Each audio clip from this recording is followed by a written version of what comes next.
I am Louis XIV. This video is purely for entertainment and does not infringe on copyrights or laws.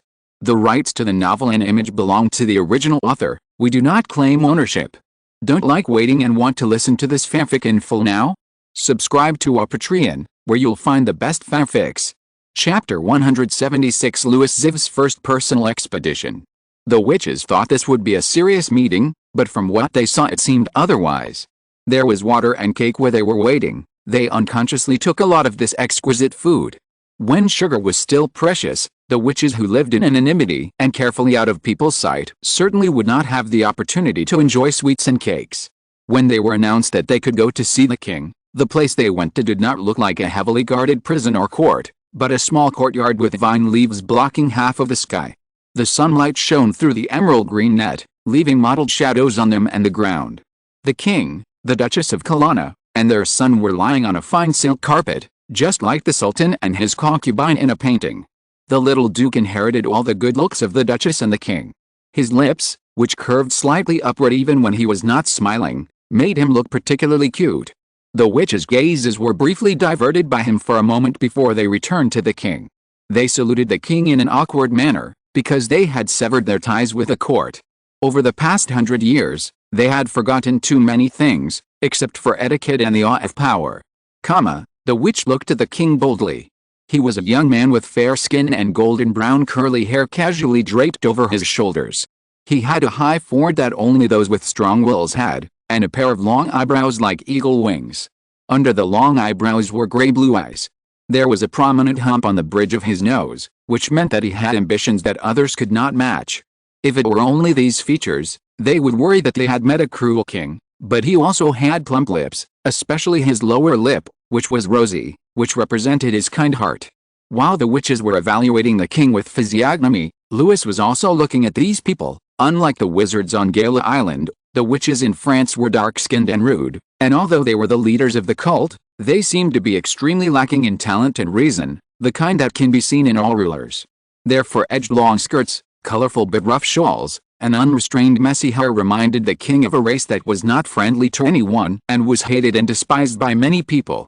Wait, it's not quite right to say race, because it is inclusive, no matter what kind of people they are, black, white or brown, or men, women, children, old people, criminals, scholars, as long as they are willing to obey the so-called laws and rules, they can join.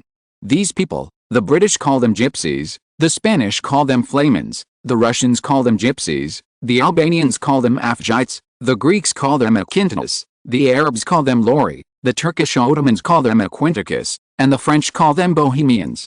Among the Bohemians, there are indeed many women who are good at divination and casting spells. There are many liars among them, but there are also real witches mixed in. If the witch cult wandered around France in this identity and was not driven out by the werewolves until today, it is understandable. Louis smiled. Please sit down, ladies. The witches looked at each other and sat down on the velvet cushions scattered everywhere. They crossed their knees carelessly, and several of them even pulled down their shawls, exposing their considerable side completely to the king. Mary snorted disdainfully, moved to Louis and leaned on his shoulder. The witches giggled, obviously finding it very interesting. Unlike ordinary French women, the Bohemians did not care about reputation and marriage. If they wanted to marry someone, they just had to go in front of everyone and announce it loudly. The same was true for divorce. The women among them would spend a short night with people for money and food, and would do the same for a beautiful face and a strong body. Also, since they are Bosnians, the plan for the Serbian werewolves and the Gagula wizards can no longer be used. When Louis was not Louis, he still had some understanding of the gypsies. These people who live in caravans neither desire power and glory like the wizards of Gagula Island, nor do they urgently need a place to rest and recuperate like the Serbian werewolves. They can make the world their home, and are unwilling to be bound by any shackles, nor are they bound by morality and law. Although they can blackmail and cheat, it is almost impossible to restrain them with money. They never save money, and once they get it, they exchange it for food and wine, and then they party all night long. We have considered the 3 requests you put forward. Manette was the first to speak. But we can't, Your Majesty. She blinked cunningly. It's not that we don't want to, but we simply can't do it.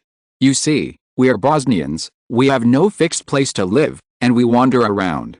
You can see us in many places, or you may never see us. She waited for Louis' answer, but Louis just glanced at Mary. You must obey Mary's will in this matter, he said. Mary is also a witch and my wife in the other world. I give her this right. After that, the king actually stood up, took the little duke's hand, smiled and stepped aside, posing an attitude of indifference. This change surprised Manette slightly. She had heard that the King of France had a beloved lover who was a witch, and they had a child together. For the Bosniaks, this was not surprising at all. After all, their passionate personalities, charming bodies, and looks had attracted countless people, including officials and nobles.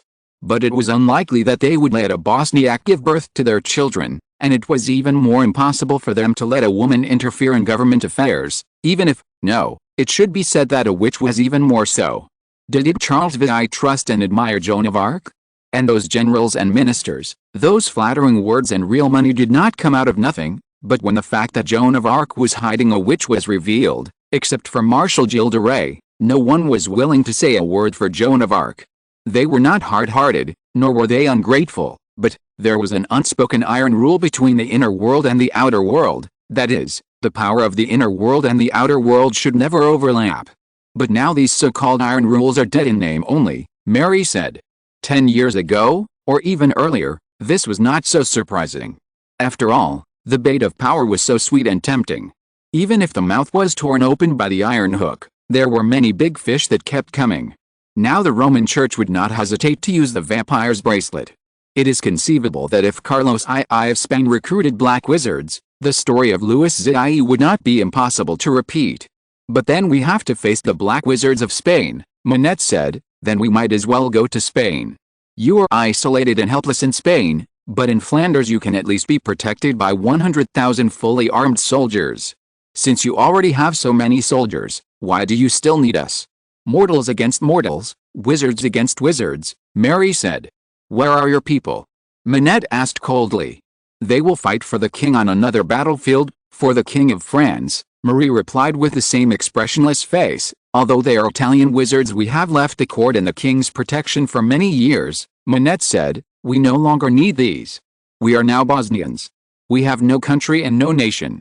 As long as you remain in France, drink the water of the Seine, eat food from Provence or Rouen, and run in the sunshine of Conflans or Marseilles, Marie said sharply, you will receive the favor from France.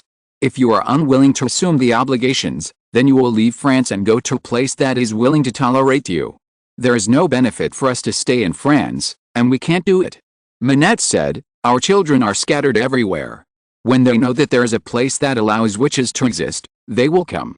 Marie's words made Manette shudder. I don't understand what you mean. It's easy to understand, Marie said. The king will divide an area in Orleans as a special area where French wizards can build their own other world. Of course, the wizards of France originally had an other world, and even one near Reims, but because of Joan of Arc, their other world was destroyed by the wizards of the Valois dynasty. From then on, they lived like cats and dogs, living from day to day without a secure place to eat. But time can always change a lot of things. 100 years ago, this reward would have made the witches grateful and submit without hesitation, but now, accustomed to the free life, they don't think it would be such an interesting thing. With Louis's secret reminder, Mary was not angry or frustrated by the witch's cold reaction. Ah, she said briskly. I haven't finished yet, she said calmly. The king will set a date. From that day on, except for the Orleans district, any wizard who appears in other parts of France will be arrested and tried. She stared into Manette's eyes, and then executed. This is really an evenly matched and thrilling battle, Louis murmured. Before Mary's voice fell to the ground, he and the little Duke of Colonna were transferred to the top of the tower of the palace by Gala's wizards. Just like the princess imprisoned on the top of the tower by the witch in the fairy tale, he held his son's little hand and looked down together. From here, he could see all kinds of strange scenes erupting in the courtyard. Louis had been in the other world for a while and even learned how to become a wizard, but he had never really used magic to fight. Not only that, he had never even witnessed it with his own eyes. Unlike what people imagine, when wizards and witches fight, although they need to chant spells, make gestures, and use various magical materials, most of their spells do not require the help of wands. Flames burst from their fingertips, lightning covers the ground and flowing water, Hurricanes sweep up the enemy and then throw them heavily to the ground. Vines shoot out from the cracks in the stone slabs and strangle the limbs or neck. Some wizards and witches who are good at martial arts will transform into huge swords or shields and fight each other, and some wizards directly turn themselves into water, wind and fire to tightly wrap the enemy, and a few wizards turn into scorpion-tailed lions, three-headed dogs or giant vultures, and attack directly with fangs, sharp claws and beaks. The Bohemian witch who came here as an elder of the cult was certainly not timid or incompetent, but Calais had long become half of Galia, and there were more wizards here than the witches had imagined. Moreover, Mary did not even summon too many people. She preferred to use financial resources rather than force. Yes, with the support of the surface world, the economy of Galia Island was no longer as chaotic as Louis had seen, and the conflicts between the middle and lower class wizards and the big families were no longer so acute. In other words, after the Duchess of Colonna, that is, Mary Mancini, had almost become the manager of Galia, ruling had become simpler.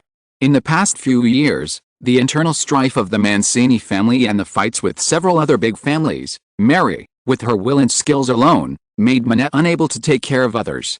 As for the other few people, Mary drove the puppets and monsters in the courtyard. Together with the wizard Galia as a servant, they were enough to fight and control these daring people. Maybe only a few minutes. Mary did not even let the battle spread outside the palace, and force the Bohemian witches to surrender. When the king walked down from the tower with the little duke, the posture of these witches was much more embarrassed than at the beginning. Manette was stabbed by the tail of the manticore and had to cut off her arm immediately. She lost too much blood and her face was gray, and her companions were not much better. When the king's boot stopped in front of her, Manette struggled. How can I believe you? Mary adjusted her sleeves and took the king's arm. We don't need you to believe it, she said, just tell you. The witches of Bohemia were thrown into the prison of the palace. The next day, someone came to visit them. That person was Varro Vesalius. How have you considered it? He asked. Do we still have room for consideration? Manette asked sarcastically. Yes, Mary Mancini said it very clearly. Now most of the French Inquisition is in the hands of the king. The King of France can do what the two kings of Spain, the King of Aragon and the Queen of Castile, did. As long as there is the king's will, the stakes for burning witches can stand in every corner of France, unless they leave France. But just like Spain has Spanish wizards, Italy has Italian wizards, and Britain has British wizards. Europe has long been divided up by wizards. The relationship between them is not even as good as that between the Blood Clan. If a Blood Clan member passes through the prince's territory, as long as he goes to see the prince and explains his purpose, he can stay for a short time or leave. But wizards are also a rare and good material for wizards. Of course, Louis XIV and Henry IV did not do this before because they still had the witches left by Valois around them at that time, and they were not very interested in dealing with these witches. But Louis XIV was obviously a different person. His heart is a castor bean soaked in aconite poison. Manette couldn't help but say. Vesalius knew that she was mocking Louis XIV for being narrow-minded and vicious. But now he had some understanding of Louis XIV. You are not completely wrong, he said, but our king is like this. He considered the words, because there are too many things to be done, so no matter what, he is very urgent, time, money, manpower, he leaned down, so, he can only see two kinds of people in his eyes, one is useful, and the other is useless. For the former, he can be tolerant in every way, and for the latter, His Majesty will not allow him to waste even a drop of water or a breath of air. From this point of view, our Majesty is really stingy. This is also what he has experienced so many things, and he only understood it with a reminder of his mentor. People who ignore virtue like this. But only such people can tolerate you, Vesalius said. I always feel familiar when I see you. Yes, I used to think that there are always some things in the world that are naturally superior to other things. This is a mistake, everyone. I mean, there are some things that are always superior to others, but it is not love, family affection or any other precious emotion that I think, but surname and bloodline. This makes me despair, because this cannot be broken in any way. I was born Vesalius, not Mancini or anything else. Fortunately, we still have His Majesty. For His Majesty, there is something more important than surname and bloodline, that is, interests. He straightened up, so be grateful, witches. If the one standing here is a monarch who values faith, bloodline and surname above all else, you would have been burned to death long ago. So, from the beginning, witches had no right to bargain. Sudden power outage, sorry, delayed for half a day. But the additional 1,000 words are completed. Chapter 177, Louis XIV's first personal expedition. 2. The appearance of the Bohemian witch made the king somewhat uninterested, because with Joan of Arc in front of him, Louis still had some expectations for her. At least the French court could not be full of wizards from Gaelic Island. There were also factions and regions between wizards. Although some of the wizards from Gaelic Island were from Anjou, that is, the French descendants of Naples, it was not a good thing for any force to dominate the court. In other words, only the crown had the right to shine in the dark. He thought he could see another mature system, even if the number of people was not ideal, but what he saw was a discreet, collapsed, and disconnected wizard group, which made the king more depressed than an ambitious bastard, because a group of loose sand was obviously more difficult to use and control than a sharp sword. When the two sides went to war, the almost overwhelming advantage of the Gaelic wizards over the Bohemian witches made the king change his original mind. Since there is no place to stay, and it may bring chaos to France, then, what Mary said is not completely a lie. Manet did not know that their fate was doomed when the king saw them, the existence of the other world and the fact that wizards always maintain a certain connection with the surface world are not without reason. Without a stable place to live, it means that thoughts and knowledge cannot be completely inherited. Bohemians live a free life, but this freedom is exchanged for precious heritage. Books, materials and scrolls cannot be preserved. Even if spells can be passed on by word of mouth, they will always go wrong or be lost due to various accidents. There is also the so-called dignity of being tough on the outside and stubby on the inside, and the ignorance driven by ignorance. They have been away from the court for too long and have long forgotten those intrigues, or it can be said that these witches are not good at this. After losing their greatest value to the king, they failed to seize their only chance of survival. If they immediately decided to crawl at the king's feet and give everything in exchange for the continuation of the cult, perhaps there would still be a future. But even with Vesalius's reminder, they hesitated for several days before giving up their original fantasy and summoning the witches to Calais. In Calais, the wizards of Gaelic Island would retrain and guide them, and 1,000 witches would go with the army. They would never know that the king had signed a secret order in his heart. After the Battle of Flanders, the king hung a huge global map in his study.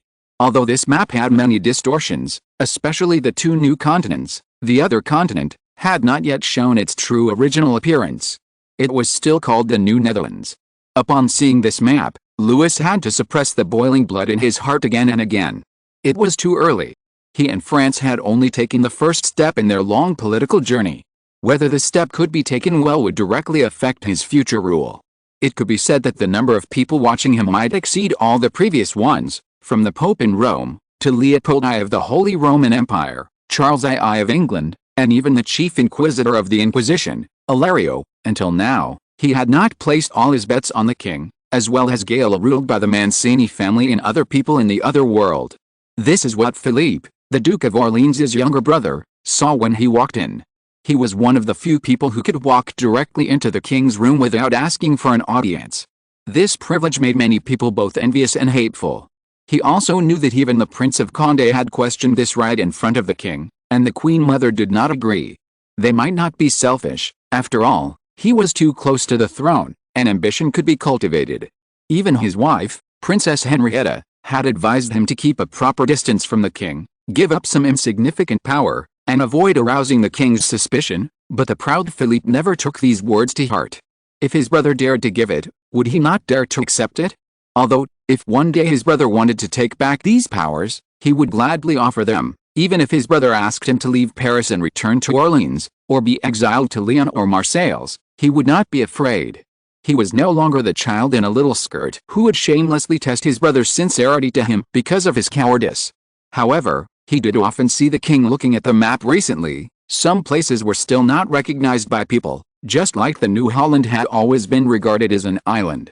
Only his brother believed that it was a new continent that was no less than America and Africa. It was just that at this time, France could not make enemies on all sides. In fact, their expedition to Flanders had filled the Netherlands with anxiety and impatience, not to mention Leopold I, who realized that he might have been fooled. It was just that everyone knew that the Holy Roman Empire and France had reached a secret agreement, which was kept in the hands of the Grand Duke of Tuscany in Italy. He could only swallow the bitter fruit himself, but if possible, he glanced at the intelligence in his hand. Perhaps another attack on France had already begun. You mean, the Austrian envoy is moving around? Louis opened the secret letter and read it, then handed the letter to Philip. Wait a moment, he said, I'll let Bonhomme light the candles first. Just now, he felt a little tired when reading the secret letter, and when he looked up, he found that it was dark. Bonhomme, who had immediately withdrawn when he saw the Duke of Orleans entering the room with the secret letter tube, walked in with several servants holding candlesticks as soon as he heard the king's call. The room suddenly became as bright as day, and it only took a few seconds. It was obvious that he did not wait for the king's order to prepare candles. The Duke of Orleans read the letter. He only got a general idea from the spy, and the specific content still needed to be read in the letter. He glanced at Bonhomme, and it was no wonder that the king always trusted this attendant. In addition to the affection of accompanying him since he was a teenager, this attendant has always been thoughtful. After the servants left, Philip put the secret letter back on the desk. His beautiful face, which was feminine because of its soft contours, was covered with a layer of malice. Holland, Sweden, and Britain. The most likely ones, Louis said. Needless to say, the Netherlands is the so-called Dutch Netherlands, and the Spanish Netherlands is the only barrier between France and the Netherlands. When this land belonged to Spain, Spain was not a big threat to the Netherlands because of France. But if France got the Spanish Netherlands, the door of the Netherlands would be open to France. As for Sweden, Charles X, the cousin of Queen Christina, died in 1660. Now sitting on the throne is his son Charles I, who is regented by 5 ministers appointed by his mother and father. Sweden's hostility to France comes from France's protection and indulgence of the abdicated Queen Christina. They are worried that Queen Christina will make a comeback at any time. So do you want to support Miss Christina? Philip asked. Speaking of Christina, Louis could not help but frown. He did have such a plan at first, but Christina's actions were really unbelievable, and he dared not make any arrangements. From her killing of her close ministers in Fontainebleau to her declaration of taking back the throne from her nephew without any preparation or savings, she was an impulsive and undisciplined person. And from what happened during her reign, it was beyond doubt that she was too extravagant and made it difficult for the people in the country to make a living. The worst thing was that Christina was now 40 years old and still had no suitable marriage, and of course no legal heirs. Even if she got married immediately, she might not be able to have a child right away, and she had now converted to Catholicism, that is, she had lost the qualification to inherit the Swedish throne. Swedish Protestants would not allow them to have a Catholic queen, so, to recommend Christina to the throne, the obstacles were more and heavier than during the time of Bishop Mazarin. What kind of person is Charles I? Louis asked. Philip quickly sorted out the information he got from the envoys and spies. Charles I ascended the throne at the age of 5. His mother and ministers ruled Sweden on his behalf, but the Queen Mother and the powerful ministers of Sweden were obviously not as good as Mazarin and Queen Mother Anne. It is said that the king cannot recite a chapter of the scriptures fluently to this day, Philip said. He is not very enthusiastic about learning. He prefers writing and hunting. He can hardly speak any other language except German. He is very shy and must communicate with ministers through the Queen Mother. Our envoys have almost no contact with him. He knows nothing about things outside Sweden. No, it should be said that he knows nothing about things outside the court. Louis lowered his eyes slightly and read the secret letter again. So what do people think of him? Honest, upright, and pious. Philip said, and then he also laughed. For such a monarch who was imprisoned in the deep palace, their ministers and the people still firmly believed that he would be a good king. It can only be said that the Queen Mother of Sweden and the regent minister are very good at manipulating public opinion. After all, the signboard must be magnificent to ensure that every decree issued in his name can be recognized and obeyed. He is already 11 years old now. Louis did not think that everyone could have another mature mind like himself, but 11 years old, for a monarch, is old enough. I have something to entrust to you, he said. Philip, try to get close to Charles I and see if he really likes hunting, or he must like hunting. If it is the latter, then he may be able to change a direction. A child can understand what others want him to do and what kind of hobby he has, instead of rashly asking for power without any certainty like Miss Christianin. But this alone is enough to make Louis change his mind. If it's the latter, Philip asked, do you want to win over Charles I? It's still a long way to go. Louis said, "But if he is willing, I will be his supporter." He hesitated for a moment. "Wait, do you have a portrait of Charles I here?" "Portrait?" Philip said, "Yes." But the portrait was still in a small skirt. Because Philip lived in the Louvre, the portrait of Charles I in the box was quickly taken over. This was a small portrait, only as big as a palm, but from the portrait, Charles I did not show any signs of deformity or genetic disease. "Brother," Philip asked tentatively, "are you interested in Elizabeth?" Elizabeth was the second child of Louis and Teresa. She was born in 62 AD, only 1 year younger than her eldest brother. But Louis remembered her not entirely because he wanted to win over Charles I of the Netherlands. It can be said that the Habsburg curse had spread throughout Europe. But if his children wanted to continue their royal marriage in the future, it would be difficult to avoid the Habsburg bloodline. In this way, Charles I undoubtedly became a very good candidate. His maternal lineage came from the Elector of Saxony and his paternal lineage came from the Elector of the Palatinate. The secret letter said that although the king was almost illiterate, he was very healthy and strong. Louis knew very well what a healthy and strong king meant to marriage and the covenant that marriage brought. He had originally hoped that Charles I would have an heir as soon as possible. Unfortunately, although this romantic monarch had several illegitimate children, his queen had not given him a son to this day, and it seemed that hope was becoming increasingly slim. In Britain, there were also many people who supported Charles I's younger brother, the Duke of York. The Duke of York did have a son, but because of his ambition, Louis would not support him. The Duke of York had always been servile to Parliament for that position. It was conceivable that once he became king, the anti-French faction in Britain would immediately gain the upper hand. In this case, he was still willing to continue to be friends with Charles II. Now Philip finally understood why his brother was determined to keep Charles II and refused to recognize the legitimacy of Cromwell, the protector. If Cromwell were sitting on the throne now, Britain would probably be more proactive than the Holy Roman Empire. The 100 Years' War between England and France was not only for the French, but also for the British in recent years. Not only did they fail to take Calais, they also lost Dunkirk. Because of the marriage between Princess Henrietta and the Duke of Orleans, France obtained a total of 30 huge ships, which enabled it to form its own fleet. They selectively forgot that those bulky ships were almost half abandoned by them, and constantly criticized Charles I and his close ministers for making this choice. But from Charles I's perspective, his choice was right. At least he had the support of Louis XIV. The members of Parliament and the ministers, even though they constantly criticized his actions, never dared to take the last step, let alone treat him like his father. Charles I only needed to be patient for a while, and when he had accumulated enough strength, it would only take a day or two to take back the power of the king. Louis had nothing to say about this. His only worry was that his friend lived a life of debauchery. The reputation of the happy king was even known to French farmers far away in Marseilles. Such all-night revelry was very harmful to the body. He didn't want to see the bad news of Charles I appear in front of him along with the British warships one day. But now Charles I doesn't seem to have much power to fight against the British Parliament. With Charles I in front, the members of Parliament were very wary of the king, and Charles I could be said to be quite pro-French, which also caused dissatisfaction among many people. "There is no need for Charles I here," said Louis. "The Netherlands and Britain are still at war. Even if they temporarily join hands to fight against France, the grudges are not gone. Let you and the R10 take action. I want to find out how much irreconcilable hatred there is between Britain and the Netherlands, and who does it belong to." The Duke of Orleans nodded. The king's eyes were still on the map, which made his brother's eyes follow. So he saw darts stuck in Languedoc in the southeast.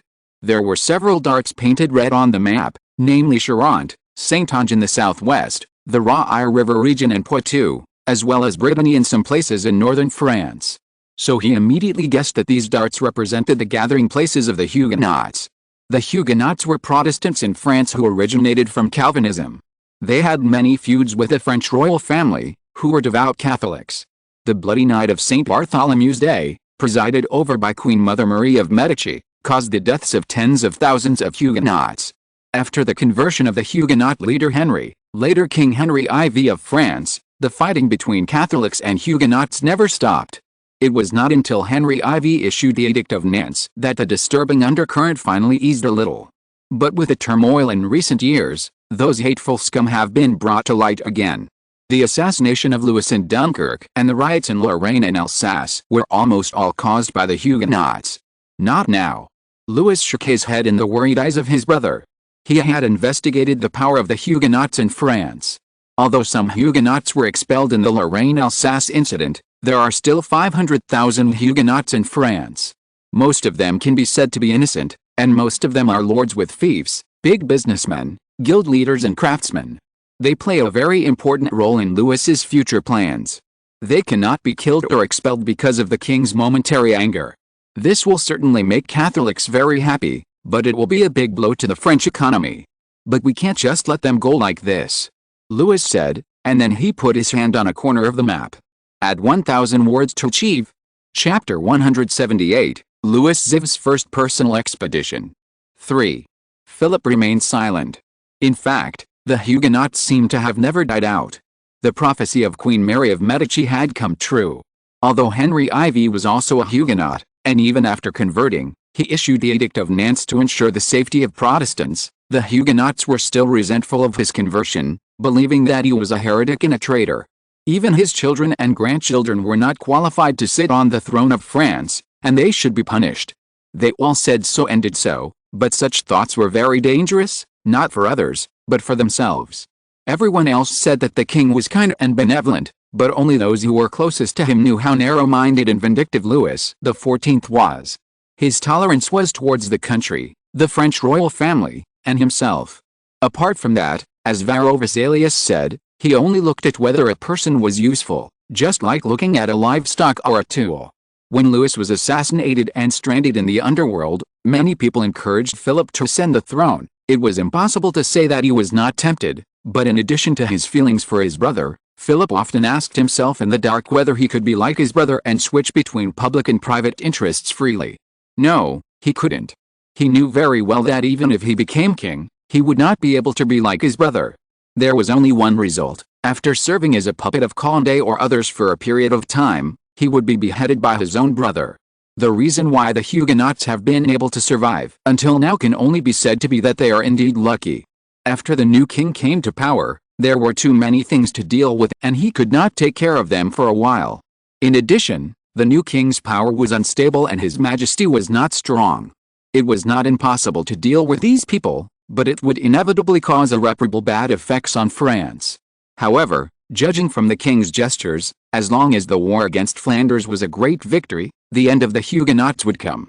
I hate anything that is incomprehensible and uncontrollable, the king murmured, but this was not a question and did not require an answer. Philip.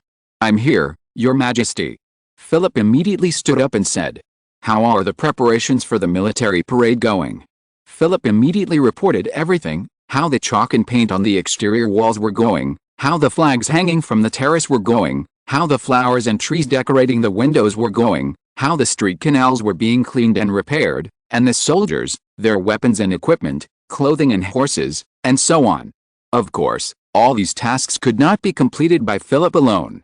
Sebastian Vauban and Count d'Artagnan were his assistants, but he was the only one who reported to the king.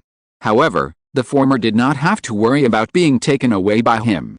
This was not because they believed in the Duke's character, but because it was well known that Philip, Duke of Orleans, was the first person in the king's heart. Whether it was the Queen Mother or the Queen, or even the Crown Prince Louis, they could not compare with him. The trust the king gave him was like the sun. In this case, could the moon be jealous and steal the light of the stars? Sure enough, after hearing the report from the Duke of Orleans, Louis patted his brother's shoulder with joy. He attached great importance to this expedition, which would directly affect the king's rule and influence over Paris, Orleans, the whole of France and even Europe, and might last for 50 years. If it succeeded, it would be twice as effective. If it failed, it would take more effort and time to recover. The Franks were descendants of Rome, and inherited countless traditions left to them by their ancestors. One of them was the triumphal ceremony. A grand triumphal ceremony was something that no general or even the emperor could refuse. They would also build huge triumphal arches to commemorate their own merits. There are still more than 100 triumphal arches from the ancient Roman period to today. When Louis' army was besieging Castel Sant'Angelo, they wanted to dismantle the Arch of Titus or the Arch of Severus and bring them back to France to present to the king. Fortunately, The 3 triumphal arches in Rome were already in tatters. Not to mention dismantling them, they would fall down even with a slight push, so they reluctantly gave up. Louis thought that he did not need the Arc de Triomphe of the ancient Roman emperors, but his own Arc de Triomphe, every victory, every Arc de Triomphe. But before the Arc de Triomphe was erected, he first had to let Paris and even the whole of France see the glory of the king and build their confidence in the royal family. This was very important. Even a brave man like Richard the Lionheart would have to give up the victory at hand because of the unrest in the country, and this time he had to take his brother Philip with him. So there was this military review and expedition ceremony presented to the people of Paris. All Parisians learned about this a month ago. After all, things like renovating the exterior walls of buildings and repairing the streets cannot be concealed. People from other provinces learned about this later, but 20 days were enough for them to get to Paris. Paris was overcrowded, and even Versailles was crowded. God bless, the king had long anticipated this, and a large number of rough concrete houses were built for servants and horses to live in. The new city area of Paris, that is, the 3-story buildings built after the slums were leveled, had long been registered and sorted, and the necessary furniture and utensils were prepared. There were special officials outside Paris to take charge of this matter. Those dignitaries naturally did not have to worry about having no place to live. This move was aimed at the upstarts and powerful officials. They were assigned residences outside the city, carriages were not allowed to enter the city, and the number of horses and servants was limited. In this way, the surging crowds and some people with ulterior motives were successfully blocked outside Paris. Everything was in order until the day before the departure ceremony. Leblanc, the king's official painter, got up very early, or rather, he may have only slept for 2 or 3 hours. When he woke up, the sky was still dark, but the moon had already set towards the horizon, and the stars were no longer so bright. The cobalt blue skylight illuminated a black roof. In order to complete the work assigned by the king, the painter lived in the attic of a 3-story building at the end of the main road in the new city, that is to say, the 4th floor. This is a place where people store items and dry clothes. It is not suitable for living. Not only is it drafty everywhere, but it is also full of dust. Although he asked the landlord here to clean it carefully, he still always felt an indescribable strange smell. But he said that this place was still much better than the room he rented when he arrived in Paris. Houses built with cement, a new material, or rather, a rediscovered material, were much stronger and cleaner than wooden buildings. Perhaps it was because the walls and floors here had almost no holes and gaps that were needed for the survival of rats and insects, so the nights in the new house were always very peaceful. However, some people complained that these cold walls lacked human touch. Leblanc felt that a lack of human touch was better than plague and fever. Anyway, in those old urban areas, there would always be accidents of one kind or another every once in a while, not to mention the Great Fire of London not long ago. It was not known whether this fire was ordered by Charles II to end the dangerous plague, but Leblanc knew that from then on, no one would interfere with the king's plan to rebuild the city. Oh, there is one more thing that is satisfying. The young painter took the coffee brought by the landlord's daughter and drank a big sip with satisfaction, while holding the girl's plump waist. That is, if someone wants to meet the lovely girl privately, there is no need to worry about being discovered by the irritable old father or a jealous husband. After all, the solid cement steps will not make a creaking sound as long as you don't wear wooden shoes. Like now, the landlord extorted a lot of rent from Leblanc before agreeing to lend him this room, not including meals. But his daughter fell in love with a painter at first sight, and the old father's plan was completely ruined. The girl sent coffee and bread to the attic before her father woke up. If the landlord was careful, he would find that his lunch was obviously not enough. At night, the girl would hide the cheese in her skirt and bring it up, when her old father was sleeping soundly. Leblanc is not the kind of heartless person. He has already thought that when he leaves, he will leave a gem ring for this girl as a reward for these days. Now, he still concealed his identity. After all, he didn't want to be disturbed too much unnecessary before completing his work. Besides, if the lovely person sitting on his lap knew that he was the king's chief painter, then that pure and clean feeling would be transformed in a direction he didn't want to see. He had seen many such things in the court, and even the king could not avoid it, so he never did any tests on people's hearts. With such a complicated feeling, Leblanc put down the cup and gently pushed the girl on him. Although the girl was very reluctant, she still picked up the tray and went down lightly. Leblanc's feelings became cold as the graceful figure gradually disappeared. He opened the attic window and sat on the extended platform. His sight went all the way along the cement road illuminated by the kerosene lamp. The lantern swayed gently. A line of musketeers walked out of the darkness. They were wearing simple robes and were obviously here to patrol and clear the street. The leader saw Lebrun. He was too obvious. On the whole street, this was the only attic that was opened. Next to Lebrun was the royal flag hanging down. In the dim light, the royal blue showed a deep cobalt blue, but the golden lily embroidered with the gold and silver threads was still shining. The captain of the musketeers took off his hat and saluted when he was still 10 feet away from Lebrun, and Lebrun did the same. Then he began to quickly sketch the vivid scene in his vision on the drawing board. The work entrusted to him by the king was not only to leave the figures of the king and his ministers. He wanted to build a place like a large gallery in the Palace of Versailles, in which all the king's outstanding achievements would be left. As the king's first battle, the king hoped that Lebrun could record and depict it from the very beginning and the smallest place. To put it simply, Louis wanted a color comic book. Lebrun did not know what a color comic book was for the time being, but he had long suffered from having no place to use his skills. The king certainly appreciated his style, but the strange thing was that although the king was beautiful and tall, he really didn't like being painted. Except for the portrait that Lebrun had to paint when he married Spain, he had no second portrait. Even the small portraits in the pendant of the Queen Mother and the Queen were copied by Lebrun from the blind date portrait. If it were not for other royal family members who often summoned Lebrun, Lebrun would have doubted whether his position as the chief painter had long been in name only. When the gurgling sound of the water wheel was heard, Lebrun finally brought his thoughts back to reality. After the musketeers left, the street cleaners appeared. This position has existed for a long time, but it is completely different now. First of all, the king does not allow people to dump garbage on the streets at will, nor does he allow people to urinate in corners and under walls. Their work is much easier. The water wheel is connected to a rubber water pipe, which, like cement, has existed for a long time but has only been used after the research of bachelors. The water sprayed from the water pipe flows on the flat gray road surface. People waved brooms to sweep a little debris and fallen leaves into the ditch, trying their best to ensure that the street is as clean as their faces. At this time, a thin mist slowly rose in the streets and alleys. The light of the kerosene lamp became more and more turbid, and the houses were looming. Leblanc stopped his charcoal pencil and looked at the scenery in front of him. Mist is a strange substance. People often think it is white or gray, but in fact, it is something that can be affected and polished by other scenery. The mist beside the kerosene lamp is golden yellow, the weapons on the street are lead black, the mist on the bucket is silver, the mist beside the rose is tea red, and under the distant sky, the mist is bright white and orange red. Seeing such colors, Leblanc realized that the sky was already bright. He took off the kerosene lamp hanging on the terrace railing and saw that the musketeers were entering the house in groups of 2 or 2. Everyone here has a permanent or temporary king's license, otherwise they will not be allowed to stay and stay. Such inspections have been done every day before, and this time is obviously the most important one. Because the king is coming. Not everyone was willing to obey the king's orders. This situation might continue for hundreds of years.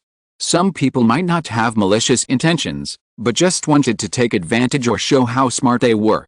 Anyway, they were all taken out by the musketeers and thrown into the Bastille, which was not far from here. Whether they could be released later depended on whether the king was willing to forgive them. However, this forgiveness would have to be after the war was over. Leblanc did not sympathize with them. Instead, he gloated over their misfortune and sketched a funny portrait, which he was going to use in themes related to hell. When the slight chaos was over, the people in the house came out. Today, even the most difficult people put on their best clothes. Looking around, it was full of snow-white lace and colorful silk. The shiny buttons were almost dazzling after the mist dissipated. Men, women, old people, and children, they all crowded excitedly at the windows or doors, waiting attentively for the arrival of the king and the king's army, although according to tradition, the king would not get up so early, at least not appear in public so early. This time period belonged to close friends and important ministers. But people didn't care at all. They whispered to each other, and the sound waves were getting louder and louder. The sun shone on the cleaned road. At this time, Lebrun felt a little regretful, because on the stone road in the past, after the rain washed away the feces and dust, what was left was the shiny and oily stones polished by horse hooves and boots. Their gaps often formed a strange and beautiful pattern. Although he also praised the cement road for its cleanness and smoothness, the uniform color and texture made it look very dull, and it was difficult to show its unique beauty on the screen. But before noon, the mass team appeared before the king's army.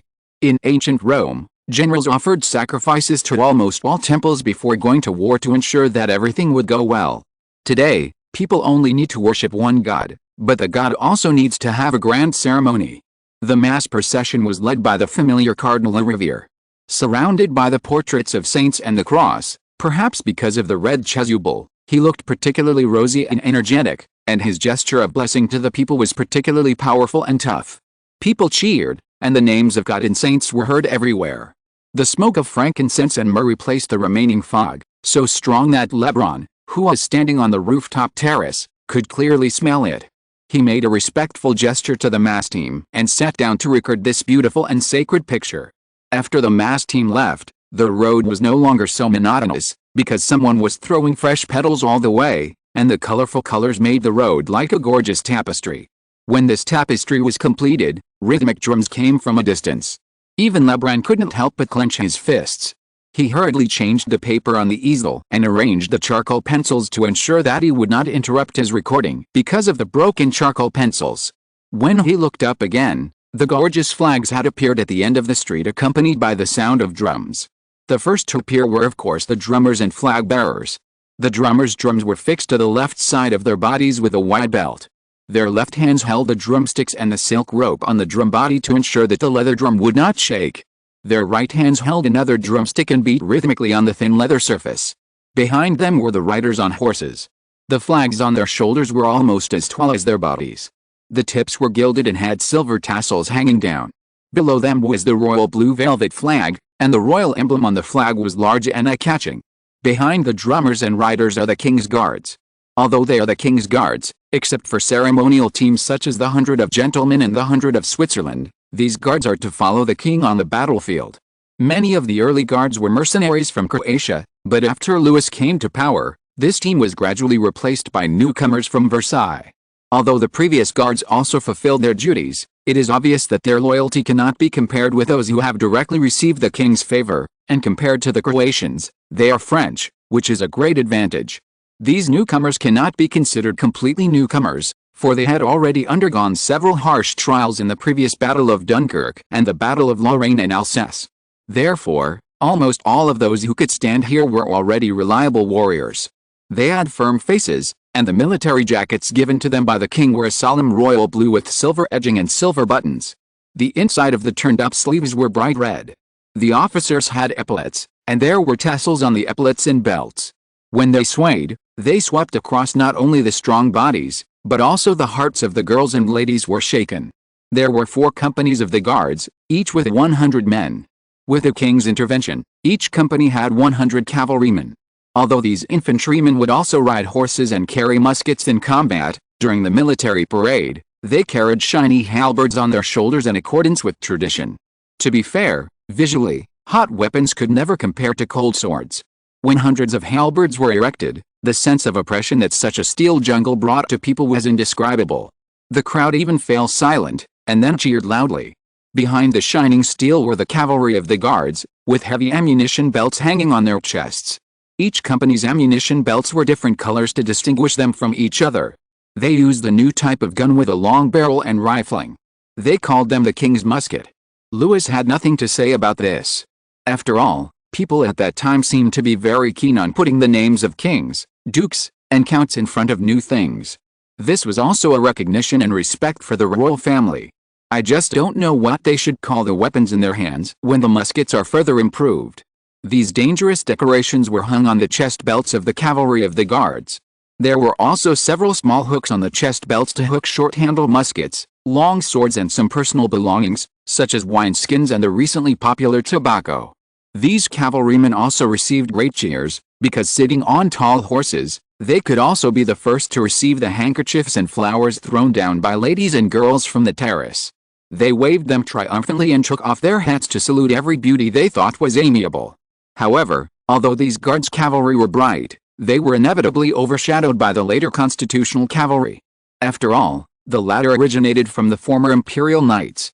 Compared with the guards who were mostly composed of civilians, they almost all had long and distinguished identities and surnames, and their equipment was more complete and traditional than that of the guards. In other words, they were wearing armor, and their exquisite helmets and breastplates reflected a bright luster like gold and silver in the sun. The helmets were also decorated with bright red ostrich feathers. The breastplates were often engraved with the family crest and history of the armor, inlaid with fine and delicate patterns, or gilded in some places and made of real gold. Outside the breastplate was a long red coat, and the turned-up cuffs were black velvet. Their hats were also black with white feathers. Some people called them dragoons according to the Spanish saying, and their muskets were dragon lances, and the Spanish pronunciation of dragon was carbine, which was the predecessor of the modern carbine. But people nowadays probably haven't thought of this yet. They shouted loudly and waved their arms at the gendarmes, but no one dared to really touch them. Everyone knew that they were real nobles. In addition to armor, the gendarmes were also equipped with their favorite weapons. A pistol, a long gun, and a long sword were the most basic. Some were equipped with 3 short-handled muskets, some were equipped with daggers and short swords, and some carried crossbows. It is also worth mentioning that, at the suggestion of the king, they replaced their tights and shallow shoes with knee-high boots with spurs. The spurs were all made of pure silver, which were even brighter and more delicate than the ladies' jewelry. A greedy and stupid person couldn't help but reach out for the spurs that were close at hand, and was kicked hard. Fortunately, because the king was behind him, the victim could only be punished lightly, so he had almost no serious injuries except for losing a few teeth. Some people advised him to go to the room to rest, but he was unwilling to do so. This position was what he had spent several écus to get. Apart from causing a burst of laughter among the people, this little episode did not cause even the slightest impact on the king's military review. Following the chasseurs was the company of musketeers, led by Count d'Artagnan, who rode his horse in the front with a proud look on his face. Compared with the guards and chasseurs, the musketeers were dressed more casually. They wore the familiar surplice, a cloak-like coat with an opening in the middle and slits on both sides, which was worn directly on the body. It was also made of dark blue velvet or satin, but there was a large white cross on the front and back. Also at the king's suggestion, the length of the surplice was changed from below the knee to below the waist, which would make it easier for them to move. Their wide lace collars were turned wide outward, as eye-catching as their smiles. Unfortunately, the timing of their appearance was not good. No, it was not because of their own fault, but because people had already seen the appearance of the gentlemen centurions. As we said before, the gentlemen centurions were the king's guard of honor. Originally, there should have been a place for the Swiss centurions here, but Louis intended to establish a dedicated national consciousness, so only the gentlemen centurions walked before the king. Also, unlike the previous tradition, many of the centurions here were actually generals and marshals of this battle, the first of which were Prince Condé, Viscount Turenne, followed by Vauban and other generals, but no matter how gorgeous their dress was or how brilliant their achievements were, they could not compare with the king they surrounded. The young king was only wearing a long royal blue coat today, with his snow-white cuffs turned up. He was wearing a white ermine-lined robe, with shiny epaulets dangling from the raised side. He had a bright red shoulder strap on his chest, a cross on his head, a musket and a long sword hanging from his waist, and like the musketeers and gendarmes, he wore a pair of soft boots with spurs instead of tight socks and shallow shoes. A large amount of fluffy ostrich feathers hung from the brim of his hat, almost covering half of the king's face. The shouts of the people suddenly rose to a higher level. The king did not sit in a carriage, but appeared in front of the people on horseback. This was strongly dissuaded by the Queen Mother and her close ministers, but the king never changed his mind. This really aroused the people's goodwill towards the king. They shouted, "Long live the king! Long live France!" They were almost hoarse. When the king took off his hat and nodded slightly to the crowd, many people fainted because of being too excited. Duke Philip was also wearing a royal blue coat today. Except for the lack of a crown, he looked almost the same as the king. Amid the cheers of the people, he strangely found that he had no reluctance, but only a wave of hot emotions that surged up. This was his brother, his king. "Did you see it?" Louis said softly. Although the roar of the people was as loud as the tide, Philip still keenly grasped the sound that he could never ignore. "This is something that can make us glorious, but it can also destroy us," Louis said. This sentence was like a sharp ice cone, which suddenly made the Duke of Orleans, who was dazzled by the support and admiration of the people, sober up. In his early years, When he was still a child, the scene of fleeing Paris with his brother, mother and Bishop Mazarin was suddenly pulled in front of him, and he suddenly sobered up. Yes, these people were not looking forward to them, but the victory they promised, as well as the joy and benefits brought by victory. They can now lift him and his brother to the peak of glory, and they can also trample them into the mud after they fail. They have done this long ago, and of course they will not be exempted in the future. But we will definitely win, the king said. After that, the king did not say even a word. There was a gentle smile on his face, but the wounds of the past inevitably flowed with venom. He would never forget the harm caused by Paris to the 10-year-old child in his life. They left Paris with a people's farewell. Under the bright sunshine, Duke of Orleans looked back and saw that the city was left behind by the king and his court, slowly disappearing. This seemed to be a sign. They could have avoided Versailles, but under the king's will, they changed their route and arrived at Versailles at nightfall. When they arrived at Versailles, the smile on the king's face became real. With comparison, Duke of Orleans realized how frivolous, boring and useless the clamor of the Parisian people was compared to the sincerity of the people of Versailles. The people of Versailles offered countless food, cloth and various things they thought the king would need, and the most precious thing they offered was their sons, the king's guards. The king allowed them to return home temporarily and stay with their families until tomorrow's departure. He didn't know how many of these good children could come back, although Louis had to admit that he naively hoped to bring them all back. But what they were about to face was war. Chapter 179, Louis XIV's first personal expedition. 4. Well, first of all, I want to say sorry here. The epidemic prevention situation in the author's city has suddenly escalated. Because the elderly at home are susceptible to the virus, I dare not let them go out. I have quarreled several times about this, and I feel helpless and headache. Everything from receiving express delivery, my family is a fan of Pinduoduo, to buying food, applying for passes, getting masks, and throwing away garbage needs to be handled by the author alone. At first, the author naively thought that it would be done quickly and he would find time to update. As a result, I dare not stay up late like before. Before I knew it, my God. It has been so long. Sorry. Fortunately the work is almost done, and I can stay at home and update with peace of mind from now on. To apologize, I will give one chapter for buy one and get one free for chapter 175. Oh, I'm so sorry everyone. I only now realized how big the difference is between an active house and a passive house. I am so scared every day and don't know how long it will take. I wish you all good health and all the best. The above words are added after modification and are not included in the word count. The original hunting palace of Louis XIV had been renovated before the huge palace of Versailles, mainly to add sanitary and bathing facilities. For this reason, this small two-story building could accommodate fewer people. Only the king's younger brother Philip could share this comfortable new home with the king. Everyone else, from Condé to the lieutenant who was allowed to meet the king, had to find accommodation elsewhere.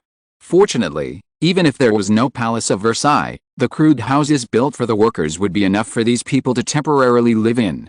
It is said that many nearby gentry are coming here in an endless stream, hoping to see the king. Louis took a nice bath with Bontem's help. He had read in books before that when a monarch travels, there are at least 100 vehicles accompanying him to ensure his most basic needs.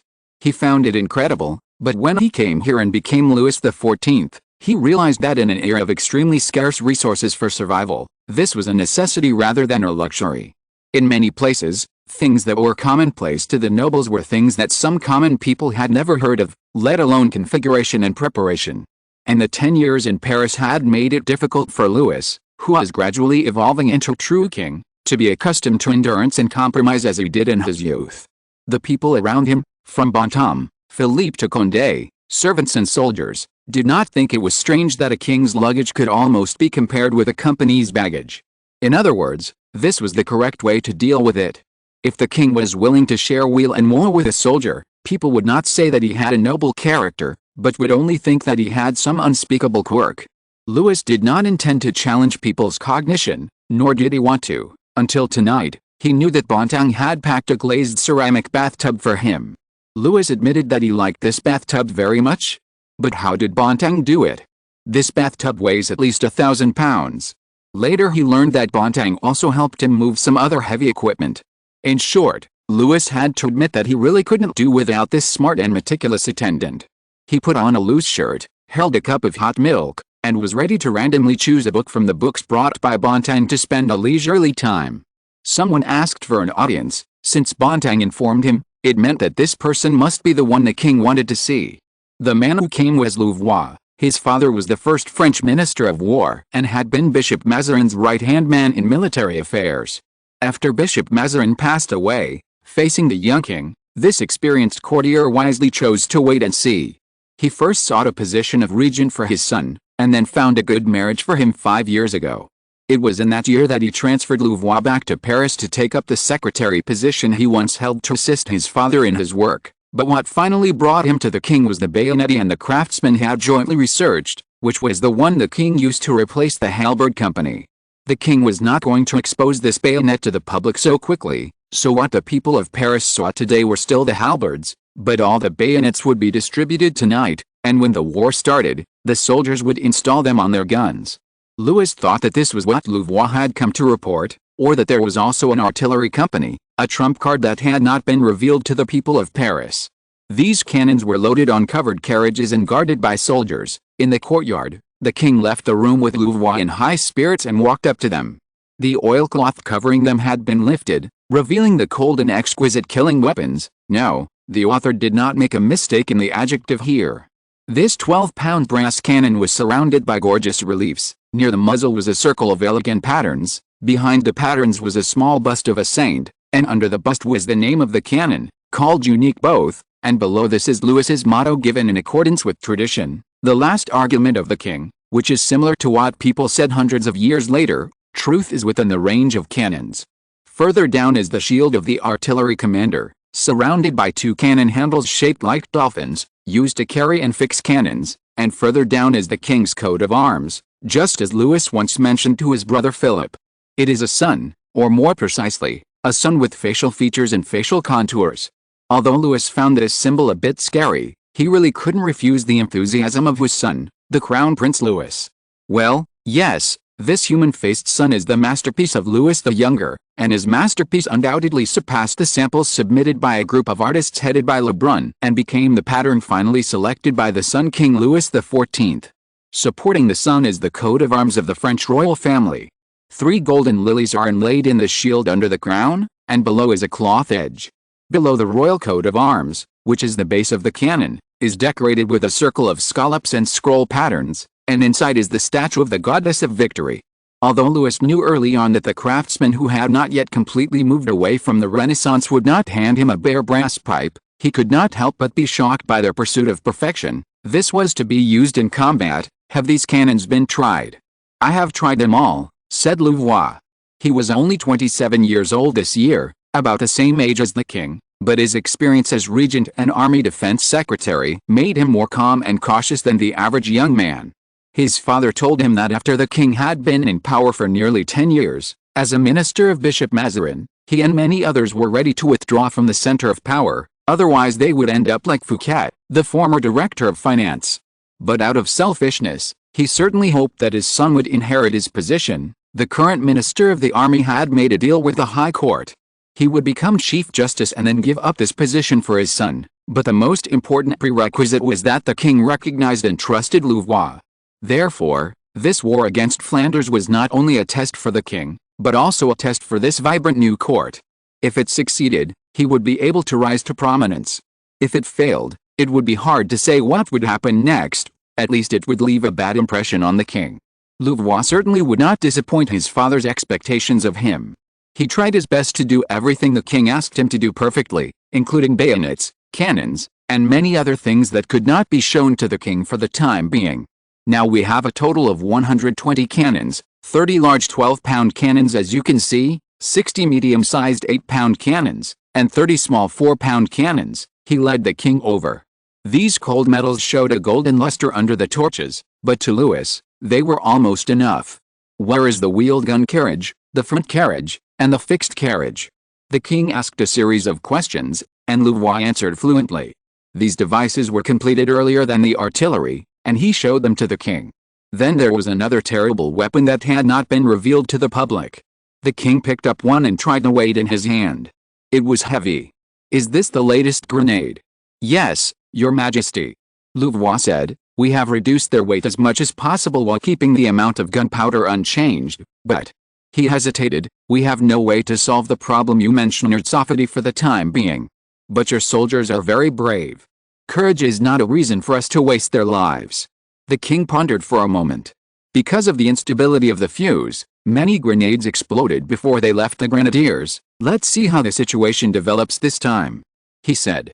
They climbed a rising hill, and the red light that outlined the edge of the hill no longer belonged to the sunset, but came from the king's army, who were resting in groups on the plain between the Palace of Versailles and the hunting palace. This would be a vast courtyard in the future. Now the trees were replaced by soldiers, and the flowers were replaced by tents. A group of musketeers were gambling with a group of grenadiers. Grenadiers were strong and tall men because of their strength and arm-length requirements. They wore distinctive high hats without brims and only a wide belt on their chests, while musketeers and other officers mostly had two belts, crossed on their chests, because they had to carry ammunition and swords at the same time. Just as the king was curious about the final outcome of their card game on the barrel, a loud noise suddenly came from the edge of the camp. The king looked over and saw a group of colorful people walking out of the darkness. "That's exactly what I want to report to you," Louvois said. "They are a group of ladies of special status. Although I have made arrangements, they insist that they were hired by a noble man. And they firmly deny that they were poor people who made a living by selling their bodies." But to Louvois and all the soldiers and officers, the difference between Bohemian women and the so-called poor people was only as big as a little finger. Chapter 180, Louis XIV's First Personal Expedition. 5. The Manettes came in a covered wagon, and like the Bosnians and the Gypsies or Flamingos or Gypsies, these are the names given to them in different countries. In other places, when people saw them, they thought that this group of thieves, swindlers and evil women were here to do evil. Their caravan was stopped when it was still several leagues away from the hunting palace. If they were not all witches, they would not have been able to enter Versailles. Since they came in so blatantly, the officers and generals could not help but feel a little afraid. Although the other world was still veiled, people of this era acknowledged the existence of devils and demons.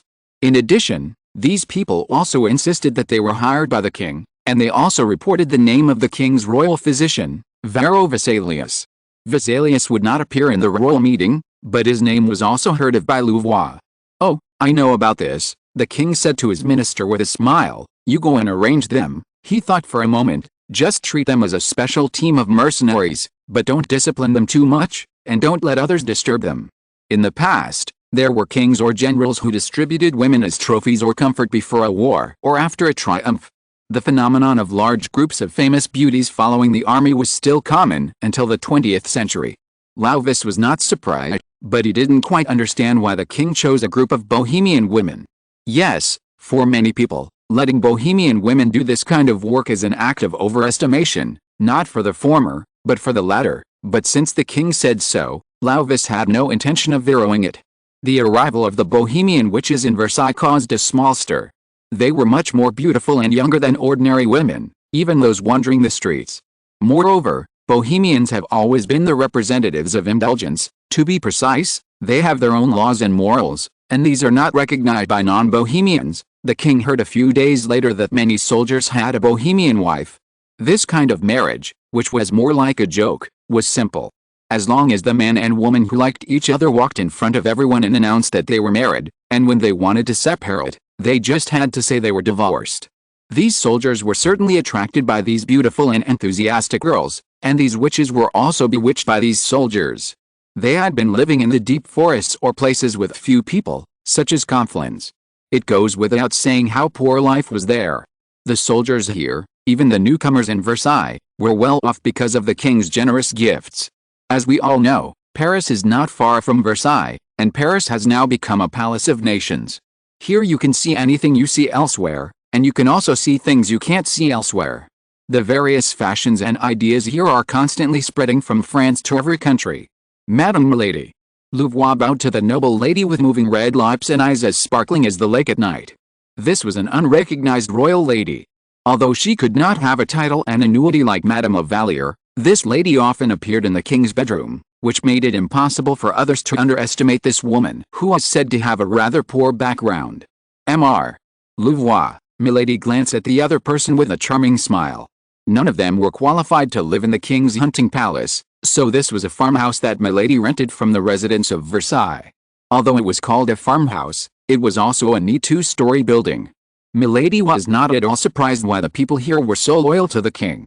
More than a decade ago, they were penniless refugees with nothing except their bodies and souls. She stood on the terrace and looked out. In the deep night, there was a vague white outline of the new palace. Even though the war was imminent, the construction of the Palace of Versailles had not stopped. Countless craftsmen were still busy on the huge construction site, and tens of thousands of torches made the high ground look like it was on fire.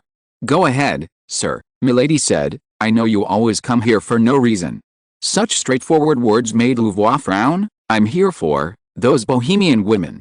"What's the matter?" Milady gently shook the fan in her hand. "Have they caused any harm to you?" "What harm can they cause to me?" Louvois said. "The problem is that they are marrying the king's soldiers." "Everyone knows it," Milady said indifferently. "It's just a game. Some are not." Angry parents found the officers and asked them to expel these Bohemian women, because some soldiers were actually seriously considering baptizing their lovers and really marrying them. If they were still refugees, it would be fine, but now the people of Versailles hardly take people outside Paris seriously. Even if the guests are from Lyon or Provence, they will only contemptuously call them provincials. How could they allow their beloved sons to marry a Bohemian? Moreover, the war was about to start, and he was also worried that these Bohemian women would affect the courage and loyalty of the soldiers. "Don't worry," Milady said, "these Bohemians will also go to the battlefield, but not on the same battlefield with you." Her ears and eyes were much sharper than Louvois'. When she heard that many witches were with the soldiers, she also thought about whether to stop it, but it took only a few minutes for her to decide not to interfere. Why? Because she remembered what the king had said to her. The king said that in this world, the most beautiful things are often the shortest, and because they are the shortest, they are also the most precious. The thing that can best prove this is love. The witches of Bohemia came here under the coercion of the king, but they never thought of changing themselves. They still maintained the habits and traditions of Bohemians, including the bold and passionate pursuit of love. The king also said that a love can only last for 90 days at most. How interesting! This is exactly how long the Flanders campaign is expected to take. Louvois was puzzled, but fortunately the army was about to set out today. In this case, those troubled parents could not catch up. As for what happened next, let's talk about it later. He said goodbye to Madame Milady and returned to his own residence. Of course, he could not rest too early. It was only after he left Paris that he became really busy. The king handed over the army's supplies to him and Colbert.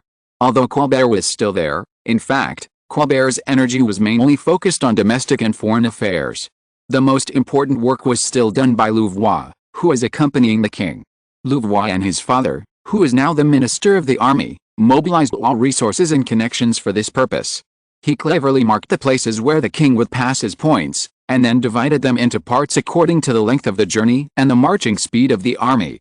The supplies and equipment needed by the army were not prepared together and transported thousands of miles from various places to Paris, and then followed the king to Flanders. Instead, they went to the nearest predetermined supply point. This could not only reduce the loss during transportation, but also avoid dragging down the army.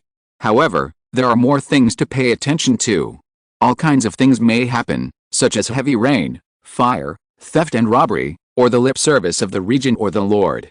So Louvois has endless work to do every day, but when he focuses on the parchment, he can't help but sigh. His father's hint was confirmed today, and he couldn't help but feel troubled. Compared with muskets and swords, what scares a mortal is of course the monsters hidden in the dark.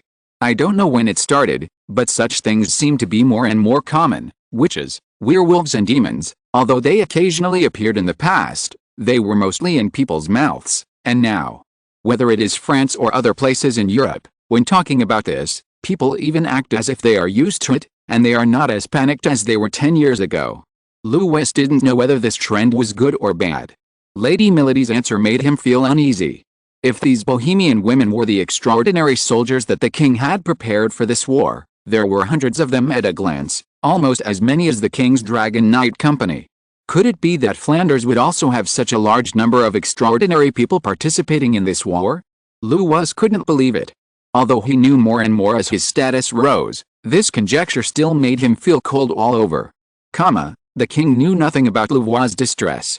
Compared with the romantic affair of the Bessarion witch, he paid more attention to Louvois' proposal on the configuration and arrangement of the main marching route and warehouses and military stations on the border. As the king's army moved south, soldiers and mercenaries from various provinces also joined in. When they left Paris, their number was about 30,000, and now there are about 50,000. The king divided these 50,000 people into three parts. 8,000 people were led by the Duke of Orleans, who would use Dunkirk as a base to attack Coudecaire. Then he let the Prince of Condé lead 12,000 people, and let the Prince of Condé and his close friend the Duke of Luxembourg attack Luxembourg. Although this territory nominally belonged to the Duke of Luxembourg, it was still in the hands of the Spaniards, and then used Luxembourg as a base to attack Elrond, while he led the rest of the troops directly to Lille. Louis did not choose Flanders as his first battle to personally lead the army, but he did not think about it.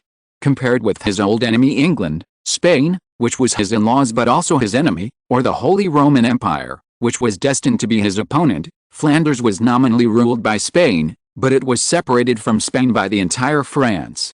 Spain was now unable to mobilize a large army to garrison in Flanders, and it was not as familiar with the situation there as the French. In the reports of spies, it was rarely mentioned that Flanders had any fortresses and walls that were difficult to destroy. Therefore, for Louis, Flanders was the best material for him to try his hand in military affairs.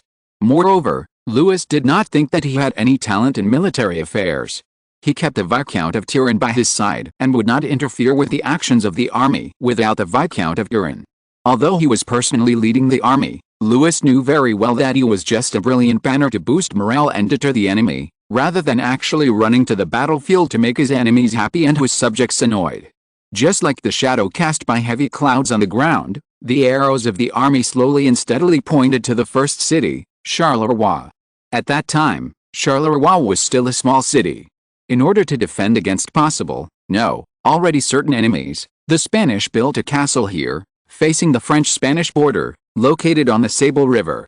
However, the castle did not play the role as the builders expected. The mayor of Charleroi only climbed up the city wall and hurriedly took a look at the soldiers who were as dense and numerous as wheat in the fields, and then fainted with a pale face. When people finally woke him up with smelling salts and wine, he made a decision everyone expected: surrender to the French. As mentioned before, in the 14th century, the Count of Flanders, as a vassal, was extremely good at plundering. Once the overwhelmed people rioted, he would hire or ask the King of France to send troops to suppress them. Therefore, the people of Flanders did not welcome the French. The problem was that it was not a matter of whether they were willing to welcome them. The walls of Charleroi were low and old, and could not withstand the bombardment of artillery hundreds of years later. The mayor wisely took out the silver key representing the ownership of the city, put it on a velvet tray, opened the city gate, and presented the city to the king. Because of the lessons of Dunkirk, even though Charleroi was a small city, Viscount Turenne still combed it carefully several times. It can be seen that the people who were driven from their homes to the squares and streets were even more angry, but anger that could not be transformed into power was as useless as the smoke of fire. When the king's carriage rolled over the stones on the street, the people here still bowed respectfully under the gaze of muskets and swords. The king did not even touch the silver key, the symbol of the city, which was collected by the Viscount of Turenne and then passed to Bonhomme. Then the mayor presented precious gifts, things like silver and jewels, which were also placed elsewhere so that the king would not see them. However, the king did see something strange: a picture of a saint, about a foot square, hanging above the hearth in the castle hall, 3 people high from the ground, but there was no trace of dust or age on the canvas or the frame, not even a trace of cobwebs or rats. The colors were bright, the style was unique and familiar. It was the Bosch paintings that the Duke of Gaston had brought from Flanders to France. At the king's insistence, the 2 monks took the painting down, and after examining it, they shook their heads to the king to indicate that it had not been cursed. Hieronymus Bosch, the king said. Although there was no signature, no one could draw such an absurd picture. It looked like a saint, but the saint was surrounded by several naked devils, holding a holy grail with poisonous snakes flowing out of it. Although the picture was small, the devils were still lifelike, as if they were about to jump out of the picture at any time. "I'm not sure, Your Majesty," the mayor said. The king had a blank expression. He didn't know what the nobleman meant, so he could only be more careful. "This painting has been hanging here for a long time, about 200 years, because it was hung very high, and no one thought of taking it down later. The king didn't say anything. He threw the portrait to the ground and kicked it into the burning hearth. The wizard stepped back and barely avoided the sudden flames. The firelight illuminated his face, a square face, eyebrows and sideburns as black as coal, and a gray complexion that reminded people of tin or beeswax rather than something else alive. He stood up and heard a sneer. "Oh," the man said, "what makes your Mr. Hieronymus Bosch so embarrassed?" Bosch didn't care about the other party's sarcasm. "I saw him. The King of France, Louis XIV. Chapter 181 Hieronymus Bosch. Hieronymus Bosch, this name has been well known as early as 200 years ago. Although it is not a good reputation, people have the impression that he is a cynical, gloomy and eccentric person, and also very mysterious. The reason for this is that although he is famous, there are few traces related to him. The most known thing is that he has a wealthy wife and owns properties and houses in many places. This also ensures that he can live a free and prosperous life. Similarly, in the eyes of the king's spies, this also means that those incomes that cannot be disclosed to others have also been fully explained. The surname Bosch is not uncommon in Flanders and has a long history. In this era, when the son of a blacksmith is a blacksmith and the son of a king is a king, his family has inherited the profession of painter for 6 generations. Bosch is no exception, but his style is completely different from that of his father and brother. This refers only to the shaping of characters and scenery, not techniques, because Hieronymus's techniques are obviously learned from his elders. The Bosch family is very good at layer-by-layer oil painting techniques, that is, first use charcoal to outline simple and flexible lines on a plaster-covered drawing board, and then determine a complete and detailed sketch on the lines, and finally apply transparent and light paint on the sketch layer by layer. The finished tempera painting is brightly colored and rich in layers. The reason why people think he's weird is that although Hieronymus Bosch has served the local Brotherhood of Notre Dame, a Catholic church, all his works are full of absurd atmosphere, deformed animals and scenery, ugly humans, hideous demons, and many symbols that seem to have countless special meanings. It is worth mocking that before Bosch made his identity as a wizard public, people thought he was a devout believer and turned a blind eye to the evil revealed in his paintings. However, this may be because his paintings were repeatedly and 3 times sought after by people, just like what the Duke of Gaston did to Louis XIV. Bosch's paintings were almost all over Flanders before the church burned them in the name of immorality. There is no need to say much about their magical uses. There are always heirs who can't wait any longer, husbands who are eyeing their wives' dowries, or jealous girls or boys, or just an ordinary quarrel, a sudden fight. Everyone knows that as long as they pray to the paintings of Hieronymus, the devil will come down to fulfill their wishes. Not to mention, Bosch really has a few regulars in the court and the church. Duke Gaston was Hieronymus's biggest customer. Of course, he didn't know that the middle-aged man who looked only about 30 was Hieronymus. He just thought that the other party was a descendant of Bosch.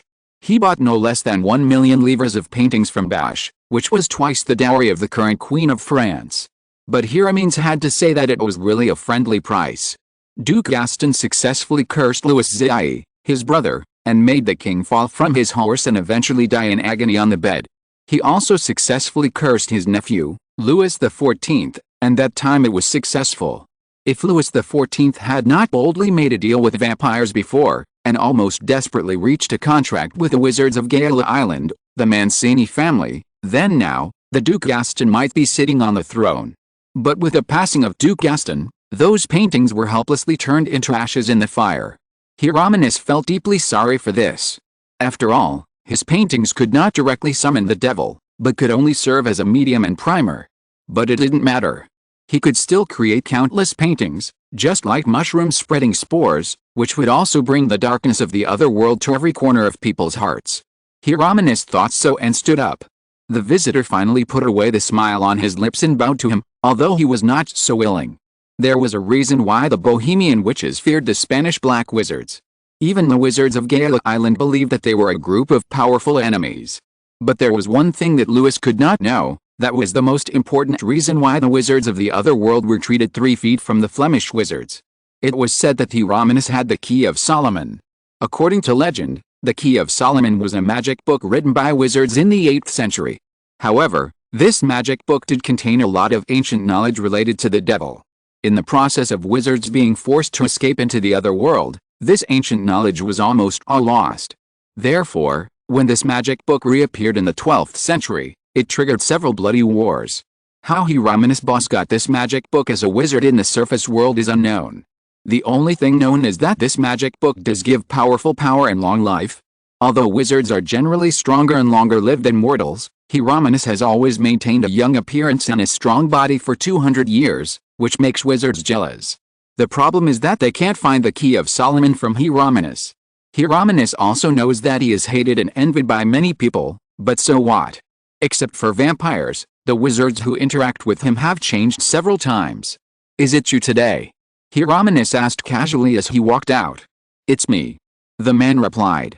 Then come with me, there's still a lot of work to do today. The man who came was one of Hieronymus' disciples. His name was Peter Paul Rubens. He always thought that his teacher was just a painter specializing in Bosch's style, but he didn't expect that he was Bosch himself. Of course, he only knew these after he became a wizard. In addition to Rubens, there was another Peter Brouwer, and Van Dyck. They were all disciples of Bosch. Bosch taught them at different stages of 2 centuries, not only painting techniques, but also various methods of cursing, praying and making potions. They did receive generous rewards in the mortal world. In return, they had to work for their teacher Bosch before the end of their wizard's life.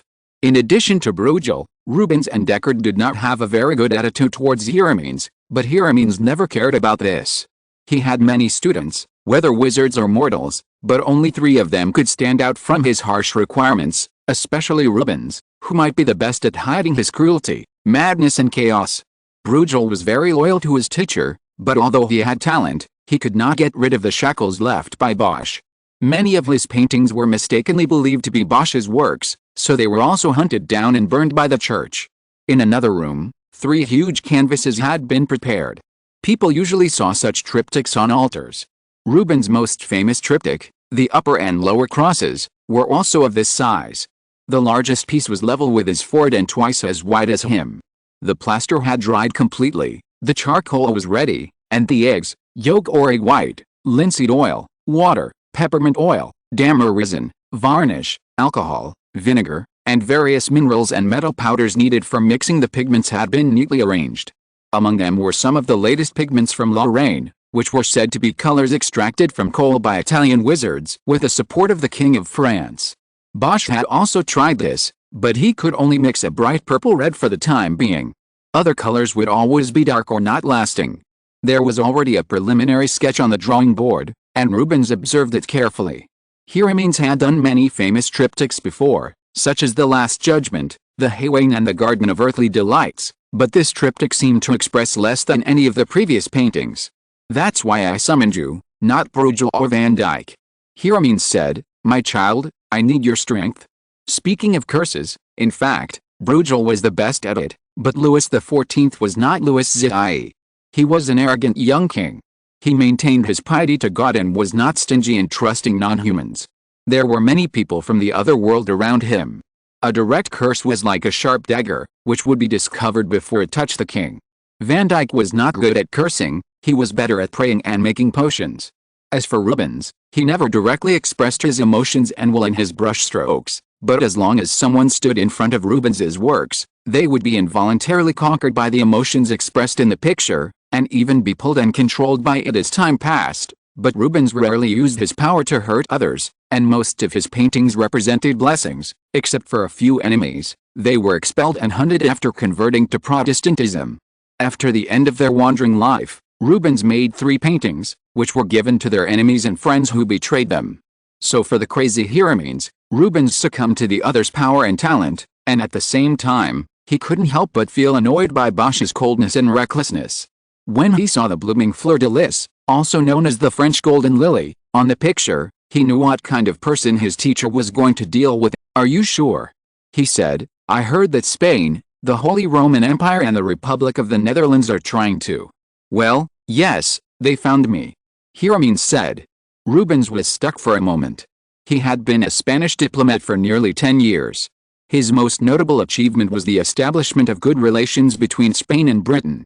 In view of this, Charles I had once granted him a knighthood, and he had also painted a ceiling painting for the Whitehall Palace in London. But now Charles I was dead, and the relationship between Britain and France was still very tense. The problem was that before leaving the surface world, Rubens had heard that the new King of England and King Louis XIV of France had always maintained a relationship of friendship and in-laws. As a lord, he would not, like Bruegel, without hesitation throw himself into anything that was detrimental to the king.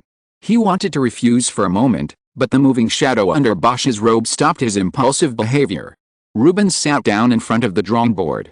"Tell me, teacher," he said, "the name of this painting." "Saint Denis." A group of people entered the chapel in Charleroi. After a brief noise, St. George, the patron saint of England, was moved from the center to the right. The original position was replaced by the statue of Saint Denis, because the new owner here, King Louis XIV of France, was going to come in for a Thanksgiving Mass and prayers. Although God was still the same, it would be better to change the patron saint. Although the people here hated the French and preferred the British who provided them with wool, the people were always quite rational in the face of swords and artillery. With a previous experience of Dunkirk, there were only the king's priests, ministers and soldiers here, and the stay was very short. The king hurriedly prayed, praying to God in St. Denis that the offensive could still be so smooth, and then he got up and left. Although winning without fighting always makes some kings and generals who claim to be brave feel regretful, as if their merits are covered with a layer of dust, Louis does not think so. For him, it would be best if all the cities in the future could be like this.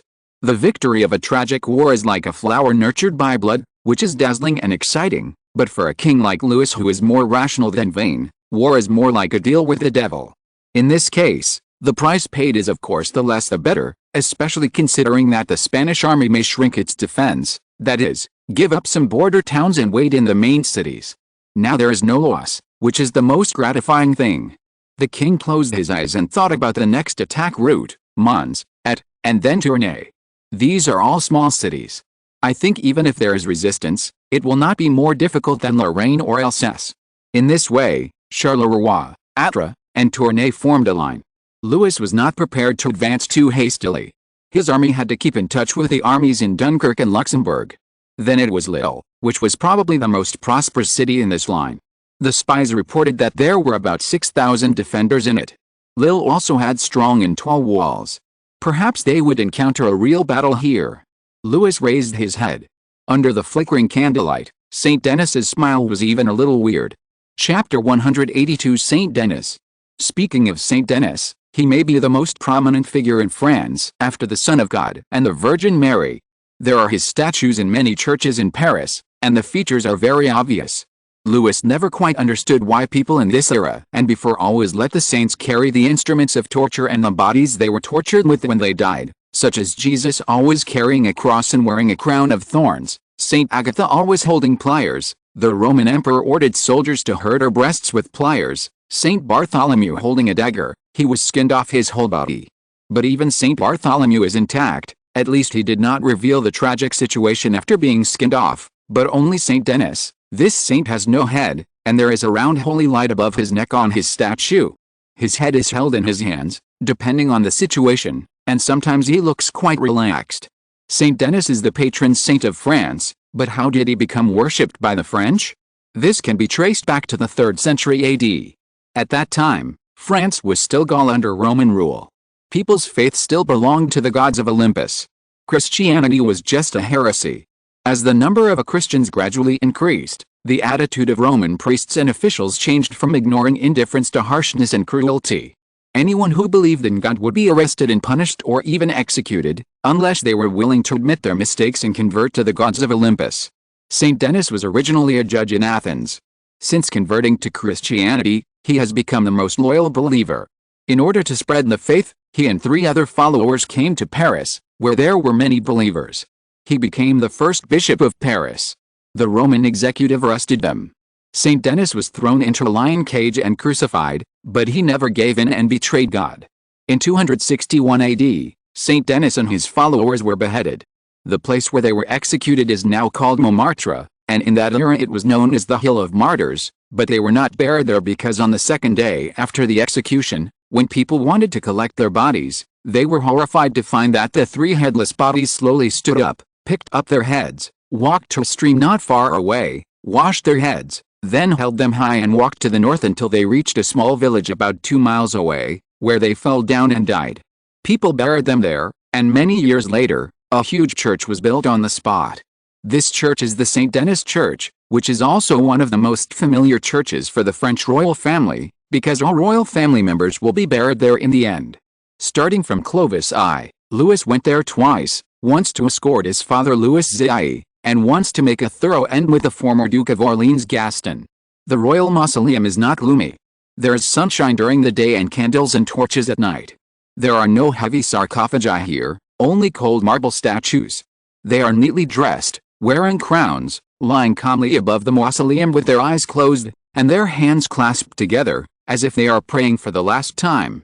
Queen Mother Anne told Louis that she would be here in the future, Louis too, and Philip would be no exception. They would wait for the end of the world here, and then, under the guidance of angels, ascend to heaven and sit with God and saints. Maybe it is Saint Denis. Queen Mother Anne smiled and looked forward to it at that time. Louis held back for a long time before saying it. Maybe Saint Denis didn't intend to sit with the descendants of those who tortured and killed him. And why did a saint who was martyred in Paris become the patron saint of France? Shouldn't he curse these non-believers and complain for 10,000 years?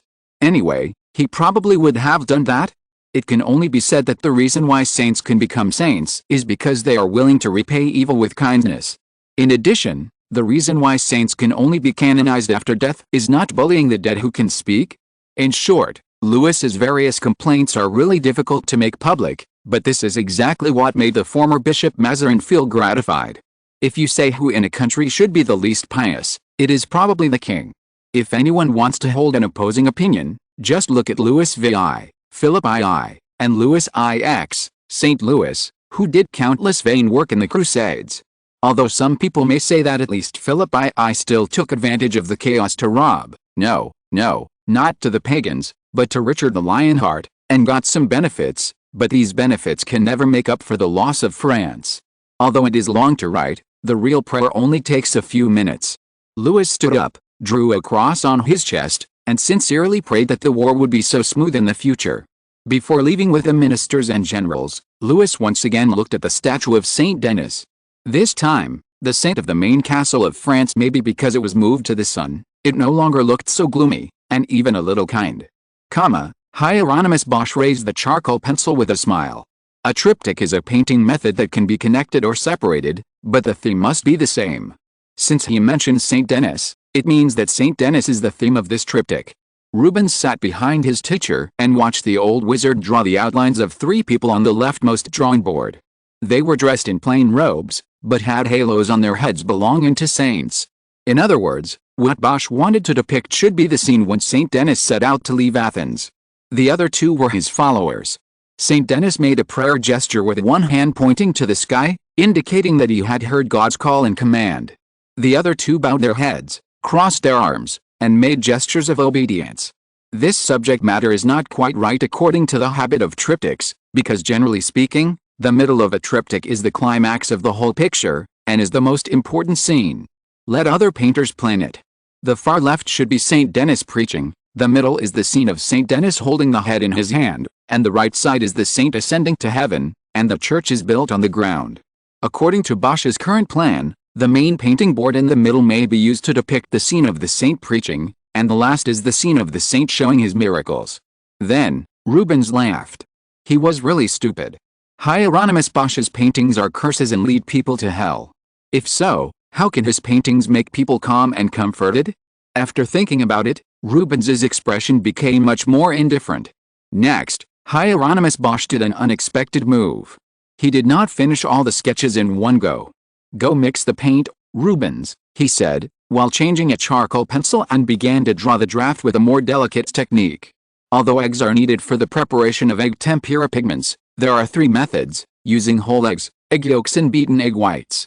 Each has its own merits, but Rubens did not need to make a choice, because the pigments Bosch used in his paintings were always made from toad eggs, that is, the eggs carried on its body. These eggs must be alive before grinding. He casually grabbed a toad big enough for a baby's face from the crucible beside him. This required skill, because the eggs hidden in the skin on the toad's back could not be broken. He held the toad with one hand and raised a small blunt-headed silver fork with the other hand, and began to pick the eggs off the toad's skin one by one. This was a job that required a lot of eyesight and skills. The toad squirmed and struggled uneasily. Perhaps it also realized the tragic fate of its children. The eggs, along with the white poison secreted from the toad's skin, fell into the stone mortar. This kind of stone mortar is also common in other places. People use it to crush pepper and garlic. Rubens used it to crush toad eggs. It felt bad to crush this round and slippery thing. Fortunately, he was used to it. It may only take a few minutes or even less. The next step is to pour the color powder into the egg liquid. As for the color powder, it is also different from that used by mortals. For example, yellow is mostly realgar powder used by mortals, but in the hands of wizards, it is cow bile. In Boss's case, it is the bile of women who died of water torture. The funny thing is that many of them come from the hands of priests. They hold witch trials for people without authorization. Those women, whether innocent or not, are sunk into rivers or lakes. If they float up, it means that they are tempted and protected by the devil, and if they sink, they are innocent. Perhaps they have given birth to too many children, because the devil will give witches strong fertility. Perhaps they do not give birth to children, because they are the devil's lover. Perhaps they are ugly, because God wants to use this to warn everyone to stay away from her. Perhaps they are beautiful, because they rely on their charming faces to lure others to fall. Perhaps they are old, because it is because of the loss of youth that they betray God and make vows to the devil. Perhaps they are young, because it is ignorance that makes them easily led into hell by the devil. The only thing they have in common is that they have a bitter gallbladder soaked in hatred and fear. It is brown on the surface and yellow on the inside. Blue-green, this eye-catching color is often used by mortals to depict the sky and the robes of the Virgin Mary. It should come from lapis lazuli powder, but in Bosch's case, what comes out of the bottle is shriveled eyeballs. When the owner was alive, those pairs of daisy blue, sky blue, and lake blue eyes were so beautiful. Now they are like wrinkled dried apricots, but after grinding, the charm of that blue is like a huge whirlpool, which makes people unable to extricate themselves. Deep purple, this pigment is so precious to mortals 250,000 conches as big as a needle tip can extract half an ounce of dye, which is only enough to dye a robe. In the past, only the Emperor of Rome was qualified to wear it, but for wizards, especially dark wizards like Bosch, it is not difficult to get them. Just find someone who is poisoned by mandrake, aconite or monkshood, extract his bone marrow, and you can get this gorgeous purple. The bright red color is either cinnabar or cochineal, which was only found in recent years. However, wizards only need to look for mothers who have lost their children, girls who have lost their lovers, or young people who have lost their best friends. Their tears of pain mixed with alum will become the most gorgeous red color, which is the color of heart and blood. There is only one color that wizards and mortals share, and that is mummy brown. Some people may ask how much effort and time it takes to collect these color powders. Well, wizards like Bosch do not have the patience to wait. No matter which color it is, he can get it at any time. If someone looks at Hieronymus's sketch, it is difficult to see anything. Only the most careful and knowledgeable people can see that Saint Denis has a sad face, his praying fingers are unnaturally curled, and his hands facing the sky are more like shielding from punishment from above. Two followers are looking at Saint Denis's shadow, and one is looking at a dove that has landed on a branch. A snake is sticking out from the tail feathers of the dove, and the snake is making a swallowing gesture. When the final draft was completed, there were more details to be found. Saint Denis was walking on the road to his death. His feet were covered by weeds like shackles. His robe cast a horned shadow. The sky was not bright blue or white, but a red color like dusk. One of his followers smiled, and his smile was full of strange malice. He and another person were close to Saint Denis's body, with only one hand exposed and the other hand hidden behind Saint Denis' back, as if urging him, or preparing for the murder. "You will do the next work," Hieronymus said. Rubens hesitated. "I am not good at cursing." This is the truth. Although Rubens was a student of Bosch and a wizard, he could certainly pour out his emotions and invest magic in the picture, but his paintings rarely make people crazy or confused. Except for those sensitive people, they may feel terrified or hesitant because of the emotions left in the picture by Rubens. "That's what I want," Hermine said. Hearing the teacher's unquestionable tone, Rubens had to sit down in front of the drawing board. Tempera painting is a painting that is applied layer by layer with many thin layers of pigment. Hermine and Rubens have different styles. Thinking that this triptych may be unfavorable to the King of France, Rubens hesitated even more. Although it might displease his teacher, he still tried his best to express some warm and kind thoughts and feelings through his brush. St. Denis's originally bitter face became sad but firm, as if he was aware of his own end but not afraid. His fingers also became plumper and softer, so that at least it looked like a saint's hand instead of a claw. The expression of his followers was no longer so sinister, but just a little stupid and naive. While he was painting, he peeked at the teacher's expression. He thought Tiermines would be angry, but the latter just smiled and said nothing. If you're listening to this novel on a channel other than Fanfic World, it means they downloaded and uploaded it without effort. We cordially invite you to visit our channel, Mundo Fanfic Novelis. There you'll find the original version of this story and you can explore many other novels of various genres. We're waiting for you to immerse yourself in a world of incredible novels. Chapter 183 St. Denis, 2. Everything seemed to be going in the direction Louis expected. After Charleroi, it was Tournai, then Atra. Before attacking Lille, 3 other small cities presented the king with silver keys. Only one city called Douai showed a slight intention of resistance. It was called resistance, but it was just silence to refuse the king's envoys to enter. But when Louis's royal flag was unfurled in their sight, after hesitating for half a day, the seemingly strict city gates slowly opened. But next was Lille, which was said to have 6,000 garrisons. It was still dusk when the army arrived outside Lille, and the king's troops had to wait until it was completely dark before they appeared. Of course, no one would blame His Majesty the King, and ask them to say that the king was tolerant and kind enough. He could have waited in Tournai or Atra until his generals and soldiers captured Lille for him, and then he would have leisurely taken a carriage or rode on a white horse, surrounded by obedient subjects, to add glory to the city. There was also a little selfishness of Viscount Tyrrell and Captain Vauban. No matter what, they were always worried that the king would intervene in the war. After all, the king was also a young man, and any young man would hope to be able to gallop on the battlefield and plan strategies. Fortunately, Louis still maintained a humble and cautious attitude. As a mascot of noble status, he was always willing to consider the suggestions of Viscount Tyrrell or Captain Vauban. But what is this? He pointed to the platform on the sand table and asked. This sand table was about the size of a desk. Perhaps the accompanying craftsmen misunderstood the king's meaning. The models in the sand table were too delicate. They looked like toys used by ladies to decorate their hair. What was piled inside was not soil or sand, but golden wheat. Now these wheats were divided into trenches. Louis could understand this, but the question was what was the meaning of a flat platform behind the trench on the outermost side, close to the French position? There was also a small royal flag on it. Does this represent me? Yes, Captain Vauban said proudly with his chest puffed out. Your Majesty, this is the stand I built for you. Stand. Louis was a little amused. This is not a performance. Indeed not, Viscount Tyrrell said on the side, but Your Majesty, if you are watching, our soldiers will be 100 times more courageous. Louis looked at them very carefully to make sure if they had suddenly done something stupid or were bribed to mock him and his soldiers, but he found sadly that these 2 people were serious and they sincerely believed that this move was extremely wise. This place is about 1,500 feet away from the city wall, Vauban said. They only have small cannons, it is impossible for them to reach here, and you don't have to worry about seeing a terrible scene, you will only see how bravely your soldiers fight.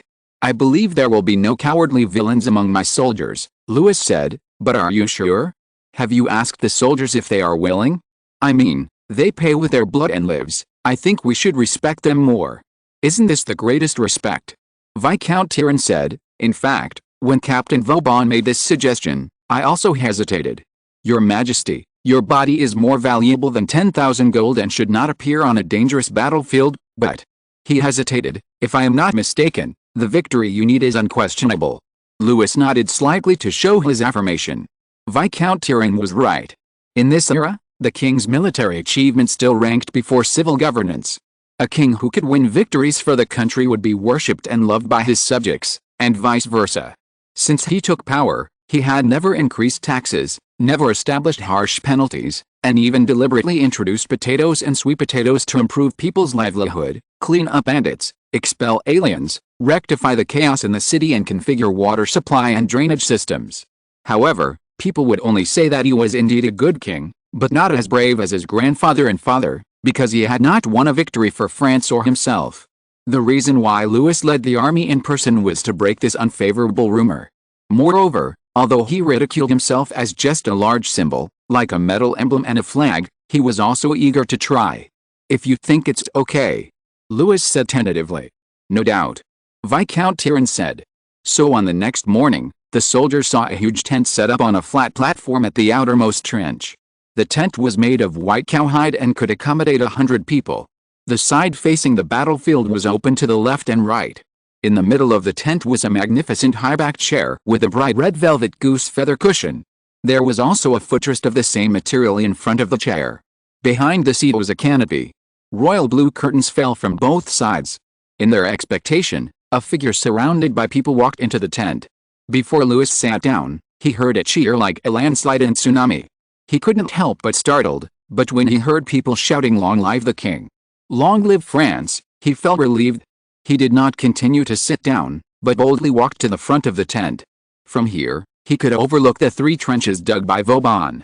The soldiers in the trenches were originally busy or running, but now almost all stood still and looked towards the tent. Some of them couldn't see the king at all, but they kept throwing their hats up and shouting loudly. Louis could hardly contain his joy. He took off his hat and waved it high to the soldiers, who almost jumped for joy. Thank France, Louis finally returned to the tent after being comforted by the ministers. The soldiers finally continued their work under the orders of the officers. Thank France, it gave me such amiable and respectable soldiers. He sat down on the chair with satisfaction, his hat on his knees, and thank you, otherwise I might never know that I was loved by so many people. He looked at Vauban. Tell our soldiers, he said, that the king will give each soldier a large écu to thank his loyal friends. A large écu is not enough for a meal for a musketeer, but for ordinary soldiers, it was already a considerable unexpected income, and considering the considerable number of people, the king's move was very generous. They will be ecstatic, said Viscount Tyrone. I just hope they can understand how I feel now, Louis said, and then his expression dimmed a little. I just hope these good guys will be lucky enough in the next battle. Yes, Captain Vauban said confidently, Saint Michael and Saint Denis are blessing us. You mean, Marquis de Louvois, who had been keeping quiet subtly, suddenly spoke. If I am not mistaken, you plan to let the king stay on the battlefield. Sir, Louis heard his disapproval, and comforted him gently. This place is still 1,500 feet away from the real battlefield, and you should trust our generals and soldiers. But your majesty, you may not know, said Louis, I heard that my brother, the Duke of Orleans, always leads the troops in battle, and the Prince of Condé often throws his marshal's warrant into the enemy's trenches. I have always been very envious of this. The Marquis de Louvois and some ministers who did not agree immediately shut up. Chapter 184 Saint Denis, 3. The platform built by Captain Vauban for the king was not that high. He was not crazy enough to stand the king up as a conspicuous target, but it was enough for Louis to overlook the 3 wide trenches and the flat ground in front of the trenches. Further ahead was the glittering moat. The drawbridge on the moat had been suspended high, firmly and clearly revealing Lille's hostility. Although the city of Lille is not as old as Brussels or Paris, it is not as old as people imagine. At least its defense system should have undergone a major adjustment in the 15th or 16th century. The reason for this is that before the 14th century, artillery was not popular enough and its power was not strong enough. Therefore, the city walls at that time were mainly used to defend against the enemy from entering the city, and they were always built as high as possible. Of course, we all know that the higher the city wall, the harder it is to make it thick, because its own weight will cause the foundation to collapse or the city wall to fall. Therefore, the city wall at that time, generally, the height of the city walls is between 30 and 50 feet, and the thickness is between 10 and 15 feet. But as artillery was used more and more, and its power became stronger, the towering city walls would always succumb to the roar and smoke of artillery. So people quickly responded by lowering the height of the city walls and then thickening them.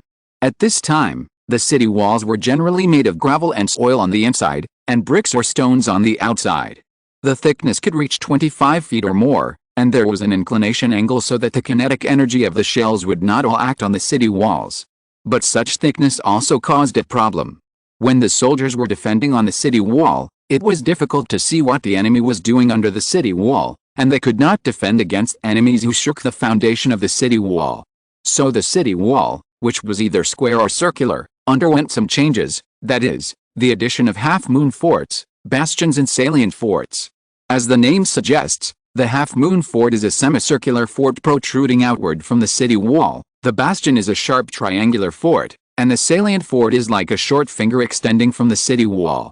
There is more than one such fort, which is the same height as the city wall. Sometimes a small platform is added in the middle of the fort to enhance firepower or as a lookout. So if you can look down from the sky, you can often see these cities like flowers blooming in the sky, or a 5-pointed or 6-pointed star. Lily's such a star. These edges and corners extending in all directions are like the fangs of the city. If an enemy comes to attack, soldiers can strike at each edge and corner.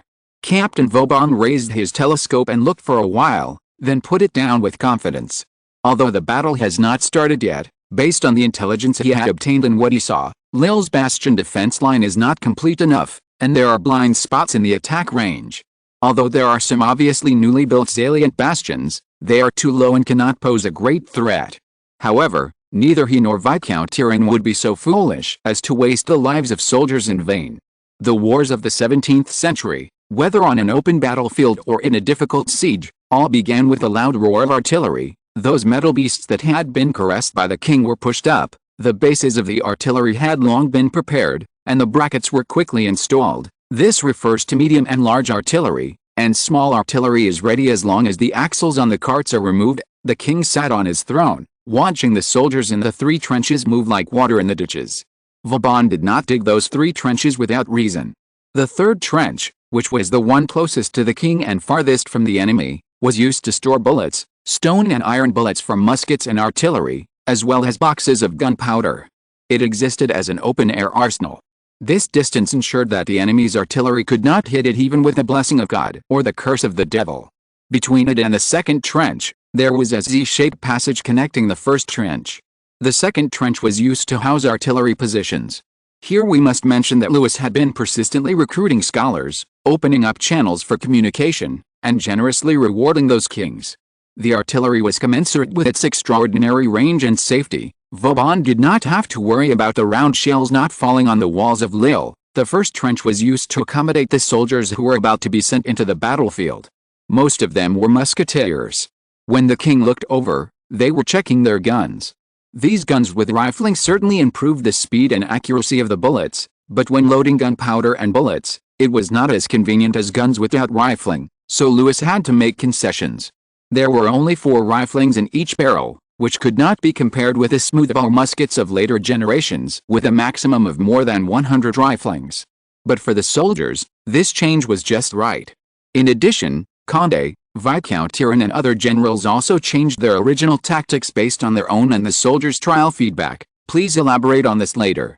In short, the biggest change was the short-handle muskets of the musketeers, because the barrels of the short-handle muskets were short enough, and the gunpowder and bullets would not get stuck halfway, so their rifling could reach 8 or 10, which was almost the limit, because at this time, the rifling of the barrels could only be made with iron bars with hooks, which was very slow and inefficient, and the scrap rate was also very high.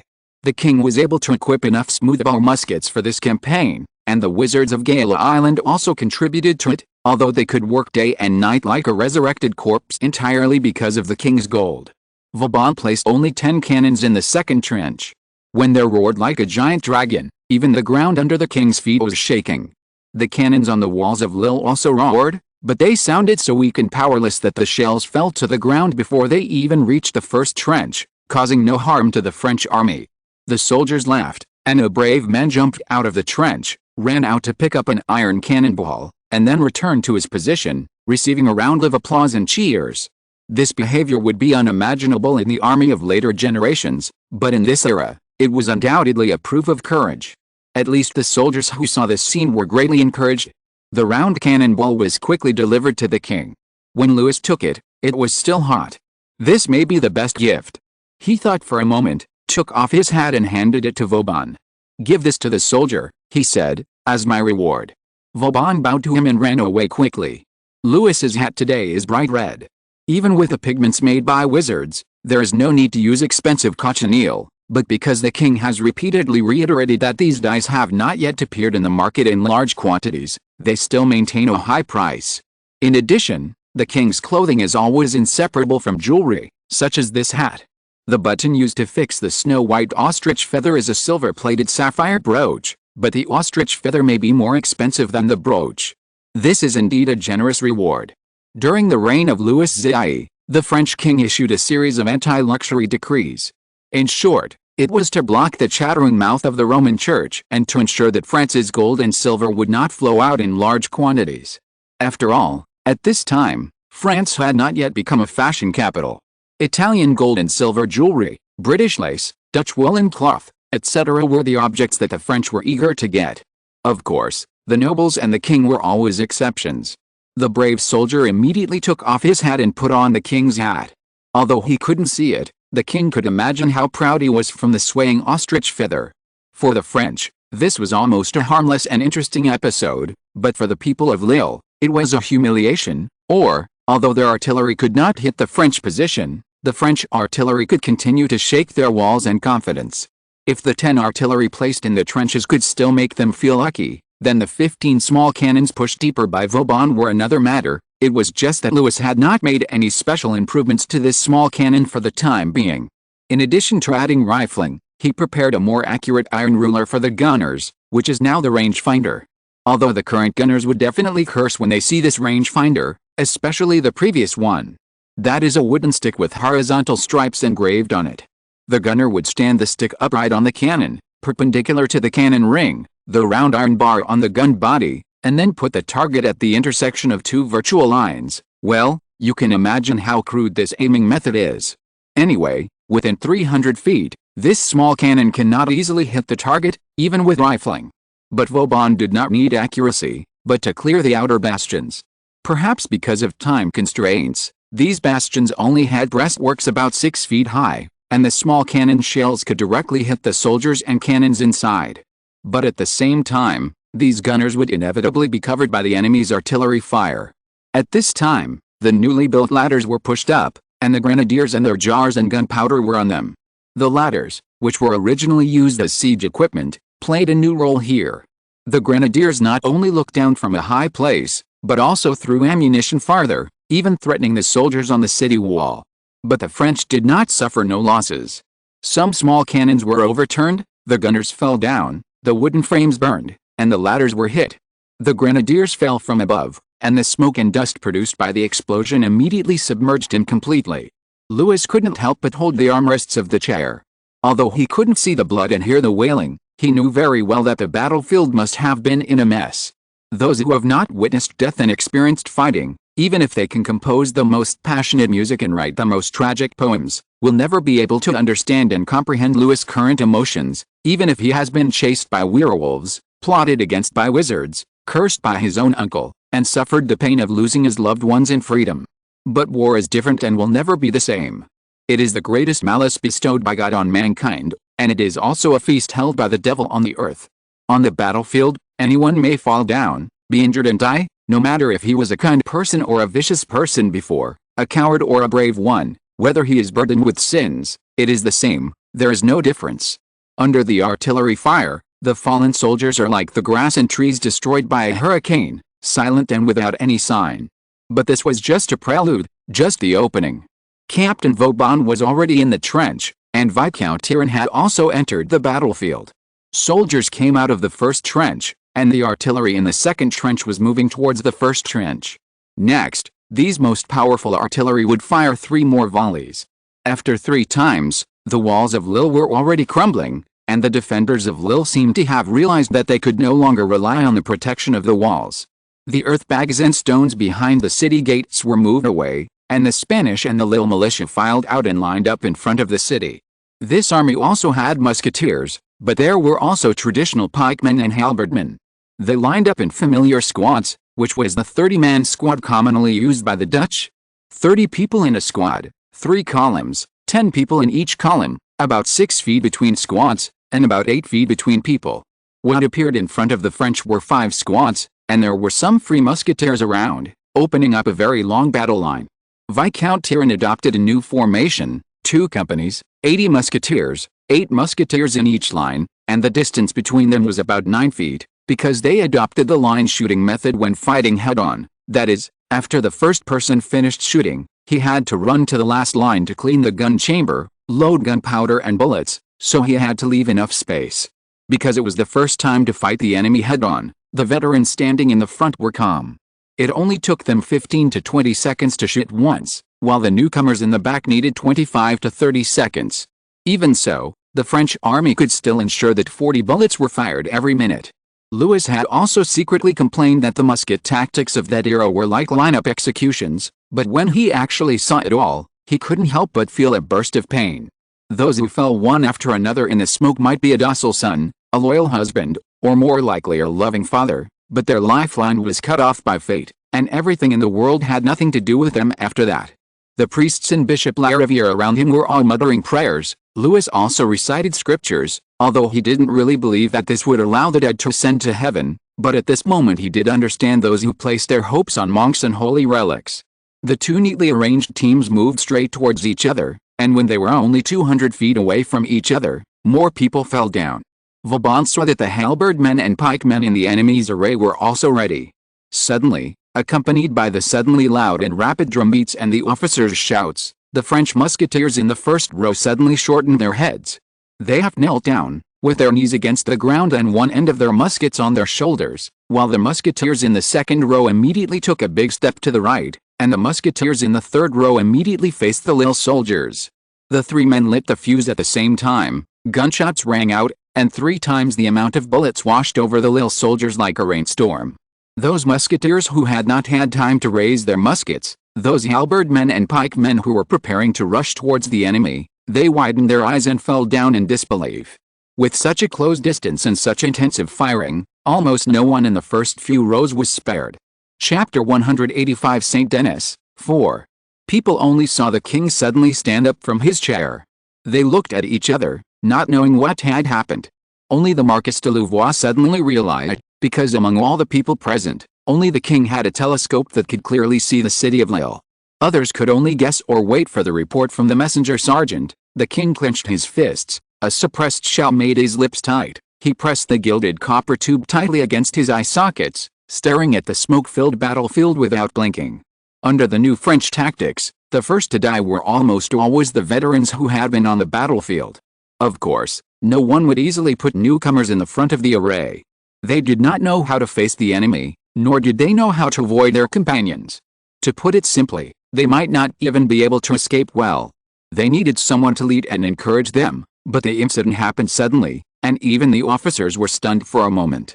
They watched as the French knocked down the soldiers in the front row with 3 times the firepower, and then moved the muskets from above the shoulders to below the chest. Of course, they also saw the cold light flashing on the barrels of those muskets. At first they didn't care about it at all.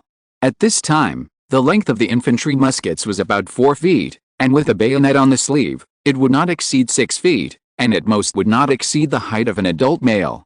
Both the halberd and the spear were more than 7 feet long, and this 1 foot of distance could decide life and death. The problem was that a large number of these spearmen and halberdmen were newcomers, and the French had already started running.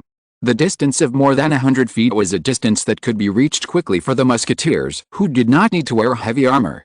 The rows of spears had not even been completely put down. What was worse was that even the veterans who had been on the battlefield would instinctively want to dodge when they were pointed at by the black muzzles of guns. It might take them a while to remember that these people's bullets were empty, but in just a moment, the royal blue torrent rushed into the formation of Lille's army. In fact, although Lille's army had suffered a heavy blow before, the Spaniards once dominated the whole of Europe with their military strength and tactics. If Lille's commander could act decisively, whether he ordered the army to retreat or to rush forward, there would be corresponding methods. But even he was hesitant. The soldiers could not get instructions, so some were still fighting, some had already retreated, and some were desperately looking for their superiors. Even so, until this moment, the Lille people might not have no chance to fight back, but at this time, with a loud trumpet sounded, the king's guards calmly killed in from both sides. After adding rifling, the musket bullets had greater power. They didn't even easily approach the battle formation of halberds and spears, but only wandered around them and shot. Every time, there would be a few halberdmen and spearmen falling. Hundreds of years ago, the Mongols had made the proud Christians tremble with this.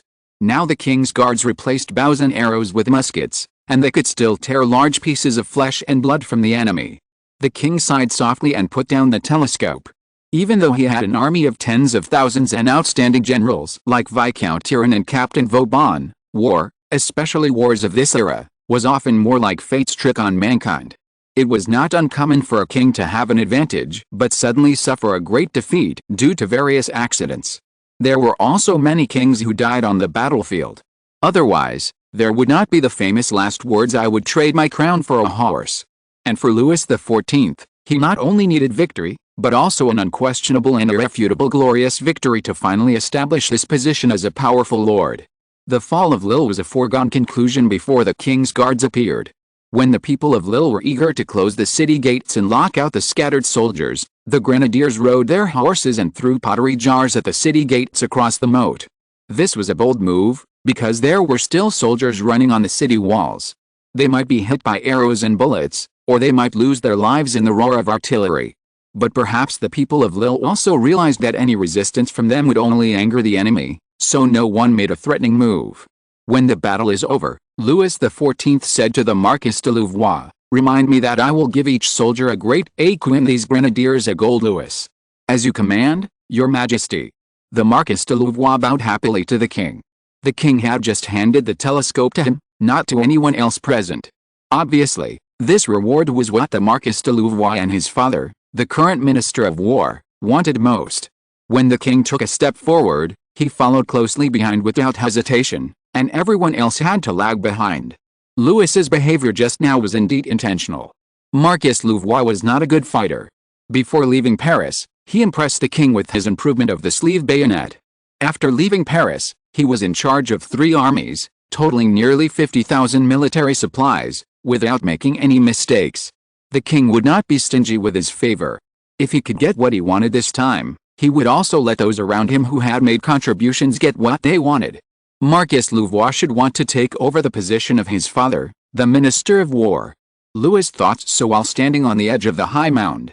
Behind him was a huge milky white tent, a royal flag with a blue background and a golden lily, and a private flag with a sun emblem embroidered with the gold thread fluttering beside him. The ministers surrounded him respectfully. It was dusk and night was about to come, but those who saw the king thought that they saw the rising sun. The mayor of Lille was a Flemish. He stood on the city wall at great risk and looked into the distance. He also held a telescope in his hand. The telescope was originally a product of the Netherlands. In 1604, the first crude telescope was born from an optician. Even though it could only magnify objects 5 times, people still flocked to it. Later, the Italian Galileo managed to improve it, so that the telescope could bring things 50 miles away to about 5 miles away. However, the best craftsmen making telescopes were still in the Netherlands. The telescope in the mayor's hand was not worse than the one in the hand of the French king. He also saw the king, a young, ambitious king. His heart fell like a man who had stepped on air. He had also heard about the new king of Spain, Carlos II, how useless and weak he was. At that time, he would still feel happy, because this undoubtedly meant that Spain would no longer be able to control Flanders by force. But he really should not forget that in Europe, if a lion weakens, there will definitely be another lion to replace it. And Flanders is just a group of antelopes, and antelopes cannot decide to be eaten by a lion.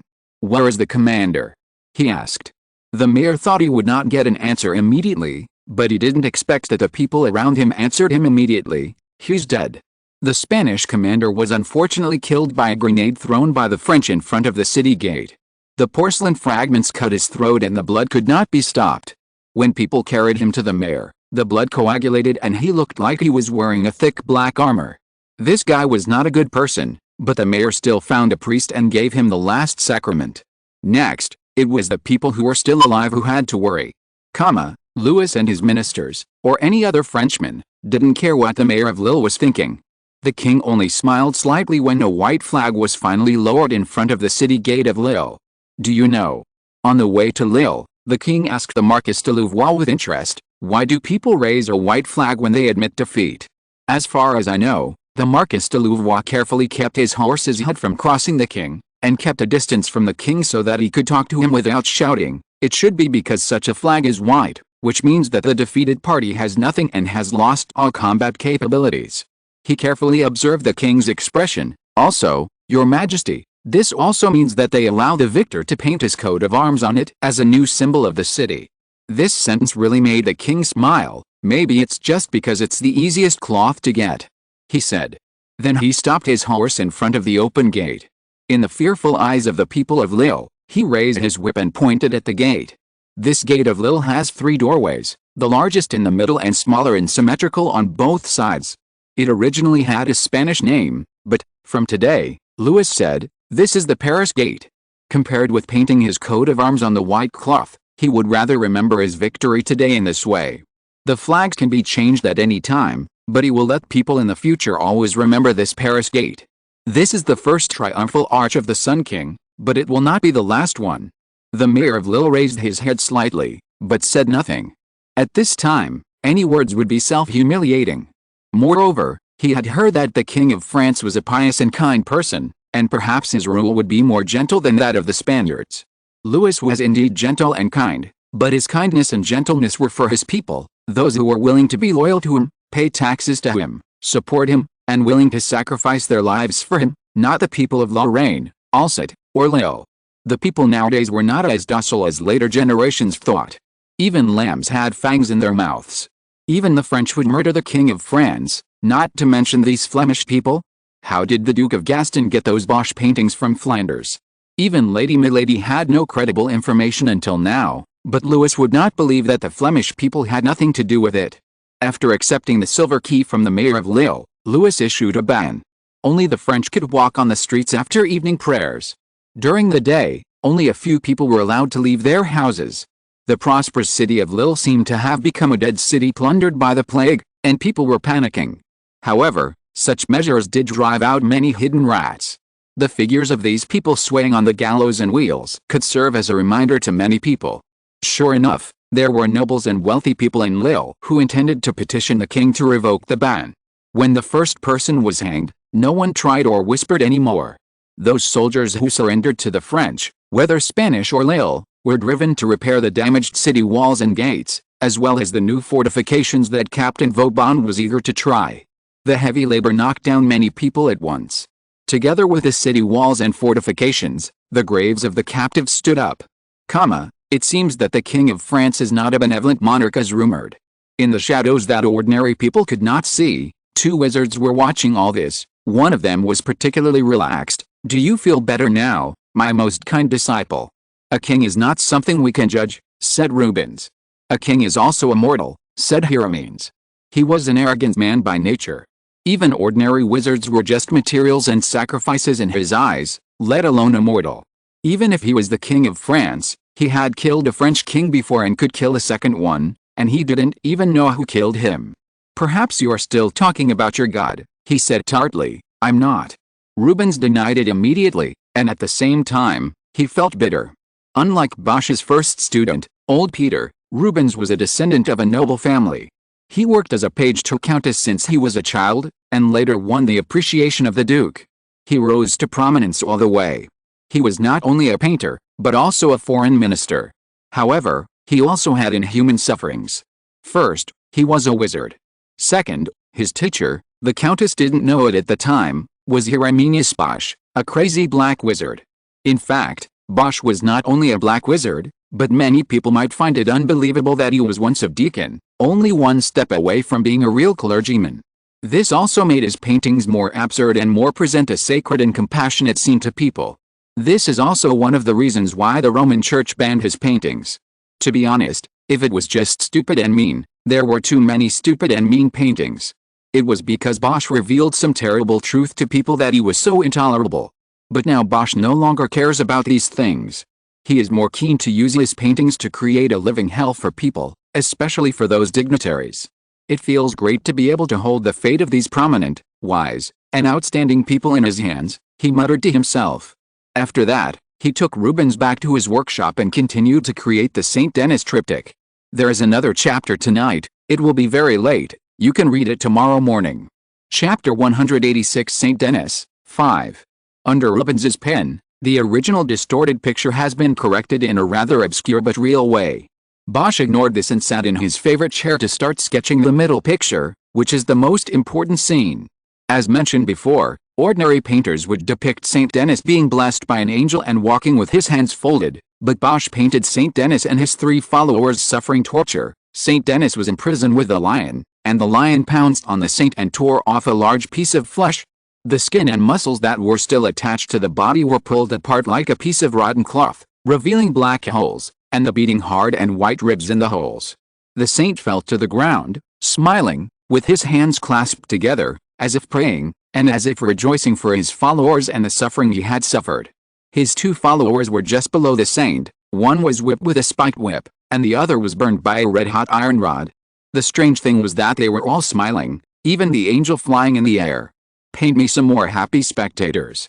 Hieronymus Bosch said to Rubens. Hieronymus's malicious intentions were not yet known. After passing through the port to Paris, the King of France began to work in Lille. It was hard for people today to imagine that if the king went to war at this time, he would bring half of the court with him. Hundreds of ministers and officials were busy in the city hall of Lille. Fortunately, it was also because of the ravens and owls raised by the wizards of Gala Island that the various urgent matters gathered in Paris could be transmitted to Flanders within a few hours. If there were more urgent matters, the king would instruct the Queen Mother, who was guarding Paris for her 2 sons through the mirror. However, without Gaston, Condé had surrendered, and Lorraine and Alsace were already in the hands of the king's loyal subjects. There were not many things that the king needed to worry about. The Marquis de Louvois did come to ask for an audience. He was the king's quartermaster, and was also responsible for the army's supplies, equipment, and housing. Under the king's order, he moved 1/3 of Lille's citizens and turned their houses into military camps. This method was used by the Viscount de Turenne in Dunkirk. Although it inevitably caused the people's curses and disgust, if they didn't do this, would the people of Lille love them? The soldiers in the army, those who died, those prisoners, were not just Spanish. The soldiers and officers were well arranged, and the supply convoy had already caught up, as well as the supply from the warehouse in Lille. The problem was the Bohemian women. When the Marquis de Louvois arranged them with the famous ladies, they angrily refused and protested loudly. The Marquis de Louvois was not a good soldier, but he was brave enough. However, when a bunch of women crushed him with their soft bodies, he still had to flee in a mess, and those women were still laughing behind him. The young but serious minister was very angry. He came to ask the king, and there was also a slight blame, because the arrival of these women, to put it disrespectfully, it might be related to their Majesty the King. The strictly trained Bontang brought the minister a glass of milk with a stern face. After all, it was already late. What do you want them to do? The Marquis de Louvois said unhappily. He paused and said, I know that among them, there may be some people you need, but don't you have others here? People who don't understand may be confused, but Louis guessed that Louvois knew something that he should know. I want them to do some nursing work. Nursing work. Marquis Louvois was puzzled. This was a new word, but he still analyzed the meaning of the word and figured out the general meaning. Don't we have doctors? You don't want to use those herbs to treat your soldiers. There is a reason for this. Louis raised his hand and interrupted Louvois' next words. I know what you are worried about. After all, the wizard's herbs are as famous as curses, and the Roman Church will also be dissatisfied, but the people of Gala Island will help us supervise them. Is there anything they can do that the people of Gala Island can't do? Yes, said Louis. Yes, Louis was contemptuous and dissatisfied with these Bohemian witches. If Louis XIV was taken into account, they would have to bear a great responsibility. But this war also made Louis think of other things, such as the rescue and management of the wounded. In the 17th century, people were quite indifferent and careless about the rescue of the wounded. Perhaps it was because before that, countries and regions almost did not have their own armies, and most of them used money to hire mercenaries to fight for them. Except for knights, lords, and kings who would be rescued after being injured, other wounded people had almost no choice but to stay on the battlefield and wait to die, unless they had friends and brothers who were unwilling to give up on them. Starting from Francis I, people gradually began to look for the lucky ones who survived the battle, but whether they could recover still depended on whether they could continue to be lucky. In addition to the fatal infection in 9 out of 10 cases, it was almost impossible for the wounded to eat nutritious food, drink clean water, rest and recuperate in a warm place. Their injuries would inevitably accompany them throughout their lives. Without legal and customary pensions, their livelihood would also be a problem. Many people could be said to have died in despair. Sometimes they would rather get a last sacrament than treatment. Louis did not intend to let the situation get worse. Don't forget, this was his army. He also knew how important a veteran of the battlefield was. So from the very beginning, he intended to establish a medical school and recruit more knowledgeable doctors, that is, no barbers as assistants, no doctors who only knew how to bleed and inject that organ, or blow tobacco into that you-know-where position. But this process was even slower than all the king's affairs. This was not surprising. Although Italy had a mature and rational medical school as early as the 12th century, there were even female medicine and female doctors. The Roman Church had always been very wary of such academies that directly involved doctrine and religious theory. To establish a college under their supervision was no easier than dancing in shackles. In addition, the kind of doctors with real talents and knowledge that the king needed were rare nowadays. Andrea Vesalius, the ancestor of Varro Vesalius, was one. Unfortunately, even if he was a wizard, he lived 100 years ago, and his death was personally certified by the Roman Church. There were only 3 doctors accompanying the army for the time being, which was not even a drop in the bucket compared to the 50,000 soldiers. The king thought of nurses. Although men could also take care of the wounded, and it was even more convenient, in this era, population was a precious resource. To say it was precious meant that the number of recruited soldiers was already a heavy burden for the people. If young or middle-aged men were to be recruited, the king would have to face famine next year, even with potatoes. So, what about women? Here we have to talk about people's requirements for women at this time. Although famous beauties were a well-known business, even these famous beauties would be regarded as a burden and shame if you asked them to take care of the wounded full-time, not to mention women from ordinary families. It was absolutely impossible for them to have close contact with a strange man, sometimes almost hugging each other, wipe their bodies including some private places, feed them, give them water, and deal with their feces. This is absolutely impossible. Manette said angrily. This is the king's order.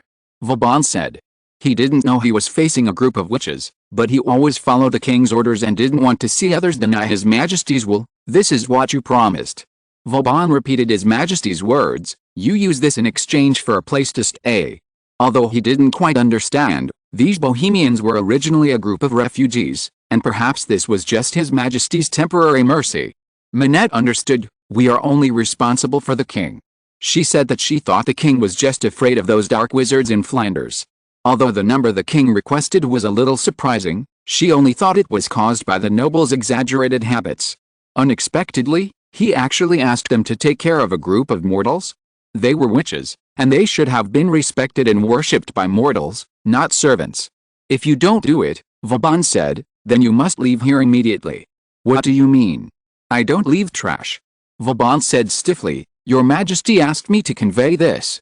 Even if it was a conveyance, Manette could hear the ominous meaning in it. Yes, she also realized that the King of France didn't care about them, and was even a little bored, but even if it was Manette, she still lacked political sensitivity, or it could be said that the things that witches should have were taken away when they abandoned the royal family.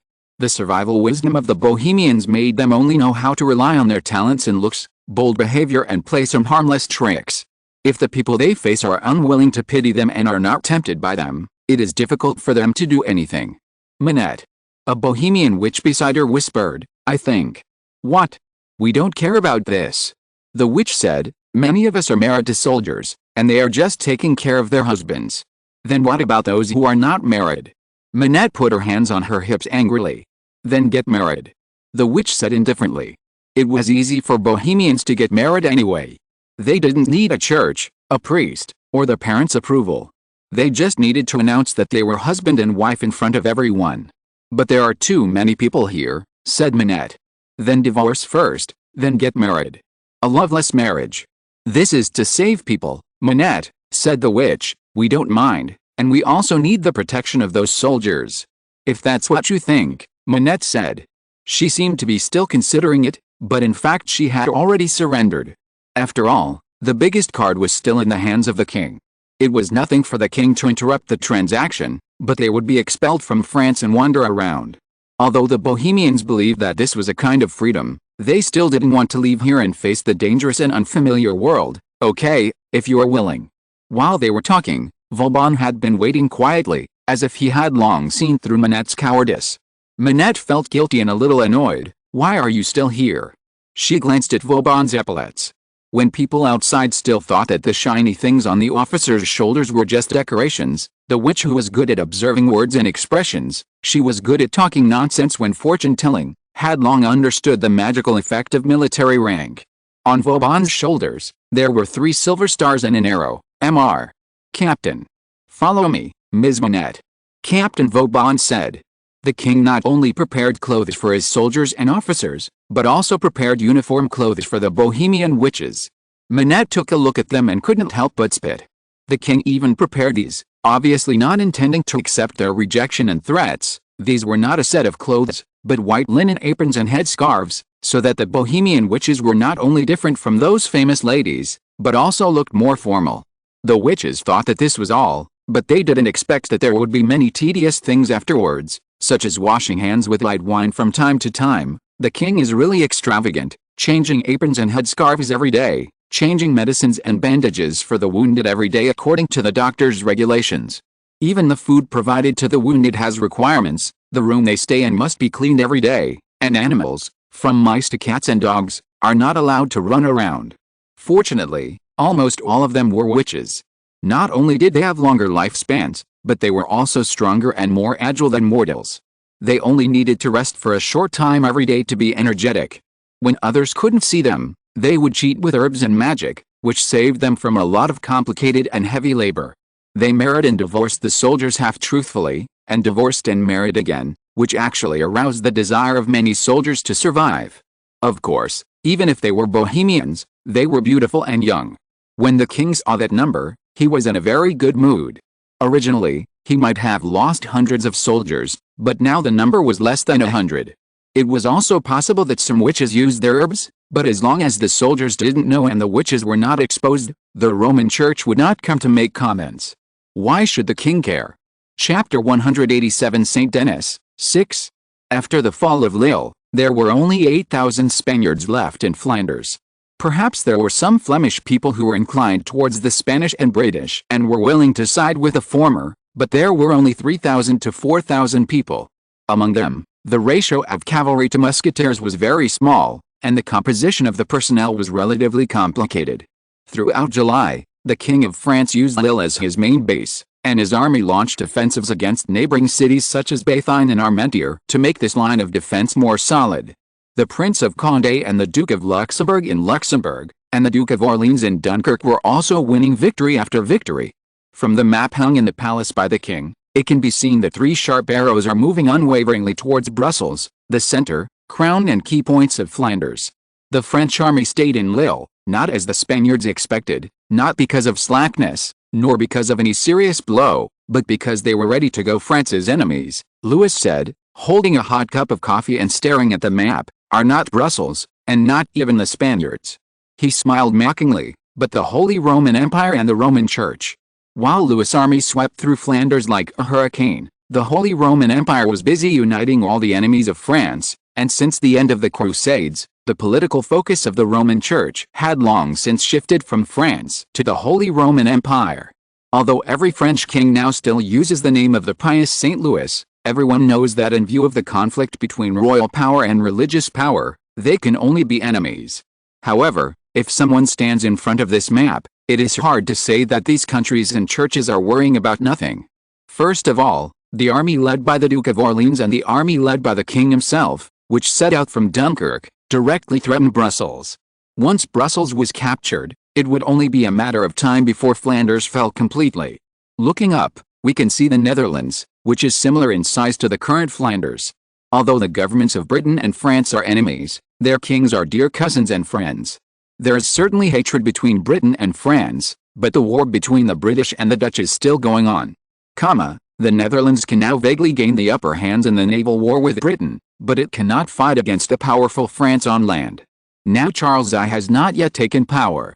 His mother is Hedwig Eleonora of Holstein-Gottorp. Her family once ruled Denmark, Sweden and Norway.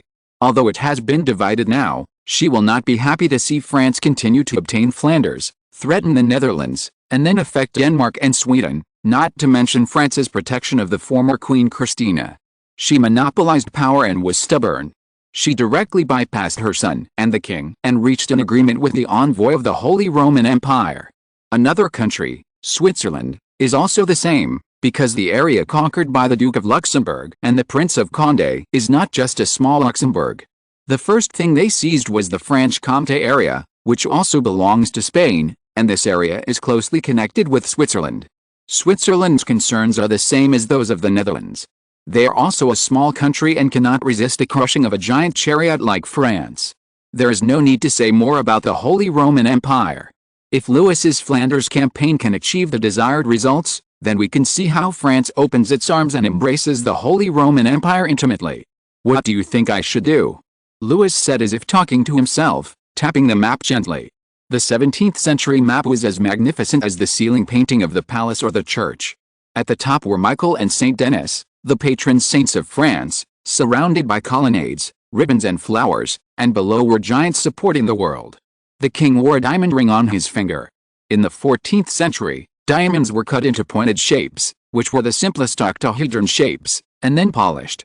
In the 15th century, the table cut originally used for emeralds was used for diamonds, which was to grind off a sharp corner on the top of the octahedron. The rose cut appeared 100 years ago, with 24 triangular cut faces and a bottom face. Not long ago, a jeweler in Versailles proudly presented the king with a finished product he had carefully cut, that is, the cushion cut, the prototype of the brilliant cut. The brightness and fire of the diamond were maximized. It almost covered 1/3 of the king's knuckles. Under the light of the candle, it was even more dazzling, like a star. Bontang watched it move from Dunkirk to Ghent, from Ghent to the Netherlands, and from the Netherlands to Denmark. Above Denmark was Sweden. You know, Louis said, 10 years ago, I also liked hunting and riding. In fact, it was not so much that he liked hunting and riding, but rather that the young king used this method to avoid the inevitable confrontation with the Queen Mother and Bishop Mazarin. This was not an emotional issue, but when you hold the fate of a country in your hands and a casual word or an order can change the fate of thousands of people, it is difficult for you not to want to do something. Bishop Mazarin and Queen Mother Anne may not have thought of ruling the country forever, but they can also think that the king is still too young and naive to take on such a heavy responsibility. So what about King Carl's I of Sweden? According to previous intelligence, the Swedish people do not have much resentment towards the king, or they are also very clear that the king is not the one who is now governing the country. However, the king, who was born in 1655, is already 11 years old this year. So, is he as clear as young Louis that he does not have the qualifications and experience to rule a country yet? Or is he resentful and dissatisfied, or does he simply not understand his situation? As for Hedwig Eleonora, perhaps because she was born in such a family, she was no less ambitious than a man. Although she always claimed that she did not want to interfere in government affairs, she had to convey almost all the conversations between the king and the ministers. In terms of the king's education, he could only speak German and had no idea how to handle government and diplomatic affairs. In this respect, she was not as good as Queen Mother Anne. Queen Mother Anne rarely interfered in government affairs. She regarded herself as an important weight and a solid shield to protect her young children and France. Although she was also worried that Louis was not like a child, he did not like to play, but only liked to read, but she did not deprive Louis of the right to sit in the study, and the Queen Mother did not even find a suitable teacher for her son. Not to mention that the regent ministers would take on this responsibility. They had a heavy workload and sometimes even forgot about the king in the court. Has Philip's spy brought back any new intelligence? A letter was delivered here today, Bontemps said, and the king returned to his desk and sat down. Under the bright candlelight, he unfolded the document covered with fine handwriting. The spy was originally a Venetian. He got a lot of fresh goods from the king, such as dyes, glass, mirrors, sugar, corn, potatoes, etc., which made him successfully become one of the royal merchants of the Swedish court. This is mainly because the winter in Sweden is long and cold, so whether it is potatoes that are rich in starch and can be stored for a long time, or corn brew liquor and maltose, they are all very popular there. He is not qualified to accompany Charles I, but it is not difficult to inquire about some of the king's hobbies. It will not arouse too many people's suspicion. After all, as a businessman, it is too normal to find out the preferences of the superiors and try to please them. As for his return, like all children, Charles I likes sweet corn syrup more than wine. He was indeed strong and was able to hunt stags even though he was only 11 years old. There were often some young people around him. When they ran around in the streets, people took off their hats and cheered them, and the king responded with loud shouts. Some people said that this king who had not yet taken power was more popular than Queen Christina. He was kind to people and had a warrior-like rudeness and straightforwardness. He was rarely seen beating civilians and servants. He was also quite generous in rewarding his servants. He was not too stingy when spending in taverns and hotels, except that he sometimes couldn't calculate the amount. In addition, although he would appreciate drama, he could hardly understand the allusions and words in dramas other than religious plays. It seemed that he was really lacking in book education. Therefore, he relied heavily on his servants and often needed them to calculate and explain for him. In addition, because he was only 11 years old, it was difficult to find out about other things. On the back of the parchment, the spy used a sketch to leave the latest portrait of the king. Louis asked Bontemps to find the portrait of Charles I that they had collected before. The portrait might be younger than the sketch, but he was dressed as a man instead of wearing a skirt. The characters in the portrait were naturally beautified, but compared with the sketch, they were not too different. And Louis didn't care about this. He paid attention to the face of Charles I. There are many genetic or non-genetic diseases that can be presented on the face. Even if the painter deliberately concealed them, the spy sketch would tell the truth. From here, Charles I was a good-looking child with a good-looking face. His hands and feet were well proportioned. There was no sign of pigeon chest or hunchback in his body. He could ride horses and hunt, which meant that his breathing and coordination were no problem. Elizabeth. Louis said that his daughter was 7 years younger than Charles I and was only 4 or 5 years old now, but the marriage between countries had never been based on age, and for men and women, it was not a problem for men to be older than women. But I still hope that Elizabeth can be happy. Louis said in a letter to Queen Mother Anne. Yes, he has decided to marry his daughter Elizabeth to Charles I. The conclusion of this marriage will be a huge blow to the anti-French alliance that destroys the Holy Roman Empire and the Roman Church, and it is very likely to succeed. After all, if the Queen Mother of Sweden and the King have any concerns, it is the fear of the behemoth of France. But if this behemoth can become their in-laws, don't forget that the mother's family of the Queen Mother of Sweden is a branch split from Oldenburg in Denmark. She is only worried about France's occupation of Denmark and then targeting Sweden. But what if France is willing to support Oldenburg in Holstein to gain the right to rule Denmark? Opposing France, the best situation is to remain unchanged, support France, or even just remain neutral. Then in the future, Charles I's territory is likely to return to the original size of Oldenburg, that is, Denmark, Sweden and Norway. Who cannot be tempted? But before that, they still need to do one thing. Ms. Christina, the former Queen of Sweden, once resolutely abandoned the throne which she regarded as a burden. Although there were also instigations from the nobles and the Protestant Church, as far as Louis was concerned, she soon regretted it. After the death of Charles X, her nephew was only 5 years old, so she declared that if Charles I died, she would become the Queen of Sweden again. The problem was that Charles I's health had always been satisfactory. After leaving France, she had been traveling between Rome and Stockholm. Her reputation was damaged in Fontainebleau, so she was not welcomed or supported by the Romans or the Swedes. Fortunately, with the mediation of Louis, she was still able to get taxes from her territory. Although she could not squander it lavishly, it was not a problem for her to maintain a decent life. It was just that during this period, her behavior constantly disappointed Louis. First of all, she didn't care about the reputation of women and monarchs. She let women perform dramas in her palace, which was like lewd behavior at the time, and even illegal in some places. She maintained long-term intimate relationships with some young scholars, actors and a cardinal. She held Catholic ceremonies in places where Protestants were dominant, but was embarrassed to be driven away by the locals. She even semi-publicly established an alchemy laboratory. Yes, if she was just Miss Christina, these behaviors were not in line with the moral concepts of the people at the time, but they had nothing to do with others. But since she went there as a person ambitious for the throne, such behavior was tantamount to slapping her supporters in the face. Louis was not so embarrassed, but, if he could get a response from Sweden, he had to show the appropriate attitude. Chapter 188 St. Denis, 7. The former Queen of Sweden, Ms. Christina originally wanted to return to her residence in Stockholm, the capital of Sweden, but since she revealed her ambition for the throne, The Queen Mother, who had developed a dislike for her, instructed her subjects to seize her residence in Sweden.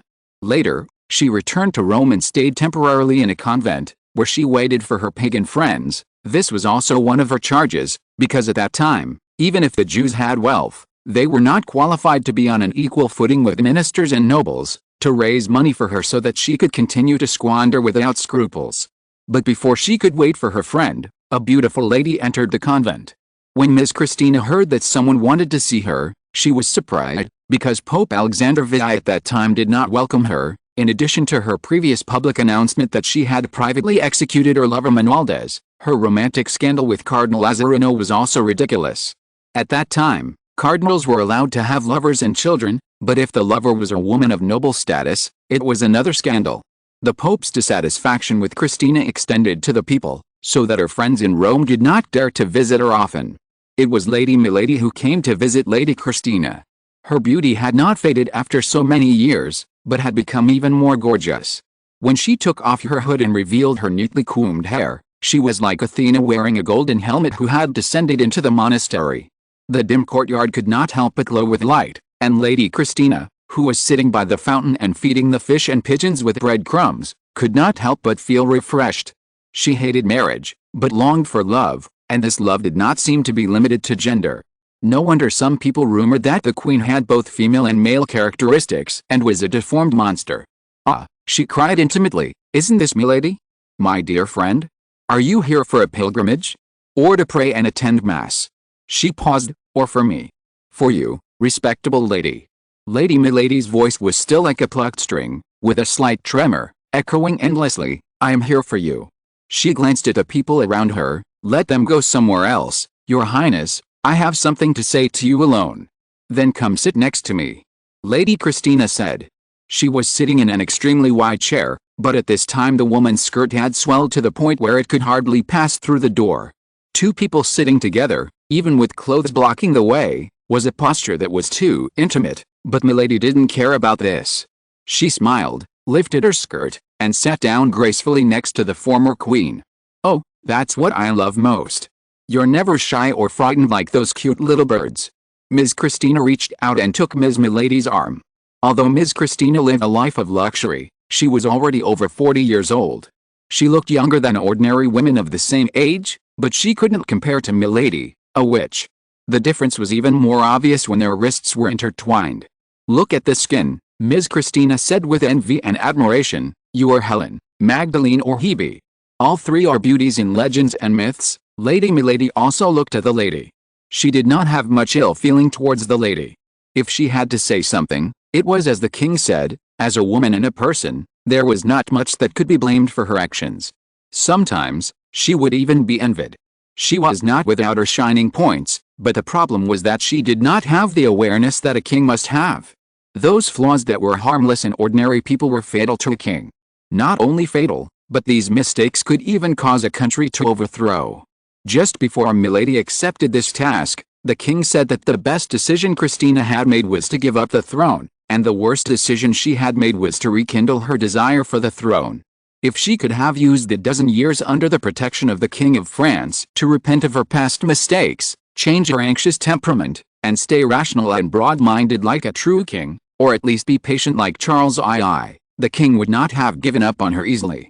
Unfortunately, Lady Milady still saw that girl in her 20s, who was reckless and unscrupulous. Some people think that a king is someone who can do whatever he wants. No, that is totally wrong. As a king, he must be more restrained, more cautious, and more painful than an ordinary person. Personal desires must always be put behind the royal family, the country and the people. This is something the lady in front of him will never be able to do. Lady Christina looked at a wooden box that Lady Milady had brought. The box was about 2 feet square, just the size of a folded coat. She raised her chin with interest and signaled with her eyes. "Why, is this a gift from you?" "No," Lady Milady said with a smile. "His Majesty the King asked me to give it to you." Speaking of His Majesty the King, the smile on Lady Christina's face disappeared immediately. She once had fantasies about the king. No, not fantasies about marriage or love, but fantasies about a prominent and kind monarch. However, her disappointment was greater than her hope. Although Louis XIV sheltered her, His thoughts were more rigid and boring than any king or gentleman Christina had ever met. He reminded Christina of her cousin, later Charles X. It was to escape the marriage with Charles X that she resolutely gave up the Swedish throne, left her palace, her country and her people. An ominous premonition came over Lady Christina. If it was only Milady, she could imagine that the other party came only for Christina, but if she was also the king's messenger, the king would never do anything without a purpose. "What's in it?" she asked. Lady Milady shook her hand, stood up from her side, walked over to open the box, and then held it in her hands, presenting the contents in front of the former queen.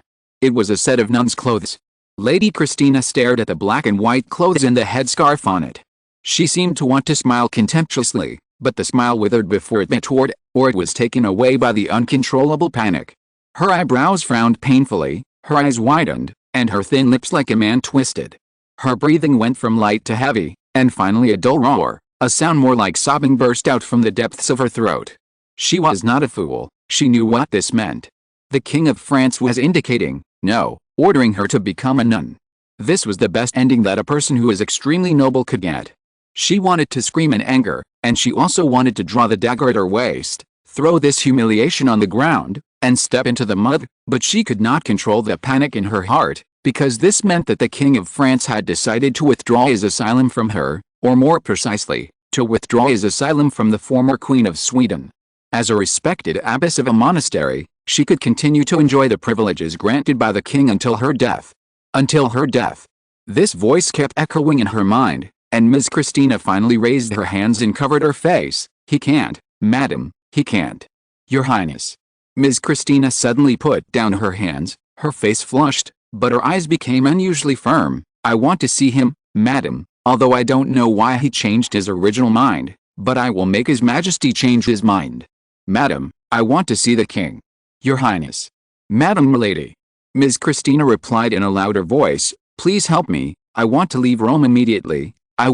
Yes, give me a horse, I want to ride a horse, not a carriage, and my clothes, let my maid come, I want to change into riding clothes. I will travel day and night, His Majesty will change his mind as long as he sees me. Not those despicable villains." She grabbed Lady Milady's hand. If Lady Milady was an ordinary woman, her wrist would have been broken by this lady. But as a witch, Lady Milady not only did not show the slightest pain, but she could not even move the box in her hand. She just looked at Lady Christina calmly and compassionately, watching her go from disbelief to anger and panic, and then to near madness, when she found that no matter how she shouted, no maids, nuns or attendants came to watch. "Your Highness," Lady Milady said, "don't struggle in vain. This will only make you more rude and disappointing. Since His Majesty has made a decision, it is impossible for others to change it at will. I thought you knew it a long time ago." "Why?" Lady Christina said sadly, "I thought he would be the person I could rely on the most." "He used to be," Lady Milady said. As one of the king's spies, she certainly knew that the king paid a lot of price to protect this lady. "Just because I killed Manuelnich," Christina shouted. Since leaving Fontainebleau, she almost stopped meeting Louis XIV. She didn't know whether it was out of guilt or out of a guilty conscience. "Just because I didn't want to follow Father Lebel's advice and make the Santinelli brothers scapegoats? But he deserved it, he betrayed his queen. You were no longer the queen at that time. I was just angry for a moment. The king was also very angry at that time. And dishonorable murder happened in his palace. There was probably a lot of open and covert ridicule and sarcasm, especially Christina's behavior, which greatly damaged her reputation and almost killed the king's plan." Madame Milady sighed when she thought of this. It should be said now that it has completely failed. The king asked her to come just to save the last bit of loss. "I will not vow to become a nun," Lady Christina said firmly. "Let me talk to His Majesty, I still have." "What else do you have?" Lady Milady interrupted her coldly. "Without His Majesty, you can't even get the taxes for your own territory. There are only flatterers around you, not even a slightly useful person, only actors, pagans and the idle second and third sons, who are eager to gain benefits from you and will scatter when you need help. You are heavily in debt. You have purchased a lot of artworks and decorations, and held banquets and masses every night, but these are of no benefit to you in your career. Mr. Mazarin promised me." "What did he promise? Was it on a visible piece of paper, or did he swear an oath before God?" If it were someone else, they might still hesitate, but it is no exaggeration to say that the loopholes around Ms. Christina are as dense as a fishing net. Lady Milady has read every letter between her and the bishop. Ms. Christina is affectionate, but the bishop did not even leave any clues in the letter. His letter is full of calm and wise advice, without any private feelings. Even if these letters are placed in front of the most pious religious judge, he will have nothing to say. As long as I return to Sweden. Christina stubbornly straightened her shoulders. Your residence in Stockholm has not been taken back, let alone the royal palace. Since the day you left, Your Highness, you can never go back. Lady Milady lowered her head and said the cruelest words, and no matter who is willing to support you, it is a thing of the past. Your Highness, you are 40 years old, you are not married, and you have no children. Even if you get the throne back, you have no heir. In this case, she straightened up, took out the headscarf from the box, and gently placed it on the head of Ms. Christina, who had been kneeling on the ground at some point. Why should we, them, and you do this? Stockholm, 3 Crowns Palace. Young Charles I was just coming back from outside, and his attendants were all teenagers of about his age. Having spent a long time with the king, they knew that he was a generous man, so they quarreled, laughed and made noises along the way, filling the whole palace with vibrant energy. The king was only 12 years old this year, not yet an adult, but he had grown tall enough, about 5 feet 1 inch, and it was conceivable that he would continue to grow taller and would be a great king to be looked up to, in every sense, which was also the expectation of his mother and 5 regents. Chapter 189 St. Denis, 8. They ran across the square courtyard and rushed into the corridor, scaring the maids to scream and then giggle. The Queen Mother's lady-in-waiting came with a group of people. Oh, it seems we can't go to the market. The king said that they had agreed to go to the market after a simple lunch. My mother must have something to talk to me about. Generally speaking, the Queen Mother seldom goes back to disturb the king's games and entertainment, but if she does, it must be for very important things. In the early days of the regency, the king still needed to sit on the chair as a decoration and symbol. Now officials can even report government affairs directly to the Queen Mother and wait for the decision of the Queen Mother and the regent. The king can do whatever he likes. Before leaving, the king saw one of his friends looking unhappy. He walked over and patted his shoulder. I promised you the chessboard. Don't worry, wait until I come back. The young man opened his mouth to say something, because he didn't want any chessboard at all, and the king and he didn't have such an agreement. He was annoyed that the Queen Mother and the regents always intentionally or unintentionally separated the king from political affairs, and only let the king appear when the foreign minister or envoy came. Even so, the king was not suggested to say more. He couldn't, because except for German, the king couldn't understand or speak the languages of other countries. But the king stopped him with a gentle look. The king was 12 years old this year. In the palace, children always grow up very fast. He knew that among his friends, there might be only 2 or 3 who were loyal enough to him. The others were either fence-sitters or spies who monitored him. Of course, the Queen Mother and the regent had a better way of saying it. The king turned and left, and the young man threw away the invitations of others in annoyance and left the 3 Crowns Palace alone. When the king entered the reception room of the Queen Mother, he was not surprised to find that a group of envoys were waiting for his arrival. The leading envoy was wearing a sapphire blue satin coat and a gorgeous sable cloak dotted with gemstones. The brooch on the cloak was an exquisite golden lily. He held a huge hat in his hand, and when he saw him, he waved it and made an intricate and elegant bow. The people behind him did the same. Compared with the Swedish court's dress style that was more Spanish, mainly black and brown, they were like a group of birds brought by the sun. The king had seen it in a picture book that had landed among a group of crows, so brilliant that it was difficult to look directly at them. Prince Conti smiled and raised his head after getting permission. When he saw Charles I, his first reaction was to compare him with their king, Louis XIV, in his youth. They were both lively and bright-eyed. If there was any difference, the French king at that time was more like a wise scholar, while the Swedish king was like a young warrior. Also, at the age of 12, their king had read every book in the study, even the Latin scriptures, and this king was said to be not good at reading and writing. Charles I glanced at this group of French people, stepped forward to kiss the Queen Mother's hand, and saluted to the regents. "Oh, my child," the Queen Mother said, "please also salute these respected gentlemen, because they have brought us great good news on behalf of God and the King of France." Charles I had some vague guesses, but he couldn't be sure until the servants brought a huge picture frame covered with an indescribable blue velvet like the deep sea or the night sky. He was sure. The royal blue velvet was slowly opened. Just like the Duke of Orleans in the past, this was also the work of Charles Le Brun, Louis's royal painter. Le Brun's paintings have always been criticized by later generations for being too mediocre, but in Louis's view, he just didn't want to be too extraordinary. Surpassing the aesthetics of ordinary people would at most bring anger and blame from his employer like Rembrandt did. If he surpassed the aesthetics of a king, then he would most likely completely lose his honor and credit, and fall from grace, especially now. The king's prestige was like the sun, radiating from Paris to every corner of France. Those who were regarded as heretics by the king would find it difficult to gain the appreciation of other nobles. Knowing the painter's concerns, Louis naturally tried to comfort him, and he never thought that being secretive and moody would be the demeanor of a king. He openly made his likes and preferences public. Of course, this would attract a large group of flatterers, but there were also some people, some opponents, who had to expose themselves, unless they were willing to rebel against their beliefs and souls. If so, they could not claim to be an upright person, because they had already lied first. With the king's clear instructions, Le Brun's talent was fully presented. He was not the kind of person who liked to use tricks to attract attention from others, which was exactly what the king wanted. His style gradually changed from the initial rigor, it could be said to be rigid, to gentleness and lightness. In his paintings, the colors became softer, and the postures and expressions of the characters were no longer so stiff. Normally, in a portrait like this, the protagonist would always take a posture with the body slightly turned sideways but facing the audience. The princess might be allowed to hold the toy bed, which would sometimes contain dolls, implying that she could become a good mother in the future. But compared to her face and arms, people's eyes would inevitably fall on her skirt first, because this seemed to be the main body of the princess. The silk, ribbons and gems that almost occupied 1/3 of the picture, the rest of the things made people less concerned.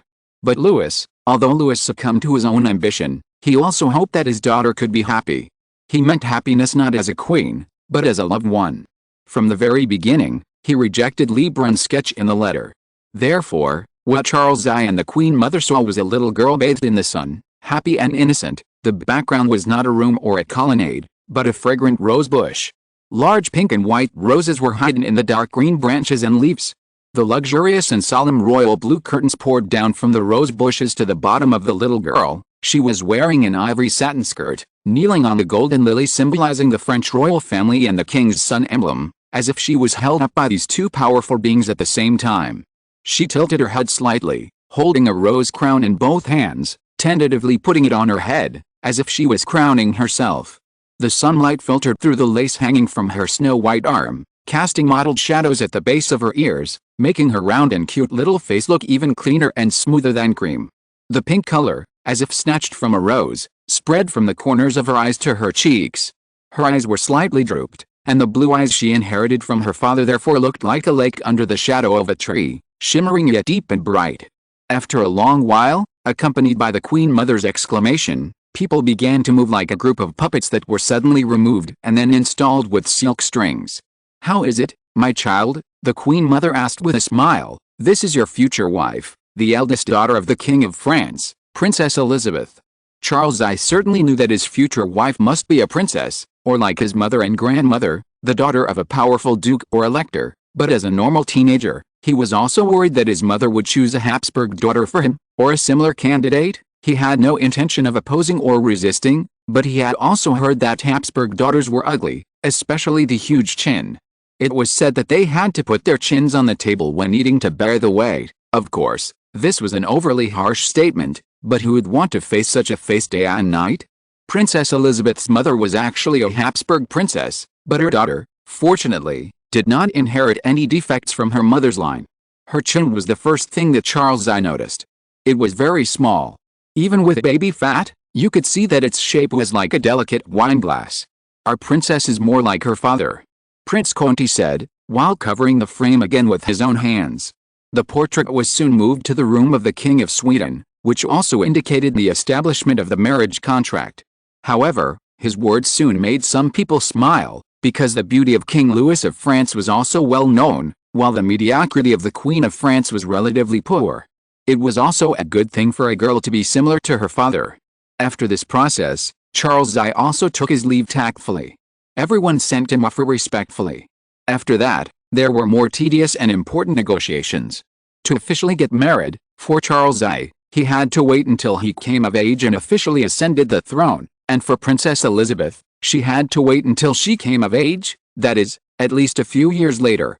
King Louis of France was willing to send an envoy at this time in order to destroy the anti-French alliance that the Roman Church and the Holy Roman Empire were forming. Even the Queen Mother of Sweden had to admit that the King of France was really generous, especially since he promised to carve out a piece of territory from Flanders as the princess dowry. Just look at the map. Sweden seems vast and has many ports, but these ports are all in the Baltic Sea. Sweden is surrounded by Norway and Denmark. The only outlet to the sea is the Skagerrak Strait, which is controlled by both Norway and Denmark. Sweden became independent from Denmark more than 100 years ago, but Norway still belongs to Denmark, so it is equivalent to being firmly imprisoned by Denmark. But Flanders is under the Netherlands. It can be said that even if the marriage contract is reached and Princess Elizabeth brings this territory into Sweden, it will be an enclave, but for Sweden, they will have another outlet to the sea that is not controlled by Denmark. This also shook the Queen Mother of Sweden, and she used it to persuade other regents. Among these 5 regents, the only one who was loyal and talented enough was probably Field Marshal Carl Gustav Wrangel. The problem was that the commander-in-chief of the Swedish army was loyal to the Queen Mother rather than the king. The other ministers were either good at fighting for power or exploiting the people, and they were almost all pro-British. The current relationship between Britain and France is really mysterious. Their governments are hostile to each other, but their kings have a very deep friendship. However, the regent of Sweden is of course inclined to the British government.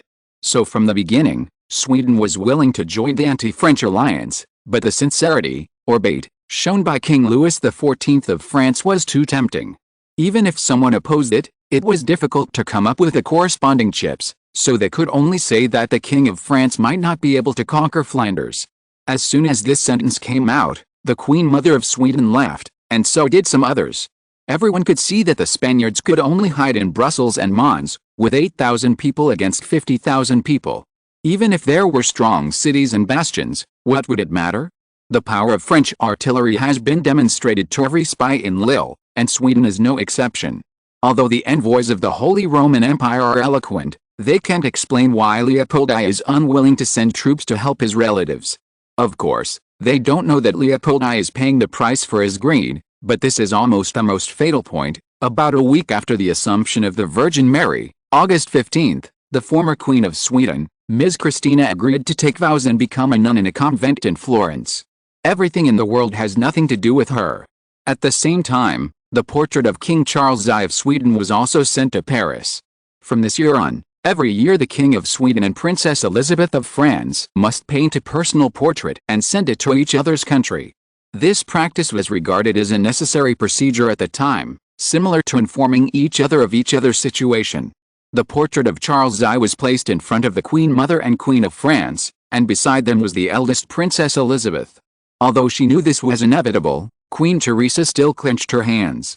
After seeing that the portrait showed a healthy and well-behaved boy, she breathed a sigh of relief. In any case, it was better than Carlos II of Spain. Although the portraits were beautified, the painters at that time would not be so depraved as to directly change the face like people in later generations, not to mention that some Habsburg members would regard this deformity as a symbol of noble bloodline and be very proud of it. Not to mention covering it up, they would rather show it thoroughly. But Queen Teresa looked at the letter from the king to herself and the Queen Mother with some confusion. What does this mean? Queen Mother and looked at the Queen meaningfully. She was so lucky. She had such a good husband when she married. In many cases, it was Louis who accommodated her, not the other way around. So she didn't know how much suffering she had saved. An outsider, a foreign queen, coming to a strange place was like facing a war alone. But if she could gain the trust of her husband, the king, she would get twice the result with half the effort. The information they got was that King Carlos I of Sweden was almost blank in calculation, writing, reading, and foreign languages. He now relied on his partners, who would become his subjects in the future, but what if his queen could do the same? Even better, more outstanding, and more trustworthy than those people. When the king would talk to the queen about everything and seek her help, would it be difficult for the queen to gain a foothold in the palace or even the court? The eldest princess's education course should be arranged. Queen Mother Anne said. If you're listening to this novel on a channel other than Fanfic World, it means they downloaded and uploaded it without effort. We cordially invite you to visit our channel, Mundo Fanfic Novelis. There you'll find the original version of this story and you can explore many other novels of various genres. We're waiting for you to immerse yourself in a world of incredible novels. Chapter 190 Saint Denis, 9. However, Leopold I knew that he had suffered the biggest setback since he came to power. Fortunately, there was no need to say much about the Netherlands. Switzerland, which originally belonged to the Habsburg family, was also certain to lean towards the Holy Roman Empire rather than France in this game of alliance against alliance. The same was true for the Oldenburg family in Denmark. As for the Roman Church, after the previous humiliation, they would never support the King of France. The problem was that Alexander VI was said to be seriously ill and would soon go to see God. Leopold I had to devote some of his energy to this. After all, he was not without enemies in the church. The French king, who was far away in Lille, was much happier. The road to Brussels had been paved, and the armaments, supply points and resting places along the way had been determined and clarified. The king's guard set out the first day, followed by the king's motorcade. When leaving Lille, Louis did not ride a horse, but sat in the carriage, flipping through the documents in his hand nonchalantly. Viscount Turenne, who was sitting opposite him, bent over and lifted the curtain a little, looking at the people of Lille outside. They had been forced to cheer and kneel when the king entered Lille, and did the same when he left. "Look," he said softly, "Your Majesty, their eyes are full of hatred." "That's the best compliment we can give us," Louis said without raising his head. Viscount Turenne let out a loud laugh and lowered the curtain. "Your Majesty, don't read documents in the carriage. It's not good for your eyes." "Oh, I thought Bontemps was not here, so I could be more casual," Louis said, but he put the documents aside docilely. "When can we get to Brussels?" "We can arrive tonight," said Viscount Turenne. "Captain Vauban is looking forward to your visit." "Speaking of which, tell me," the king asked with a bitter face, "didn't Vauban build another huge platform for me?" "Why, don't you like it?" Viscount Turenne said. "But it makes me feel like a cruel king." Louis glanced at him quickly and made a gesture. He wanted to name a few Roman emperors, but to be honest, there were too few Roman emperors who died of old age. He really didn't want to curse himself in this extraordinary world, but he felt like he was watching a bloody fight, even more than those ancient Romans who took the life and death of gladiators as a source of joy. Viscount Turenne thought for a moment and understood the king's thoughts. "I think you should treat it as a magnificent and glorious performance." "Performance?" "Yes, everyone here is fighting for you and for France. Their deaths are far more noble than deaths caused by famine, plague or crime. When they fight for you, they know that their families will not be displaced, and that their parents, children and wives will not starve. These are all gifts from you. They don't have to worry about going to hell after they die because there is no priest to perform the last sacraments for them, nor do they have to worry about wailing and dying naked in the mud after being injured. You have done things that all kings have never done. You are a saint, Your Majesty. I guarantee that under your glory, even the most cowardly cowards will have supreme courage. Even if they have to face the most vicious enemies, when they charge forward, they feel that you are watching them. It is like being blessed by God, allowing them to face everything without fear. You are exaggerating a little." Even Louis couldn't help but blush. "Alice, Your Majesty, I am not good at speaking and can't even tell you 1/10 of it. You should go and see your soldiers and you will know that what I said is true." "I will." This is exactly what Louis planned. Tomorrow is the most important and last battle for Flanders. There may be many soldiers here that he will never see again. When the king arrived at Waterloo, south of Brussels, as Viscount Turenne said, it was already dusk, the twilight was low, and only the place where the sky and the earth intersected was still filled with afterglow like a white line. Waterloo is a small town, and of course it could not afford the stay of tens of thousands of French soldiers, so from the town, the tents of soldiers and officers stretched for miles. The king rested for a while in the best house in the town, and then set off for the camp. "But you haven't had dinner yet," Bontemps said, holding up his cloak. Having served the king for so many years, he was also familiar with the king's style. Louis did not like people to rebel or pretend to obey, no matter whether the starting point was good or bad. Like now, Bontan could remind him, but he could not say, "Your Majesty, you should have dinner before going to the barracks." "I'll go see what the soldiers are eating, and I'll eat with them," Louis said casually. He left Bontan in the room. Bontan still had a lot of things to do, such as the king had to take a bath before going to bed, which was not an easy thing in this small and remote town. As soon as the king left the room, 2 priests followed closely, along with a group of servants. Some of them were the king's trusted musketeers, some were the second or third sons of the ministers, and some, everyone knew it, but no one would say it, Italian wizards from Gaelic Island disguised as the students of the Colonna family. They were so vigilant, naturally, to guard against the black wizards from Flanders. Although the French king had been leading the army for some time and the laurels of victory were within reach, those black wizards seemed to have been burned out, motionless, and had no reaction. In the city they captured, the wizards only found some dangerous remnants, things like the portrait, which were disgusting, but not very lethal. The wizards of Gaelic Island did not feel at ease. The Spanish black wizards were able to survive the vigorous encirclement and suppression of the Inquisition, not because they were cute enough. They were not only evil, but also chaotic, and almost all of them were crazy. If it weren't for the fact that the wizards of Gaelic Island had often visited the court in recent years and learned a lot from the mortals they despised, they would have even persuaded the king to return to Paris. But now they also knew that without the Golden Fleece, everything the king and even the whole of France had paid for it would be in vain, and even the king's glory would become much dimmer. The king understood the wizard's thoughts, and he temporarily put everything in another place. He was warmly welcomed by Vauban 1,000 feet away from the military camp, also to prevent the king from being intercepted by some fools who knew where they came from. Torches were lit on the concrete walls and fortresses, and the wooden fences were removed.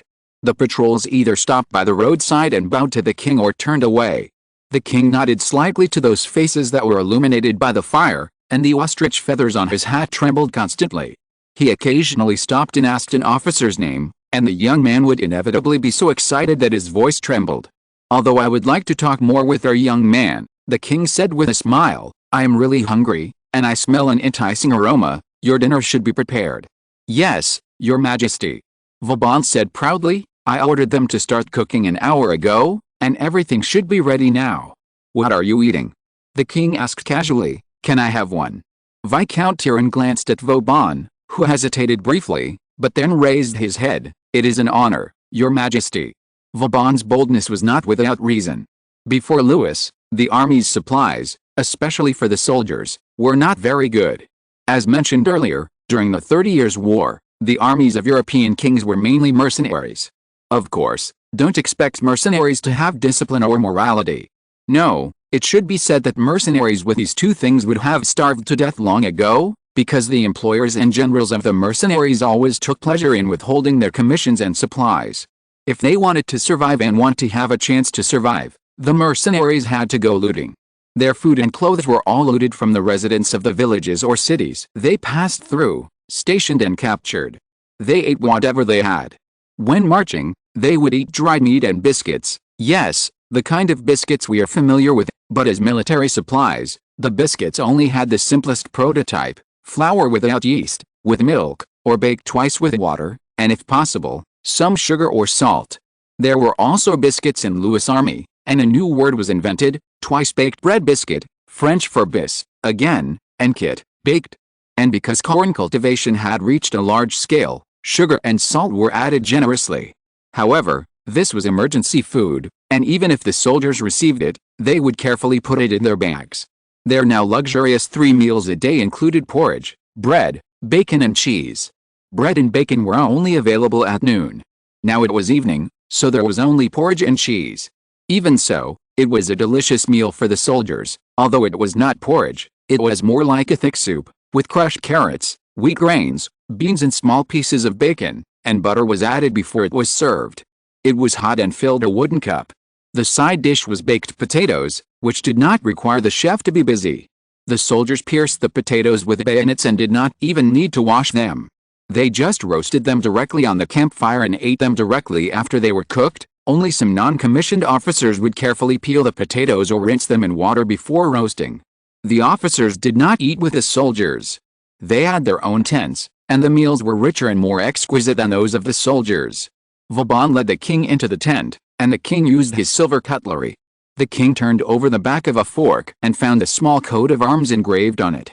Well, Vauban did not have his own coat of arms yet. Vauban's grandfather had also been a lord and had his own castle, but because of the law of primogeniture, Vauban's father, who as the second son, had to leave his homeland and rely on his own brains and hands to make a living. Vauban was able to become a lieutenant in the army, but he had also exhausted the family's money. However, since the king was going to use Vauban, he would not know him at all. The coat of arms on it was not from Vauban's family. Vauban noticed the king's gaze. "A gift," he said without shame. The king laughed. For this ambitious young man, this might just be an insignificant trophy. He used it nonchalantly on the battlefield.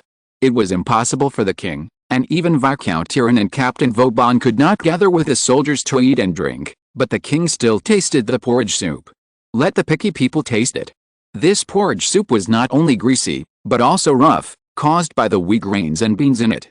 The king asked to put carrots in it because people at that time often suffered from night blindness due to lack of vitamin A. He did not want his soldiers to become blind at night, but after the carrots were cooked, the taste and texture were really not good. Occasionally, you could eat some pickled meat, but it was almost the same as sawdust. In addition, also by the king's order, enough salt was added to the porridge soup, so it was very salty. But this can increase the strength of the soldiers, and it is also the reason why people unanimously praise the king's generosity. France also has its own salt production, mainly in the Mediterranean and Brittany, so the price of salt is not as expensive as that of pure inland areas, but it is not something that ordinary people can squander at will. Some families only add a lot of salt to the first meal every morning, because the men have to go to work the next day, and without salt, they have no strength, and the taste of the meal in the evening becomes bland.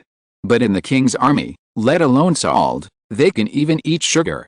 The king has always been restrained in his meals at night, but Captain Vauban and Viscount Tyrone ate several plates of baked potatoes, soup and cheese, as well as roasted quail, very fresh, because they were caught when the soldiers set up the tent, as well as snakes, rabbits and moles.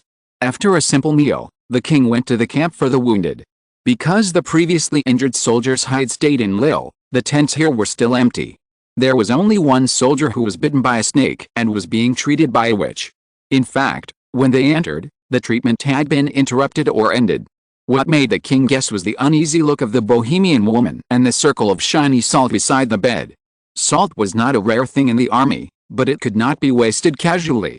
However, salt played an irreplaceable role in witchcraft, mainly to remove evil and filth. Snake venom could also be regarded as a kind of filth, so using salt was indeed a good way. Just look at the soldier's ruddy face and even stand up to salute the king. Chapter 191 Saint Denis, 10. Here means Bosch's triptych has reached the last painting, which is the small painting on the right. The second painting, which is the main picture, has been completed. Rubens added golden light, birds and flowers to the picture. The picture is so cruel, and everyone's face is so happy, especially Saint Denis, who can almost be said to be dancing with joy. The sketch of the last painting has been completed and there is no need to elaborate. It is certainly not what ordinary people would depict and see about how a saint performs miracles. Saint Denis and his entourage in the picture are calm, and the executioner's axe has fallen.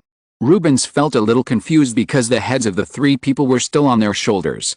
It will fall when it is time, Bosch said as he sat in front of the drawing board and stared at the main picture for a long time before starting to color the third painting. How beautiful, how brilliant, how glorious.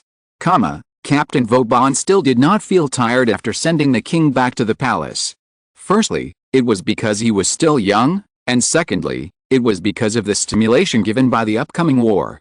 He knew that this would be detrimental to tomorrow or the battle that would last longer, so he returned to the tent and ordered the servants around him to find an empty tent for him so that he could take a bath. The king followed suit. After he expressed his strict requirements for cleanliness, his ministers and generals also got used to soaking themselves in warm water. However, on the battlefield, the king was the only one who could carry a bathtub with him. It was easy to empty a tent, but it was not easy to find a suitable bathtub. However, those clever children quickly brought a horse trough. The weather was hot, and if it was during the day, the water temperature could be kept appropriate by drying it in the sun. Fortunately, the meal preparation was just over, and the fire was not completely extinguished. It was not difficult to boil a few iron buckets of water. In the rising mist, Vauban lay down comfortably. The wooden thorns at the bottom of the trough made him laugh and curse involuntarily, but he did not want to blame his servants. His skin was not so delicate that it needed silk padding, but suddenly, the wooden thorns disappeared, replaced by a velvety touch. The king's captain put his hand under the water. There he casually threw a dagger. He had laughed at himself for being too sensitive before, but now it came in handy. "I mean no harm, sir." A person walked out of the shadow of the tent. When Louis was in the other world, he had seen wizards walk out of fire, water, and flowers.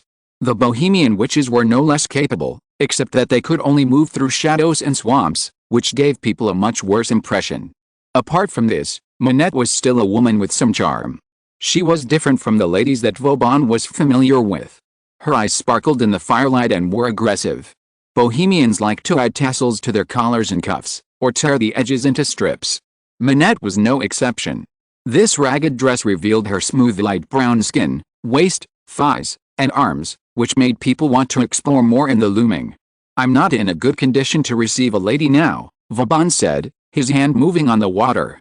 He was not yet qualified to know about the inner and outer worlds, but he had heard vaguely about them, especially about these Bohemian women. The soldiers said that they could perform witchcraft, and many people were cured by their witchcraft, but some people were grateful, while more people whispered and wanted to ask the priests to see if their bodies were controlled and cursed by witches. Because of this war, the king dispatched many doctors, but as you know, in the 17th century, there was not much difference between doctors and monks, and there were not many crazy people like Andrea Vesalius. "It's just some small wooden splinters," Manette said, turning his fingers. "Sir, no need to make a fuss." "It feels like velvet," said Vauban. A little spell. Manette walked behind Vauban and saw that the man's shoulder muscles were obviously tensed. She slowly put her hands on him and slid them on his skin. Vauban's skin was no lighter than that of the witches. He liked the battlefield more than any nobleman. He could lead the way in training and fighting. "We sometimes use it when we want to sit down." "Are you witches?" Vauban asked. "Wizards," Manette said. "You should have noticed it. We didn't try to hide it." Vauban subconsciously wanted to ask if the king knew, but he immediately answered the question in his heart. How could the king not know? He would never put an uncertain factor in his army. "Do you have any orders, madam?" "Madam Wizard." Manette smiled. She held Vauban's shoulders and slowly pushed away the tangled muscles. "I think you should relax," she said. "I have a better way than hot water. I won't act rashly before the price is determined," Vauban said, panting a little. Although the army must be followed by the famous beauties that people talk about with relish, he has been wholeheartedly devoted to the important task entrusted by the king these days and has no such thoughts. Now, he has also read the book Hammer of Witches. Although he sneered, he now has to admit that some of the content in it is really right. When witches want to seduce a man, it is difficult for men to get rid of and refuse. "I can give you gold." Vauban held the hand that was moving underwater. "I don't want gold," Manette said.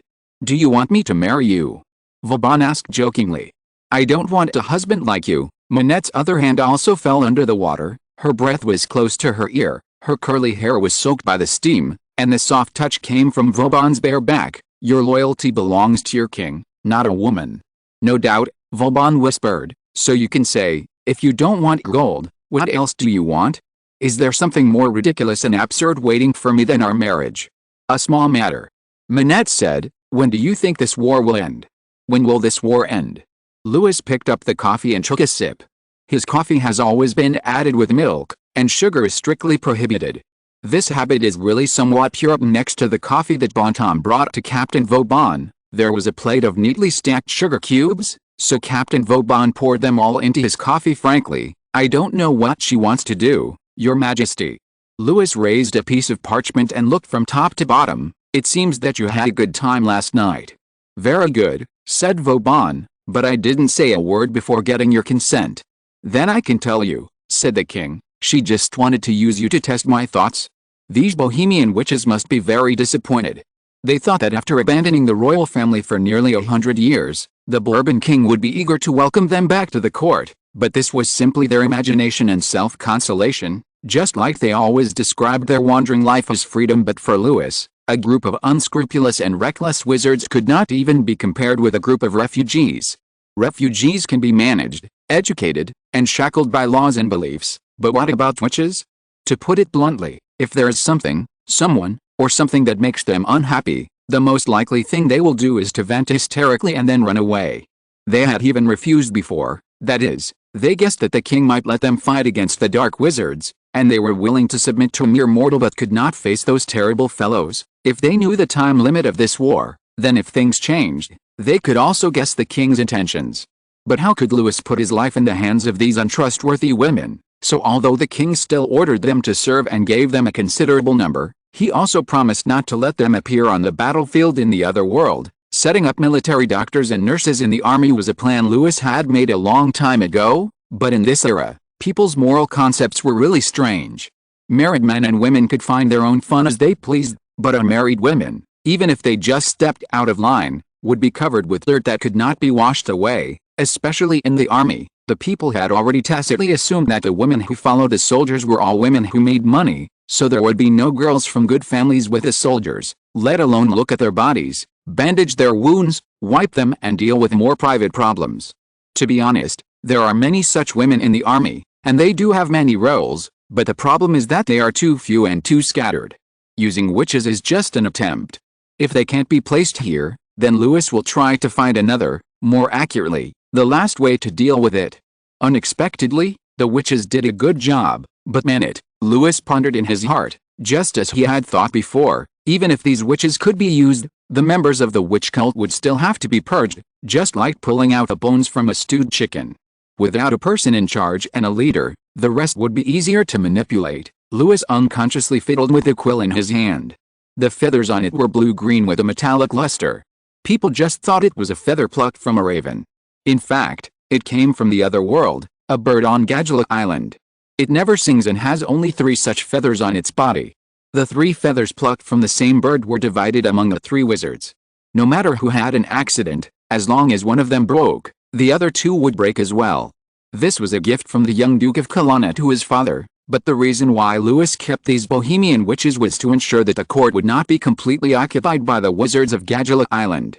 I hope these Bohemians can change people's minds.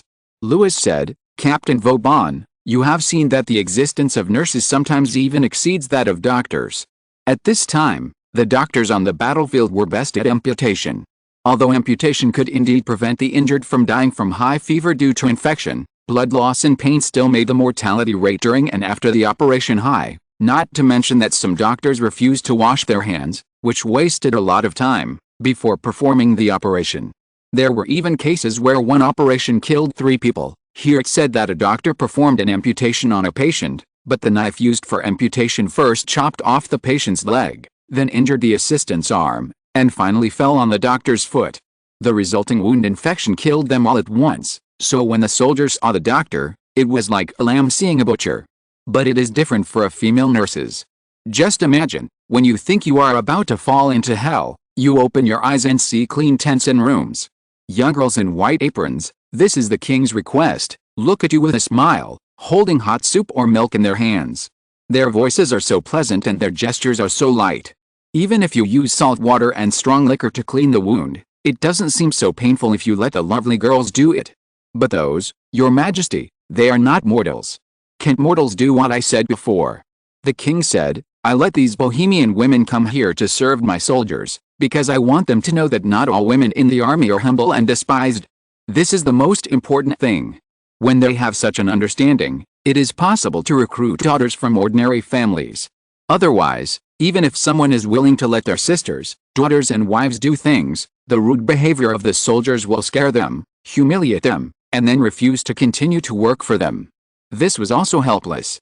It was too difficult to change people's minds overnight.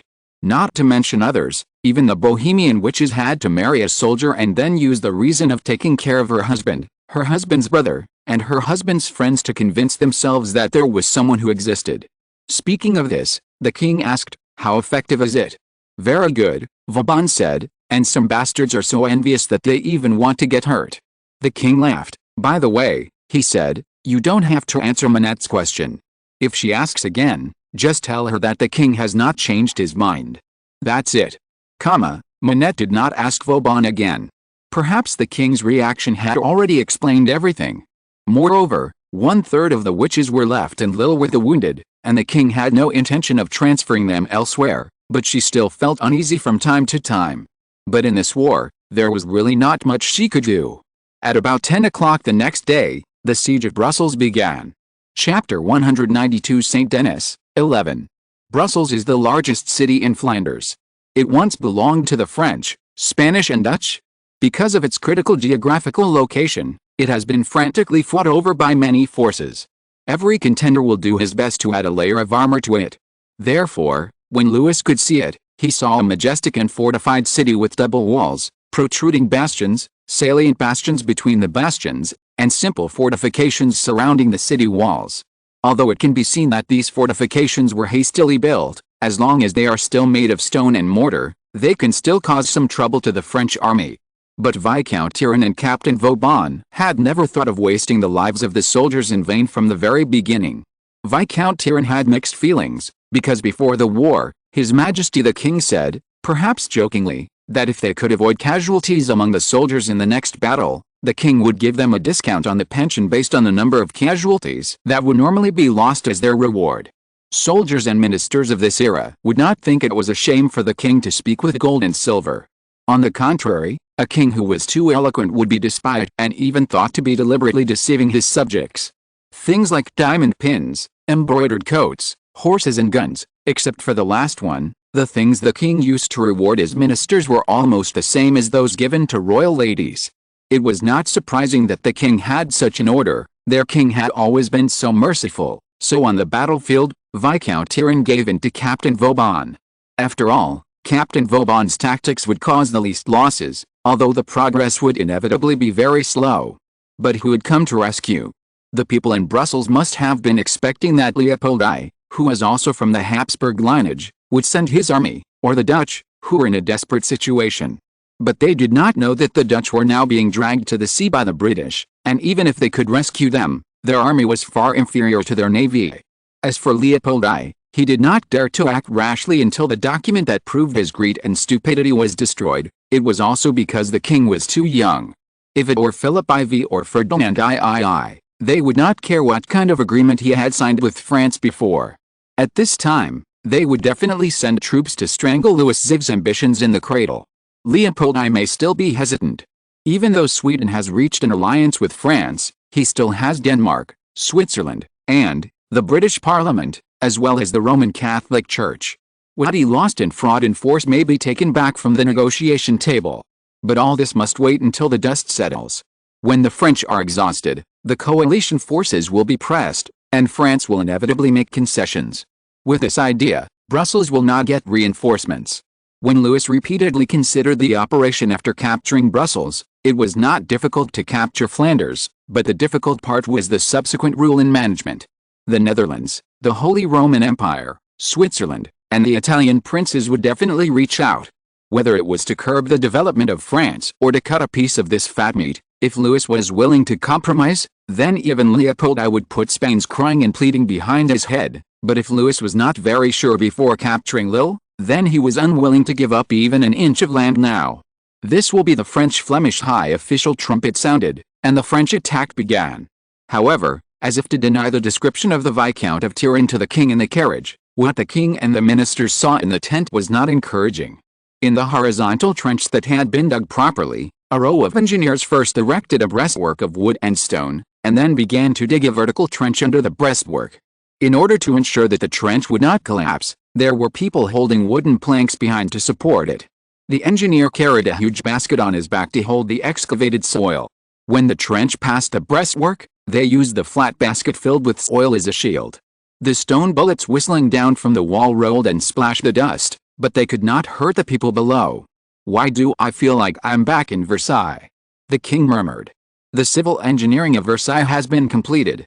Another minister replied that he had supervised this huge project in Versailles, but he said that the scene now was almost the same as Versailles.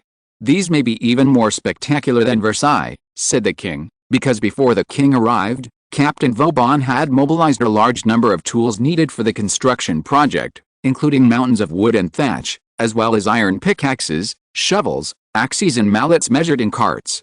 Rows of wooden stakes were driven into the soil by engineers and tied with ropes to form a sparse but long line of defense. Outside the line of defense was a vigilant cavalry team. They needed to be wary of attacks by the defenders in the city and also be careful of the arrival of reinforcements. Brussels is divided into the upper and lower cities. The upper city is the royal palace and castle, and the lower city is the residence of civilians and merchants. Outside is an endless plain. Today, this wilderness like a green lawn has been destroyed. The trench, which is 12 feet wide and can even carry a 24-pound cannon, is constantly and slowly approaching the gate of Brussels. Of course, the people of Brussels will not just sit there and wait for it to be captured. They first used catapults and artillery, but after finding that they did not work, they opened the city gates and the defenders of Brussels rushed out, but the king's guards immediately met them. The Brussels Lille had cavalry, but their horses and firepower were no match for the guards. After a burst of intensive gunfire, shouts, and the disappearance of the faint smoke, the defenders of Brussels retreated back to the city, and the guards did not pursue them, the so-called pursuit of victory, going straight into the city gate. Only heavy cavalry with strong helmets and thick armor dared to try. Even the walls of Lille had soldier caves on both sides, and there were mechanisms on the top that could throw short spears and stones. In cities like Brussels, there might be preset pipes for pouring kerosene at the top of the long passage. The guards, wearing only breastplates, would only die if they rashly broke in. However, their duty was to drive away the defenders who might hinder the deepening of the trenches and wear down their strength. They quickly returned to their positions without a single injury. The king raised his hand and waved his hat to them, and they did the same. This happened 2 or 3 times later, until another dawn came, and the French trenches continued unwaveringly to the second parallel trench. The first trench was about 2,000 feet away from the walls of Brussels, and the second trench was only 600 feet. Here, Captain Vauban ordered the artillery to be in place. There were 20 24-pound cannons, and 8 33-pound cannons that the Marquis de Louvois had tried his best to transport from Orleans. A total of 28 black muzzles were pointed directly at the walls of Brussels. They could not help but feel dissatisfied and desperate, but these stubborn Brussels people did not decide to surrender. The king's envoy came back and said that they only hoped that the King of France would be kind enough to allow their women and children to leave the city that was about to be covered by gunpowder smoke and artillery shells first, and Louis allowed it. So when the sun was at its brightest, the gates of Brussels opened, and carriages filed out, filled with the wives and sisters of dignitaries, as well as their daughters, mothers, and underage children. Only 2 knights led them, and behind their convoys were the frightened civilian women, whose husbands, fathers, and sons, perhaps voluntarily or by conscription, stayed in Brussels. After these people left, the artillery finally made the first heavy roar. At this time, the women and children were not far from Brussels. When they heard it, they cried loudly, arranged them to go to Waterloo. Louis said that in order to defend Brussels, all the buildings outside the city walls were burned and demolished. In the absence of mercenaries, the women and children could not go far. They will be grateful to you, Marquis Louvois said, which was not a complete compliment. I don't care about these things. The king leaned on the armrest of the chair. Curse or be grateful. Without such awareness, how can you sit on the throne? This is his greatest feeling since he took power. When you need to consider more and more things, you have to simplify many things into data. Every decision he makes will affect the fate of tens of thousands of people. Personal sorrow and joy are always as small as a grain of sand in the sea, or, when you stand at a high level, it is difficult and rare for you to care about the thoughts of the lowest people. Louis has exhausted the last bit of strength to ensure that his people will not suffer. How can he pay attention to the enemy? He said this only because they were right in front of him. After giving this order, the king turned his attention back to the battlefield. Under Vauban's command, the heavy artillery concentrated its fire on 3 fortresses, first stones, then soil and gravel. Brussels' outer coat was stripped off bit by bit. The ones who supported this consumption were the king and the Marquis of Louvois. The Marquis brought a large number of artillery shells, artillery and other ammunition, so Captain Vauban could continue to fire. Even if the barrel was red, he just ordered the soldiers to pour water on it. This bombardment lasted all night, and when another dawn came, the distance between the French army and the defenders was once again shortened. At this time, Captain Vauban replaced the heavy artillery with mortars. Some of these mortars were brought from France, and some were confiscated from cities like Lille. This type of mortar originated in the 13th century and used stone bullets. Its shape is much more interesting than the artillery the king saw. If the king's artillery is a tall adult, then the mortar is a baby or a toddler. Their caliber and barrel length are only about 1/12, and they look short and stupid, but don't think they are useless because they are old and short. Although they have a short range, they have great power and shooting angle. Captain Vauban used this artillery to attack the defenders hiding behind the concealed wall. The muzzle of the mortar was raised, and the shells flew in a parabola over the sloping bank and breastwork, directly hitting the personnel and artillery inside. The French army had a total of more than 30 original mortars and confiscated mortars, and the shells kept falling on the defenders' heads like hail. The soldiers holding telescopes, on the ladders and wooden towers, would immediately report loudly as soon as they saw that the bastion showed signs of weakness, and Captain Vauban would adjust the frequency and intensity of the artillery fire accordingly. At this time, it was time for the infantry to charge, and this was also the time when the losses were the greatest. Captain Vauban led the way, climbed up the embankment in a few steps, climbed over the breastwork, and fell into the moat below. Unfortunately, the moat of Brussels was only a few feet high due to an accident. Although it would soak people's tights and boots, it had no effect in the battle. Hundreds of soldiers followed closely behind Captain Vauban.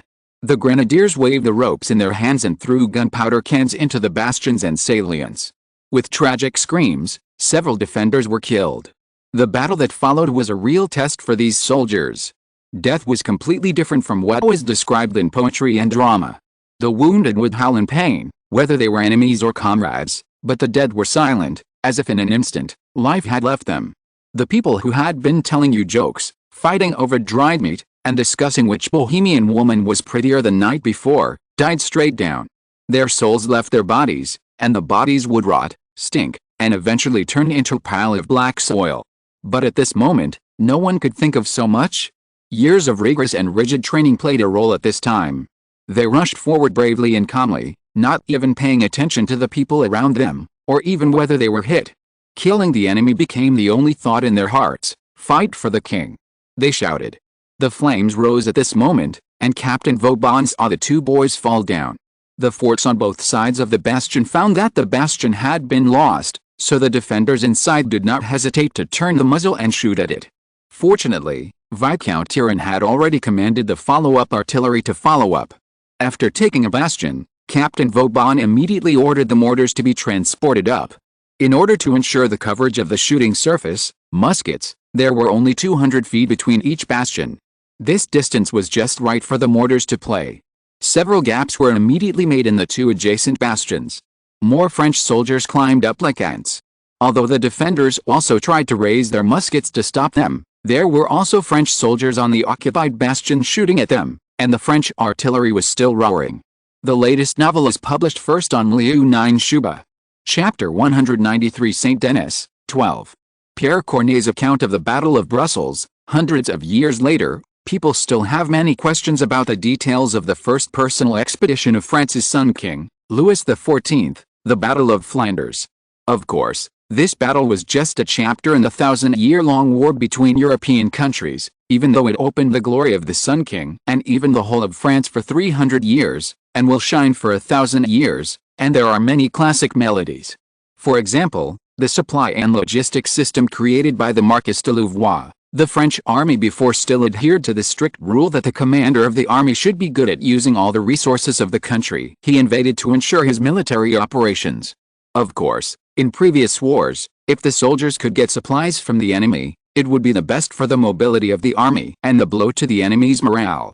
After all, the soldiers did not need to worry about the baggage, they just needed to lift their legs and run happily.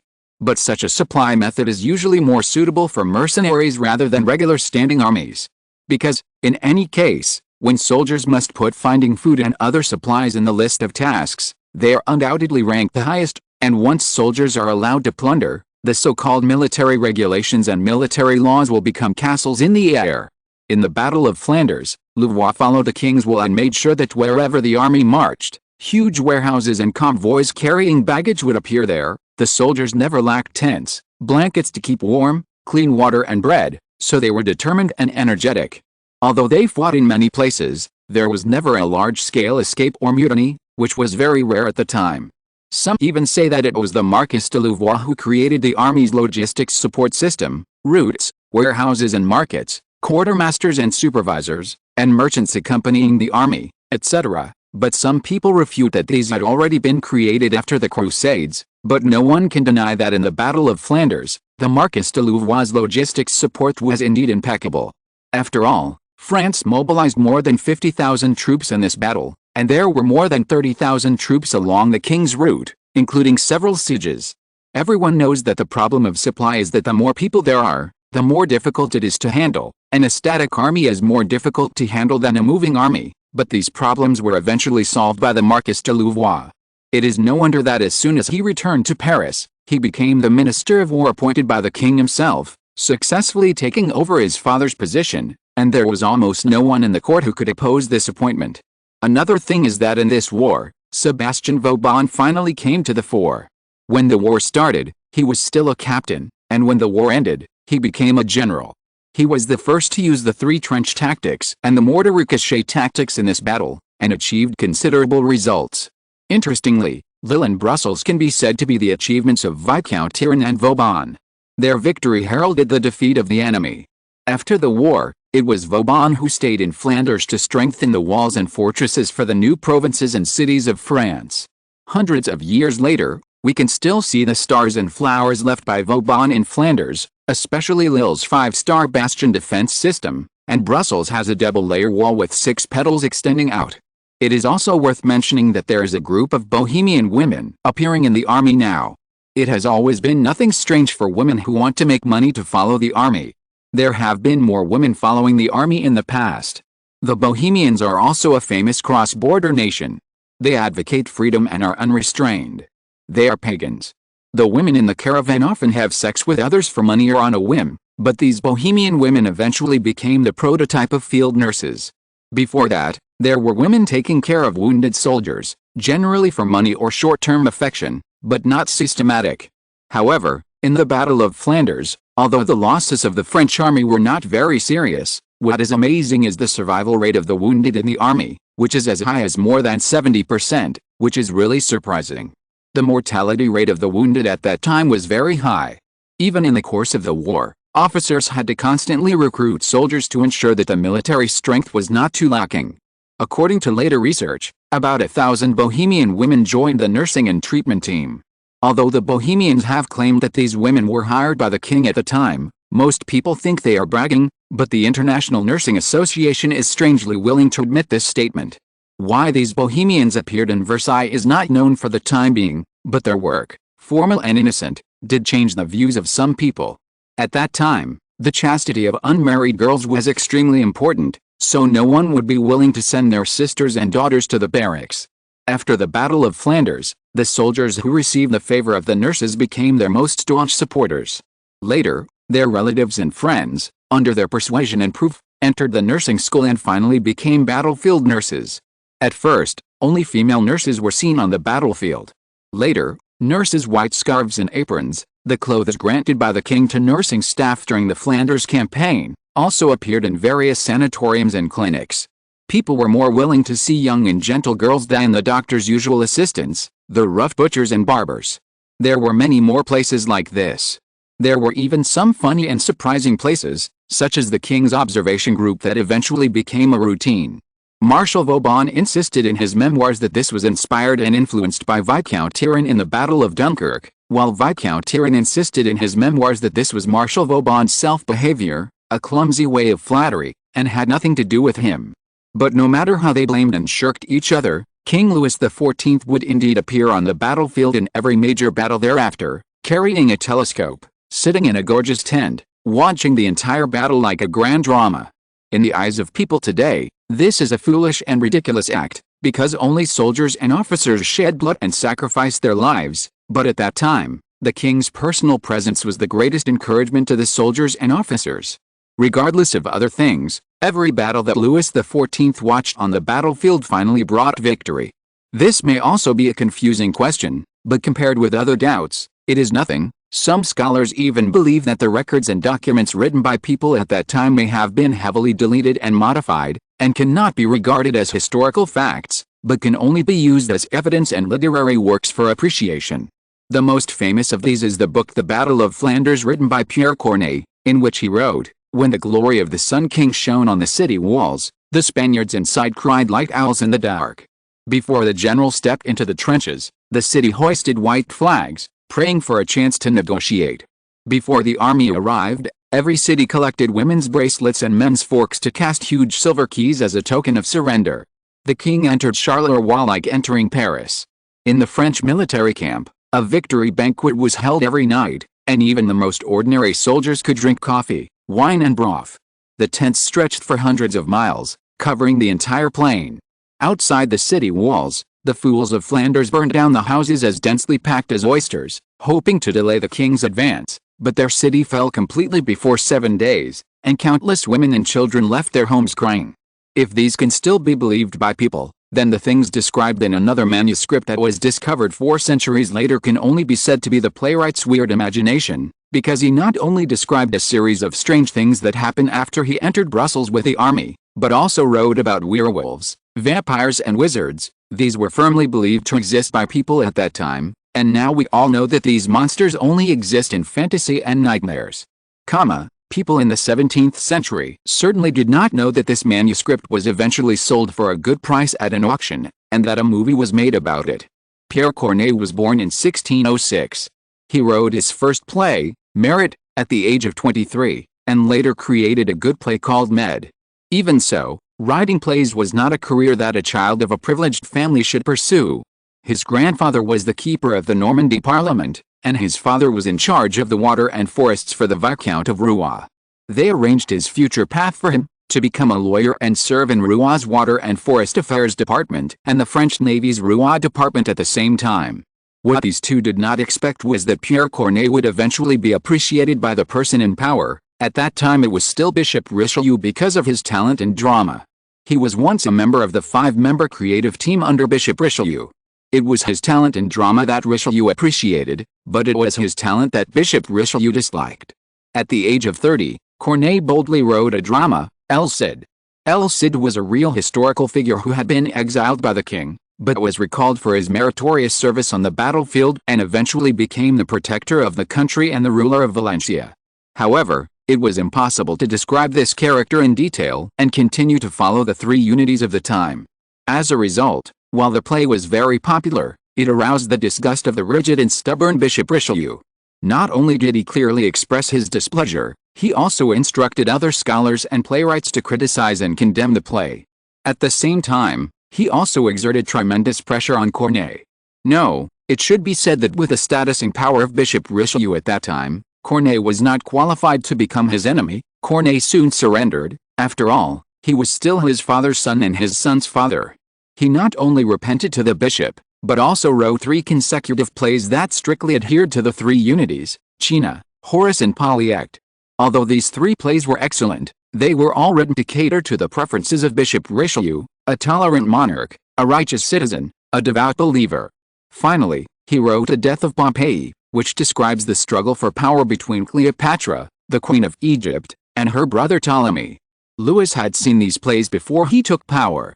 It must be said that even the 3 unities plays created to cater to Cardinal Richelieu had already revealed Corneille's irresistible brilliance in drama creation. Corneille returned to Rouen in 52 and came into the king's sight again because Bishop Mazarin appointed Corneille as his lawyer when he was dying so that he could leave his inheritance to his most beloved child, King Louis XIV. After Bishop Mazarin passed away, Corneille originally wanted to leave Paris and return to Rouen, but the king decided to keep him after reading his information in his works.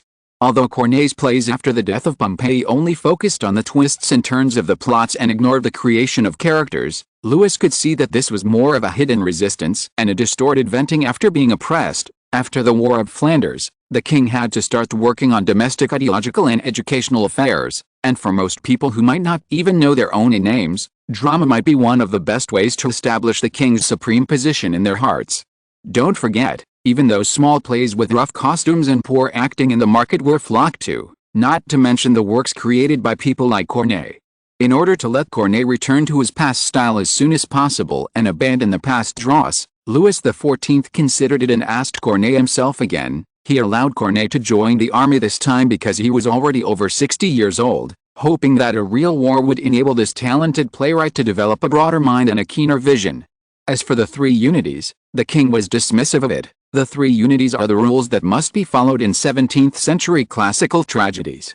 To put it simply, there can only be one storyline, no multiple lines can proceed simultaneously, the time of occurrence cannot exceed 1 day, and there must be only one location, the scene cannot be changed. It is not without its advantages. Such drama has a compact rhythm and rich content, but the problem is that it is impossible to present the multiple sides of a person in such a short time, fixed location and monotonous clues. Therefore, in the three unities drama, there are a large number of stereotyped characters. Black is black, white is white, and the audience can guess the ending almost as long as there is a beginning. Therefore, these dramas mainly focus on real historical events and characters. In this way, at least the playwright does not have to spend a lot of effort to let the audience understand the character, event or even the whole process in such a short time. Therefore, the three unities drama must win with the actors' costumes, props and the comedy inserted in it. This is very unfavorable to the publicity the king wants. Louis can hardly imagine that every time he appears, a clown dressed in colorful clothes will run out with somersaults, blowing trumpets and drums. With the support of the king, Corneille, who had not created any works for 7 years, suddenly had a second youth. Not only did he insist on accompanying the army, he also recorded enough content to fill 10 Bibles along the way. Some of these contents were used in his later works, and the other part was destroyed after being reviewed. As for what people have found now, it is very likely that Corneille wrote down the contents based on his memory after returning to Rouen in his later years. It must be said that although the records of Corneille on Flanders found by people before were full of praise for the king, there were still some detailed and verifiable information in them, but the latest discovery, researchers even suspect that it is a fake. A little late, I will add 500 words. Chapter 194 Another War. The remaining manuscript of Corneille was found hidden in a portrait. After restoring the manuscript, the experts of cultural relic restoration analyzed and studied the draft of the same age. This crude portrait did not attract much attention at first, but a young man was curious and sent the portrait into an X-ray analyzer, which can analyze and combine the portrait into high-definition three-dimensional image data. The clarity of the scanned image can be as detailed as 10 microns, which is equivalent to 1/10 of the diameter of a hair. People have used this instrument to analyze the draft of the famous Mona Lisa, and this portrait is no exception. Surprising things happened. Under the thick, smeared oil paint, there's a weird scene. The original appearance of the portrait was open to the public 3 months later, but it was hastily taken down after only 72 hours of display because many viewers said they felt nauseous, irritable and unbearable itching after seeing the portrait. Some people said that after seeing the painting, they just wanted to scream, curse, hurt themselves or others. The reason why the portrait was hastily taken down was that a depressed patient stared at it for a full 8 hours. When the exhibition hall was about to close, he laughed at the staff who came towards him, pulled out a gun, pointed it at his chin in front of the other person, and pulled the trigger. Needless to say, how frightened this poor innocent staff member was. The cleaning staff who came later had to see a psychiatrist for several months because the skull of the suicide flew to the ceiling and blood was splattered everywhere, but there was miraculously no trace left on the portrait. However, the subsequent imprint tracing experts found that there should be a lot of blood on the portrait, but the blank part left was like it had been wiped off, or, in other words, it was completely absorbed by the portrait. This incident occupied the local newspapers for about a week before slowly cooling down. Of course, people had all kinds of opinions, especially on the internet, where the legend of the devil's pen spread like wildfire. However, those who like to use these heretical anecdotes to attract attention probably didn't expect that they were right this time. A team of experts traveled all the way from the Vatican to Rouen, France. When the leader saw the portrait, he called out the name of Hieronymus Bosch. "I remember 400 years ago," the black-robed priest said grimly, "Hieronymus Bosch's works were on the banned list." The mayor of Rouen was a little embarrassed. Rouen was one of the most prosperous and richest cities in Europe in the 17th century, but that was a thing of the past. After the Sun King era, people only knew that Paris, Versailles, Orleans, and even Brittany, Marseilles, Brussels and Toulouse were all before Rouen.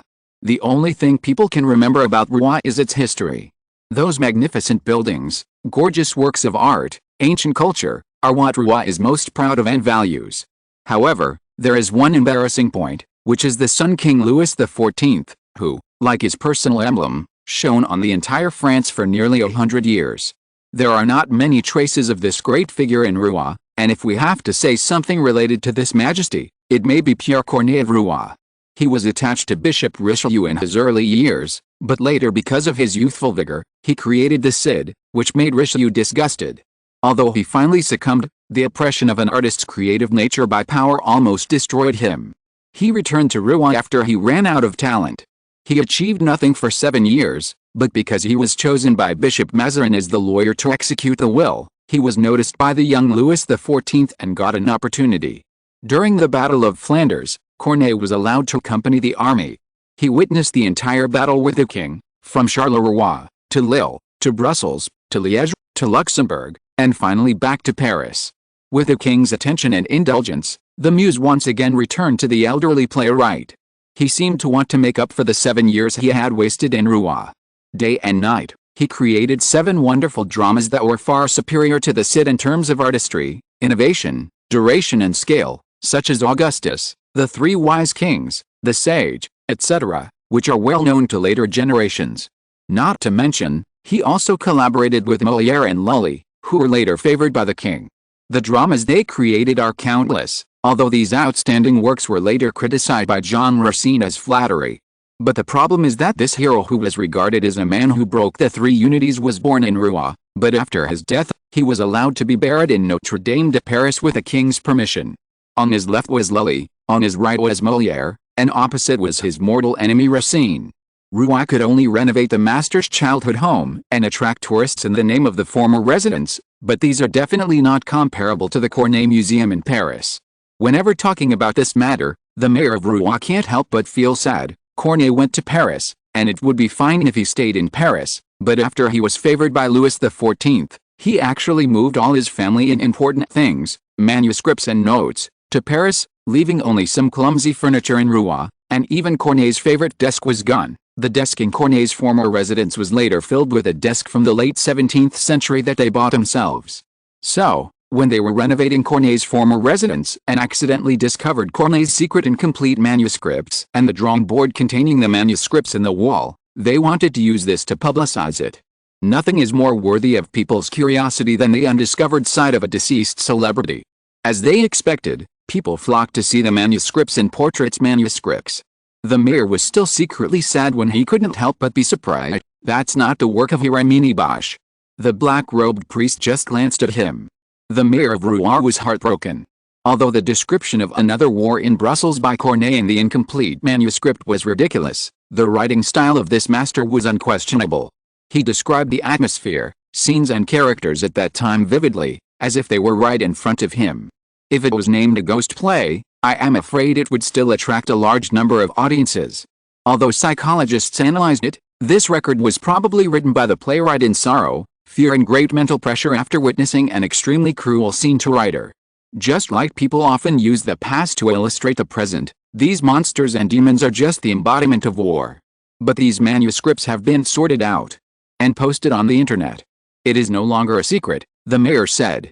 The black priest at the head gave him a reproachful look.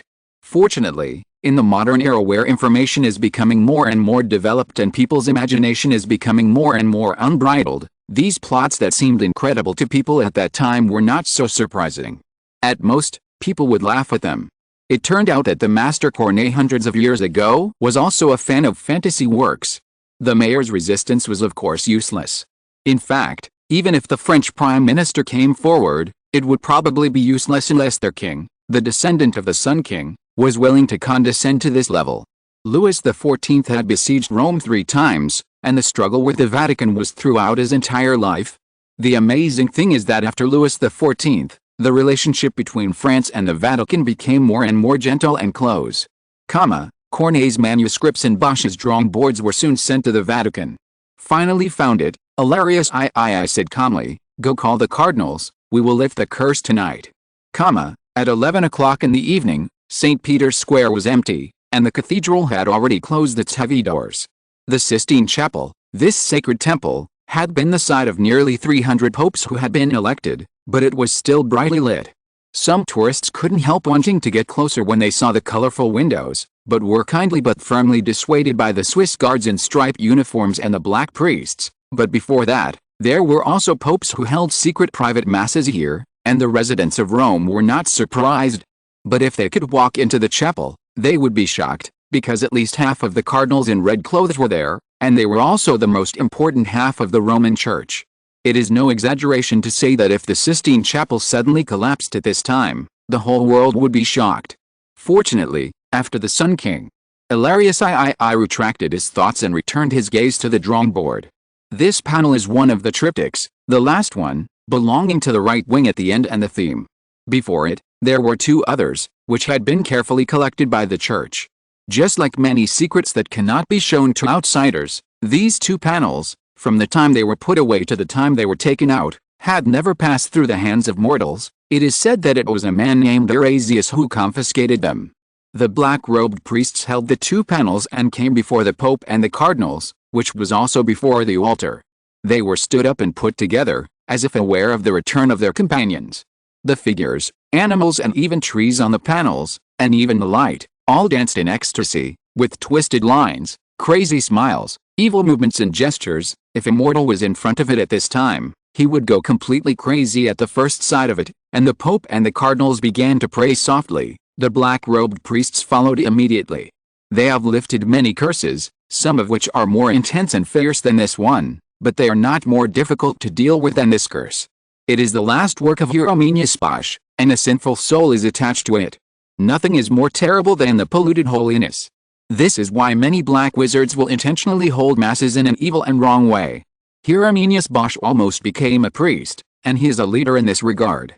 Saint Denis and his followers in the picture laughed at them, and their heads fell off the painting board and rolled down to the feet of the Pope. The brown filth stained the holy white robe. This was exactly what Corneille had seen 400 years ago. He blinked in amazement. The king had read his records before and admired their thoroughness and rigor. Therefore, the elderly playwright had the honor to accompany the mass held in St. Michael's Cathedral. Of course, he was not qualified to stand behind the king, and there was no place for him in the first few rows, but he was already satisfied. After the mass, the king held a candle and walked at the front of the procession. Others followed closely behind. Corneille stood and watched the king leave respectfully. Before he started to leave, he glanced at the icon of Saint Bernard as if possessed by a ghost.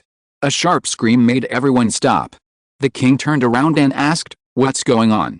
Someone immediately ran over to question the bold fool. Corneille's back was cold. The cold sweat brought by fear almost soaked his linen shirt.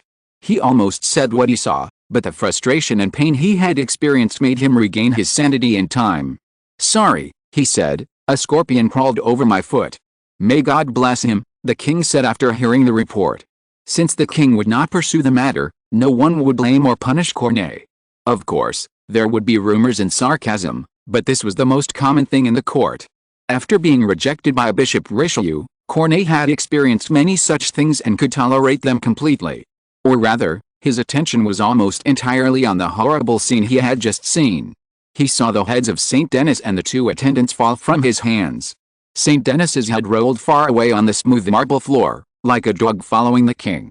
The brown, black and white stains left a turbid and dirty trail on the gray and white floor of the church. The heads of the two attendants, one followed a Viscount of Turin who was beside the king, and the other followed Captain Vauban. But when Corneille screamed, he just blinked his eyes and the strange scene he saw disappeared. The heads of Saint Denis and the attendants were also held in their hands, but the expressions on their faces were strange no matter how you looked at them. Corneille almost ran out of the church. When he left the church, he couldn't help looking back. Maybe this was indeed his hallucination? After all, he was old, but how real was this hallucination? He made the sign of the cross while looking at the statue of the saint that could still be seen through the wide open door, as well as the stained glass window at the end. The devil must have confused his heart, but how could a devil enter the church? And it was Saint Michael and Saint Denis, both of whom were the patron saints of France. They should bless France and the king. Then it could only be that his heart was not pious enough. Corneille thought so. Perhaps the scorching sun outside the church gave him courage. He watched two attendants carry the saint's painting board out of the church. "Where will they be placed?" he asked. Although Corneille was only a lawyer and playwright, because of the king's tolerance towards him, the two attendants still politely replied, "Put it back in the warehouse, sir." "Oh," Corneille said, "that's great. It's late today. I will add 1,000 words to the chapter in the evening to make up for it." Chapter 195, Corneille's Crazy Night. It was precisely because of this hallucination that Corneille tossed and turned and could not fall asleep after nightfall. He lay in bed, not knowing whether it was an illusion, but he felt that the linen sheets under him were getting colder and colder, as if a gloomy chill was seeping into his body from the ground. He drank honey water and wine, but they were of no use.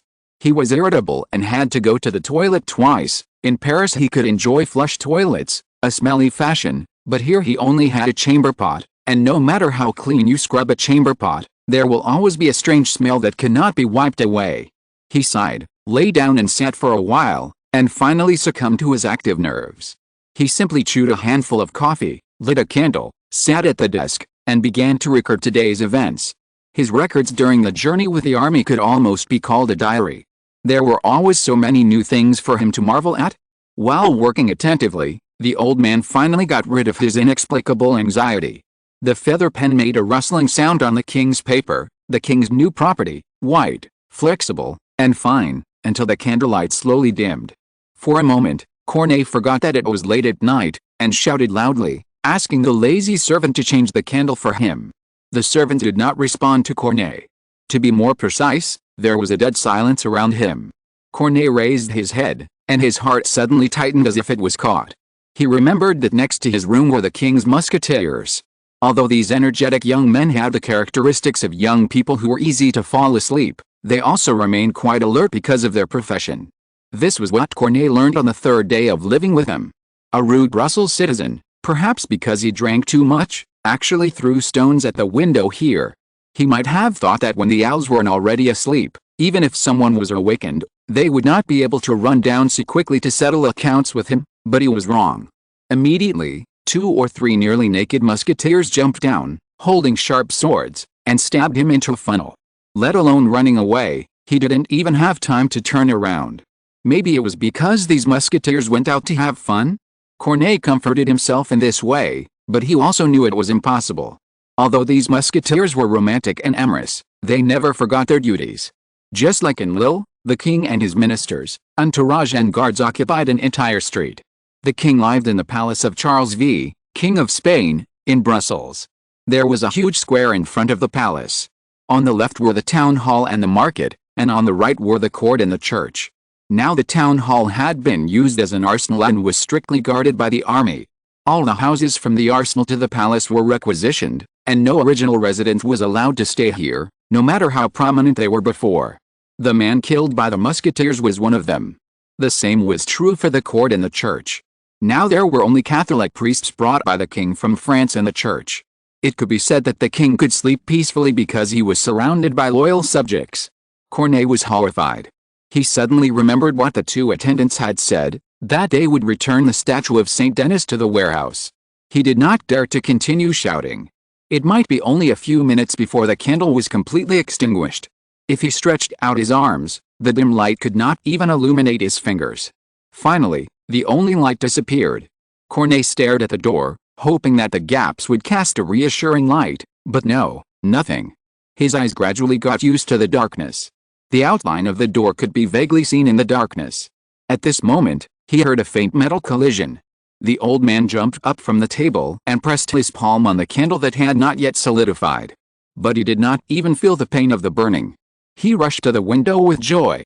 That should be the sound of the muskets, daggers and short swords hanging on the belts of the musketeers colliding with each other.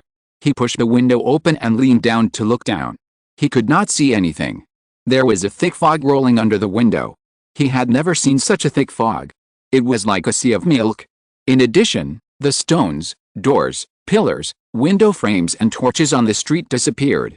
The whole street was like an island floating on the sea, lonely and without a fixed place. Corneille knew that he should close the window immediately, return to the room, and spend the night trembling, if he could, but he was stiff and couldn't move at all.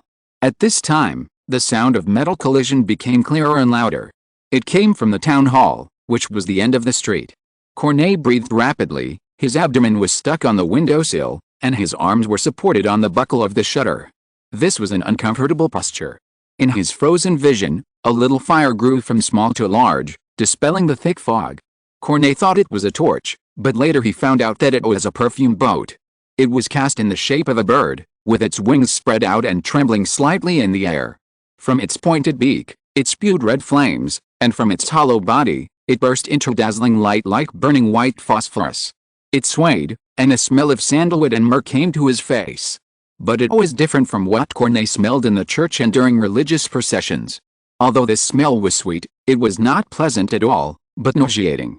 If he had not been with the army, Corneille might not have thought of what this strange impurity was, but now he knew that it was the smell of blood and viscera. Behind the swaying perfume boat were two lovely children, or rather, they should be lovely children. They were smiling and carrying the perfume boat, which was as long as an adult's arm, without any effort. Their steps were light, so light that no sound could be heard. Behind them were priests holding holy images and crosses. Their attire was really strange. They looked more like slaves than priests. As a devout Christian and lawyer, Corneille could easily recognize that their attire was the most common attire of early priests. During the reign of the Roman emperors, Christian priests, either because of their humble origins or out of humility, often wore black felt coats that were worn by slaves and low-class people. These were the prototype of today's black vestments, which were more like the black vestments of priests. The black vestments, or rather, the long robes without collars, were as simple as a piece of cloth without any decoration, and even the belts were made of coarse cowhide or sheepskin, but the faces that radiated light were much more dazzling than gold and gems. The faces on the icons were distorted, but because the saints always carried with them the instruments of torture they had been killed and executed, it was easy to identify them, so Corneille immediately recognized that the priests holding the icons were the holy martyrs. These saints, both men and women, were all jubilant and in high spirits. If they were mortals, if they were alive, this passionate scene could be described, but unfortunately they still retained the traces of suffering, and when other places were shining, the turned skin, the open wounds, the missing bones and internal organs were particularly shocking. In such a procession, there must be a celebrant. Corneille almost guessed it. Yes, it was Saint Denis, and his two followers, who held their heads and smiled. Behind Saint Denis was a large group of people dressed in rich and ordinary clothes. The only thing they had in common was that they all wore a cross. Their injuries were even more varied.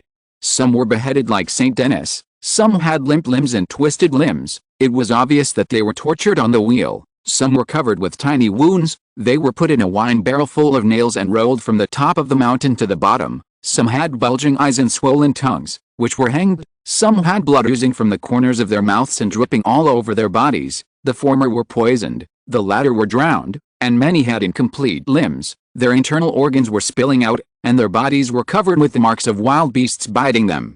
Anyone who has read history knows that Roman priests and emperors liked to throw Christians into the Colosseum to let wild beasts bite them to death. Such a procession was so long that the perfume boat had long disappeared, and the last few people were still dragging their feet. Corneille was already at the end of his strength. His arms had long been numb, and his breathing was difficult. He kept sticking out his tongue, trying to lick the sweat that flowed down his cheeks. Some of it was absorbed by his linen pajamas, but in the end, 1 or 2 drops still fell. A female saint raised her head. She was beautiful and probably less than 20 years old when she died. Because of this, she was treated specially. The most attractive part of her was only 2 bloody depressions. This punishment still exists in Spain. She raised her head and saw Corneille. The procession stopped. "Here is a devout believer," Corneille heard a voice say, and then there was a commotion among the crowd, and the saints retreated to the sides like Moses parting the Red Sea. Saint Denis came out with his head in his hands, and his voice was bright and clear, just as it was when he was alive.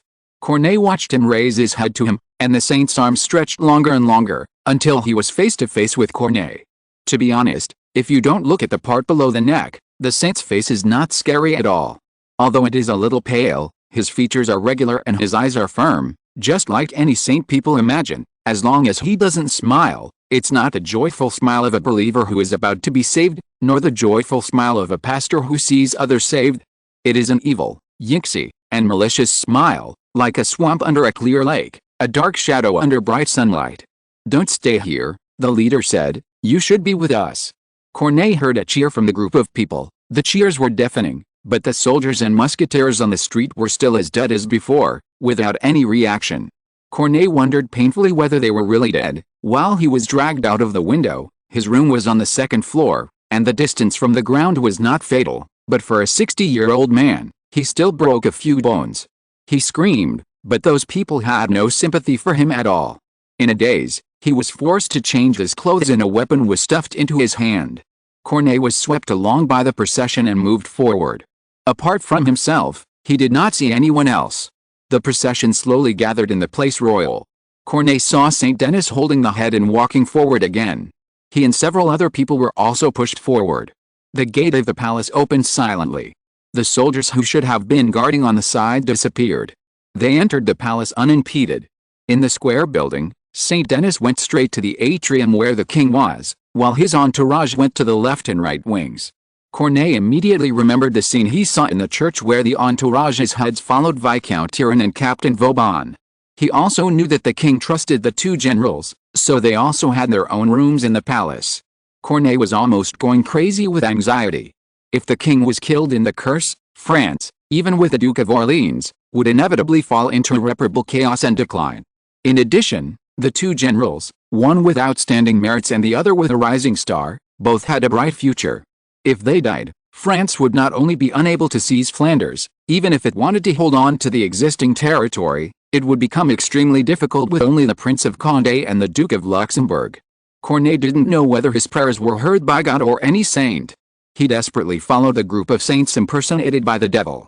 Wherever they passed, the crosses, reliquaries and icons would burn. Until now, he finally saw clearly that the crosses worn by those Christians were all inverted crosses. The inverted cross had two meanings among the crowd. One was that when St. Peter was martyred, he was sentenced to be nailed to the cross, but he said that he was not worthy of bearing the same punishment as his Lord, so he was nailed to an upside-down cross. The Roman Church sometimes used the inverted cross to represent St. Peter, the Pope. The other meaning was more direct, that is, those who embraced Satan and betrayed the Savior and declared that there is no salvation, which is a symbol of evil. But these so-called martyrs died even before St. Peter. They wore inverted crosses, which can only be said to be, they are all out-and-out hell thugs. But in front of them, in front of St. Denis's head, no door would not open or to make a sound, and the loyal guards were nowhere to be seen. They actually walked to the king's bedroom, where there were several musketeers. According to tradition, they guarded outside the king's bedroom, but they also seemed to be trapped in a nightmare from which they could not wake up. Corneille struggled frantically, and when he found that he could speak, he let out a trembling scream. Bosch looked at the drawing board, Saint Denis and his entourage on the drawing board, their heads still resting on his shoulders. He picked up a cursed dagger and gently drew a knife on the necks of the three people. A crack immediately appeared there, blood flowed out, and the saint's head began to slowly tilt to one side. He put down the dagger in his hand with satisfaction and looked at Rubens beside him. Among his students, Rubens was not the one he liked the most. He even hated Bosch. When he became Bosch's student, he didn't know that this person was the notorious black wizard he knew.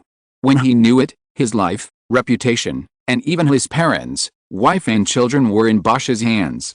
He couldn't resist and had to obey. He didn't know why Bosch wanted him to cooperate on this triptych at first. Now he knew. Bosch's curse was world famous, but it also had shortcomings. That was that his paintings were full of dirty and sharp breath, which was easy to be discovered by people, especially those priests of the Inquisition. So he summoned Rubens. Rubens' efforts to slow down Bosch's curse became the best disguise, so that Bosch's curse could successfully enter the church, the holy image, and come to the king. It's needless to say how regretful Rubens was. Bosch smiled and touched his disciple's face. Rubens showed a disgusting expression and took a step back. "Don't be like that," Bosch said. "My son, since the mistake has been made, there is no use regretting it." He paused. "But you are always like this, hesitant and indecisive. This is an advantage, of course, for me." Seeing Rubens showing a painful expression, Bosch felt happier. He liked this. Compared to hurting someone's body, hurting someone's soul is obviously a more satisfying thing, especially Rubens, and he was not wrong. Rubens was a naive but definitely not stupid child. He discovered that Bosch was a wizard after studying under Bosch for a few years, but the feelings they had gained from getting along for a few years made him remain silent. Later, When Bosch told him that he was also a wizard, he was confused by another world and talent. What wizards see is absolutely different from that of mortals, and did not tell his parents. But when Bosch finally revealed his true purpose, as a black wizard, he needed a slave more than a disciple, and at that time, in order to retaliate against the church and judges who persecuted them, Rubens took another wrong and crucial step, which made him step into the quagmire. Afterwards, although he was valued and trusted by the Duke of Mantua in Italy, and gained great fame in Italy, and even served as an envoy to Spain, and later returned to Flanders, served the Grand Duke Albert and his wife, and became an envoy to Spain, and managed to make Spain and Britain reach an alliance, thus being knighted by Charles I, the shadow of Bosch still loomed over his heart like a winter cloud, and never dissipated. Death in the mortal world was the last bit of resistance made by Rubens, and also the last resistance. He suddenly realized sadly that perhaps to Bosch, he would always be that innocent child, an open book, and Bosch used him as he pleased, including his resistance, just like using a tool, and he had no power to fight back. Bosch shook his head, and he didn't know when his student would know that charm, words, and power were of course very important in the mortal world, and they were chips that could control the situation, but in the other world, the most important and only thing that could work was power. Even the king was like this. His curse had killed Louis XIV, and so was his son. How could the crown of the mortal world be compared with a staff in the hands of a wizard? Almost at the same time as Corneille's scream, there was the sound of a sharp sword tearing the curtains. It tore open the heavy gold-embroidered bed curtains and went straight down, slashing at the person in the bed. Chapter 196 The King's Revenge. This greatsword belonged to a Roman soldier. It was a Celtic longsword, different from the well-known Roman dagger. It was about 1.5 times longer than a dagger, that is, 2 feet and 5 inches, and as wide as the palm of an adult man. It was mainly used for chopping, and it was indeed used for chopping. The sound of the wind was sharp and the blade was sharp. Even the soft and tough linen could not stop it in the slightest. Corneille desperately thought that he would hear a sad cry or a cry of pain, but he never expected that what he heard was the sound of metal colliding with metal, which was different from what Corneille heard in his room. That time it was shackles colliding with shackles, this time it was swords against swords. Under the Celtic sword is a long sickle, which may be the most familiar weapon for dark wizards, because the priests of the Inquisition can use halberds, short spears and giant swords, but the most common ones are sickles. Some can be folded up and hidden under the spear, and some are like the one under the long sword, with fixed joints. This sickle is larger than the ordinary sickles used as weapons. The sickle head touches the holder's jaw, and the tip of the blade lies below the abdomen. The widest part is more than 5 inches. The chief judge of the Inquisition, Hilario, lay flat on the bed, with a face that seemed not to have been tortured for too many years and with the same innocent smile as always. Just looking at this smile, he looks like a naughty boy joking with his friends. But no naughty boy would jump up from the bed and swing a sickle to split a strong soldier in leather armor in two. The soldier's blood splattered all over Corneille's body and face. He subconsciously held his breath, but a strong smell still rushed into his nose. To his surprise, what he smelled was not the smell of blood, but the smell of paint. Although he was a playwright, he also studied painting, so he was very sensitive to this smell. Black mass, blasphemy, reversal. Elleril whispered, Jeremias Pasha's usual method. The Roman soldier he cut open did not lose his ability to move. He swept the bedpost with his sword and broke it. Before the curtains on the top floor collapsed, Elleril jumped out of the expensive linen cage. His sickle jumped in the room like a zigzag lightning.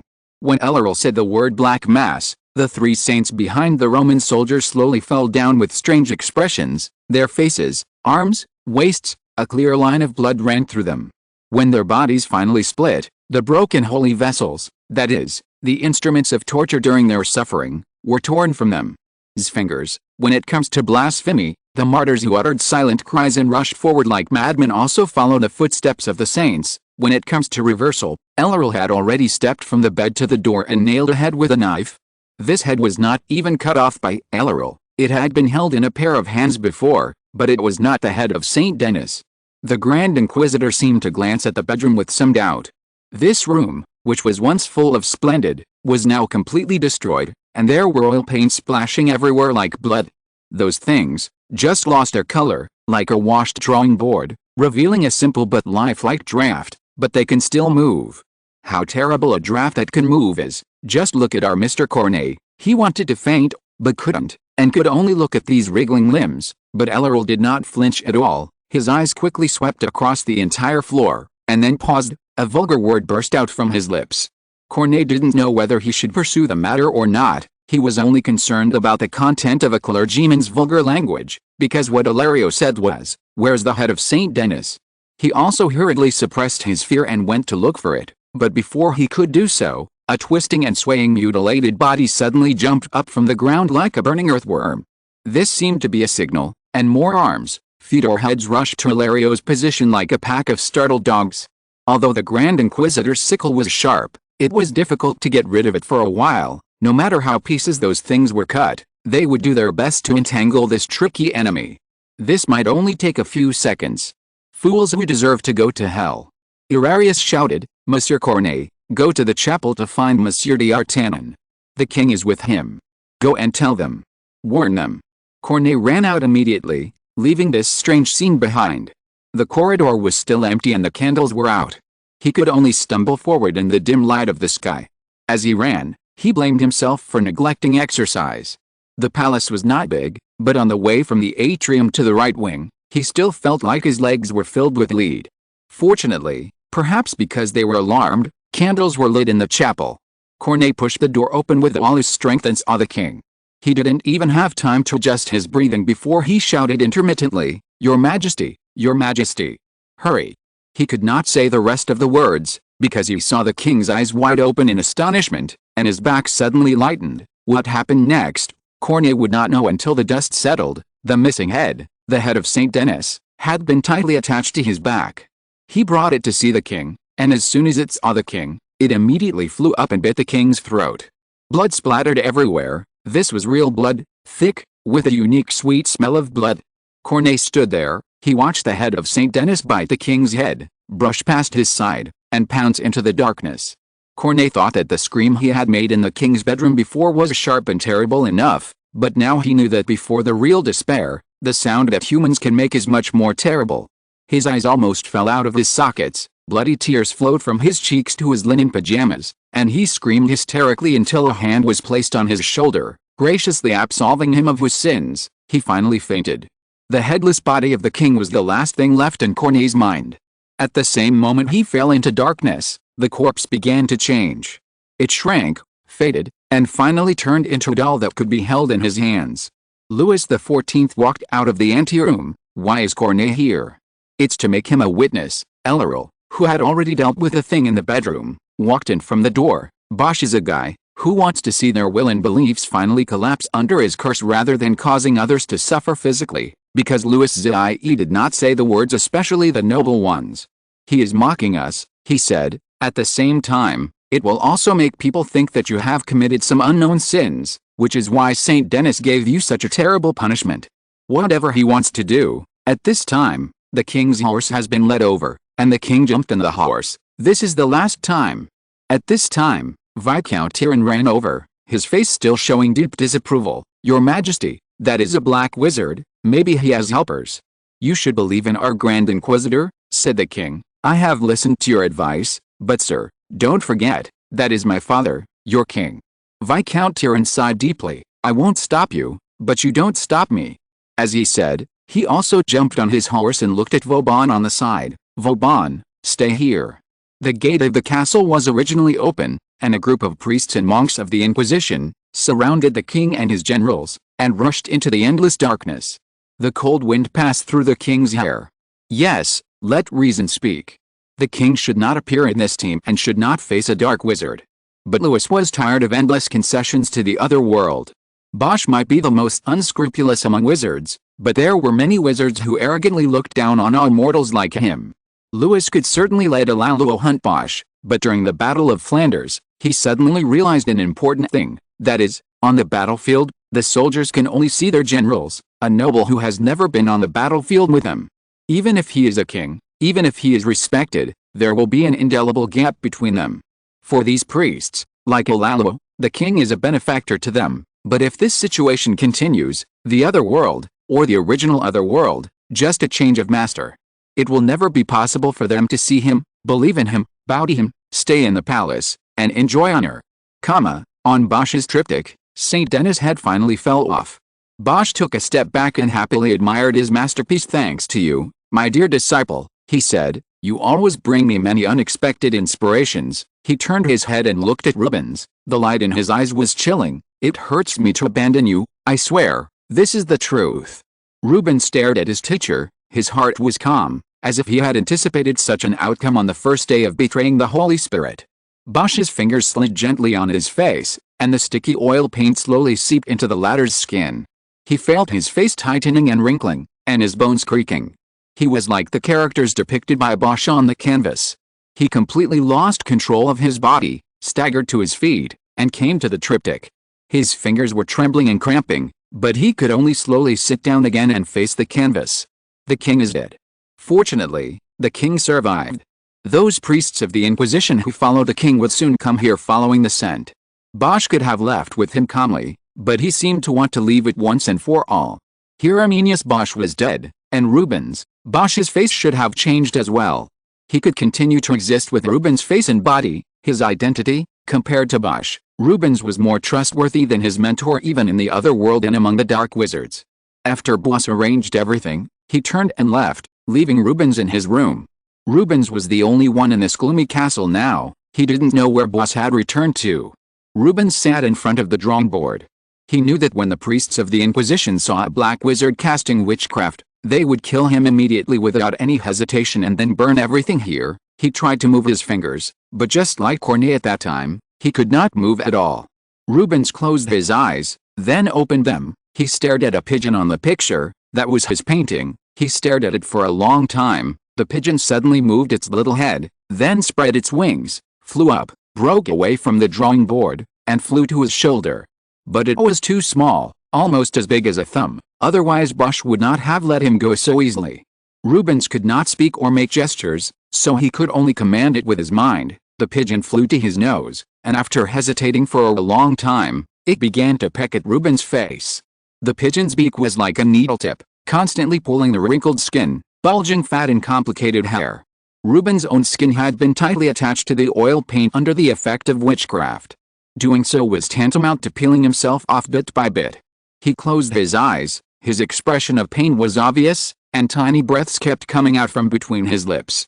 And at this moment, he heard a strange sound, like something was hitting the door, and a moment later, a pale head flew in biting another head. Rubens had seen the portrait of the King of France, and he knew at a glance that Bosch's curse was effective. Rubens was born in the Holy Roman Empire, in Flanders, and later moved to Italy, Spain and other places. He was a Flemish, and was also full of vigilance and disgust towards the French. But as he said to Bosch, the inner world should not overlap with the outer world, and Bosch always ridiculed and refuted him by saying that he had used witchcraft to retaliate against the officials who had hurt his family. But Rubens was right. This was the root of the disaster. The recklessness and arrogance of the people in the inner world would definitely lead to disasters that they could not resist at all. 1,000 years ago, the wizards retreated to islands or remote places originally occupied by magical creatures and ghosts because they could not fight against the incompetent and ignorant mortals in their mouths, and set up barriers to block the sight of mortals, which is the so-called inner world. So, 1,000 years later, when mortals are constantly becoming more powerful in war, how can wizards think that they can resist the revenge and invasion of mortals? Even if it is a king, the king is dead. Long live the king. Mortals can have another king, but what about wizards? Even if the other world becomes so crowded, the number of wizards is still not comparable to that of mortals. Moreover, mortals are not without a chance of winning in terms of extraordinary power. Long before the establishment of the church, wizards had a split, and the blades of wizards who stood with mortals have never become dull in the war with the werewolves, vampires and their kind. St. Denis threw the king's head at Rubens' feet. It flew around Rubens curiously, seemingly not understanding why its master would go crazy and pull off all its skin, but its face did reveal a greedy look. Rubens was not frightened, but smiled. It's late today, and the next chapter will add another 1,000 words. If you're listening to this novel on a channel other than Fanfic World, it means they downloaded and uploaded it without effort. We cordially invite you to visit our channel, Mundo Fanfic Novelis. There you'll find the original version of this story, and you can explore many other novels of various genres. We're waiting for you to immerse yourself in a world of incredible novels. Chapter 197 Hunting. Manette didn't know why she was always uneasy. If she were a mortal, she would just pray to God or think she was sick, but for a witch, she stayed up all night and warned several members of the cult around her, as if to prove her uneasiness. The ravens and snakes she released did not return to her. At this time, everything was silent, only the sound of the wind passing through the treetops. The shop sign swayed gently, and the place where it was connected to the supporting pole rustled. She pulled up her skirt and leaned out. A drop of dew fell on her head. She wiped it reflexively, and a fishy smell immediately spread from the place she touched. At that time, a dead mouse died on the eaves. Wizards are not afraid of mice, as they themselves keep mice as pets, but a dead mouse often means a terrible plague, and the Black Death is something that witches also have to fear. Manette cursed and reached out to wipe her skirt, but found that a blue-black mark could not be wiped off at all. She gasped and rushed back to the room, reaching her hand into the fireplace, chanting spells loudly. The flames jumped and burned her palms. Now was not the time to light the fireplace, but when Manette felt something was wrong, she managed to light a fire in her room. Mortals often used burning to execute witches, but real witches were not only not afraid of fire, but also often used fire. Fire was an element necessary to eliminate many evil spells. While repeatedly roasting her palms, she pulled out a kinkhorn from her chest and shouted loudly inside, "Get up! Get up quickly! There are enemies!" The Bohemian witches reacted quickly, but as soon as they got up, they heard a pleasant flute sound. In the legend of mortals, there was once a flute player who came to a city riddled with plague and told people that he could drive out the rats. The mayor and council members agreed on a considerable price for this. So he played the flute at night, and all the rats came out of their nests and followed him closely. He walked all the way to the river and stopped, but the rats all jumped into the river and died. The citizens who witnessed this scene were surprised and lucky, because these rats could not come back, so they were unwilling to pay the flute player this reward. The flute player was very angry, and he left the city. Amid the people's ridicule, the next night, he played the flute again, and this time those who ran out with the flute were all children in the city. They followed the flute player to a place where people could no longer find them. Only a lame child was left behind because he could not keep up with the team. This story is true. The flute player is also a famous black wizard. Like Bosch, he is also very good at and likes to play with people's hearts.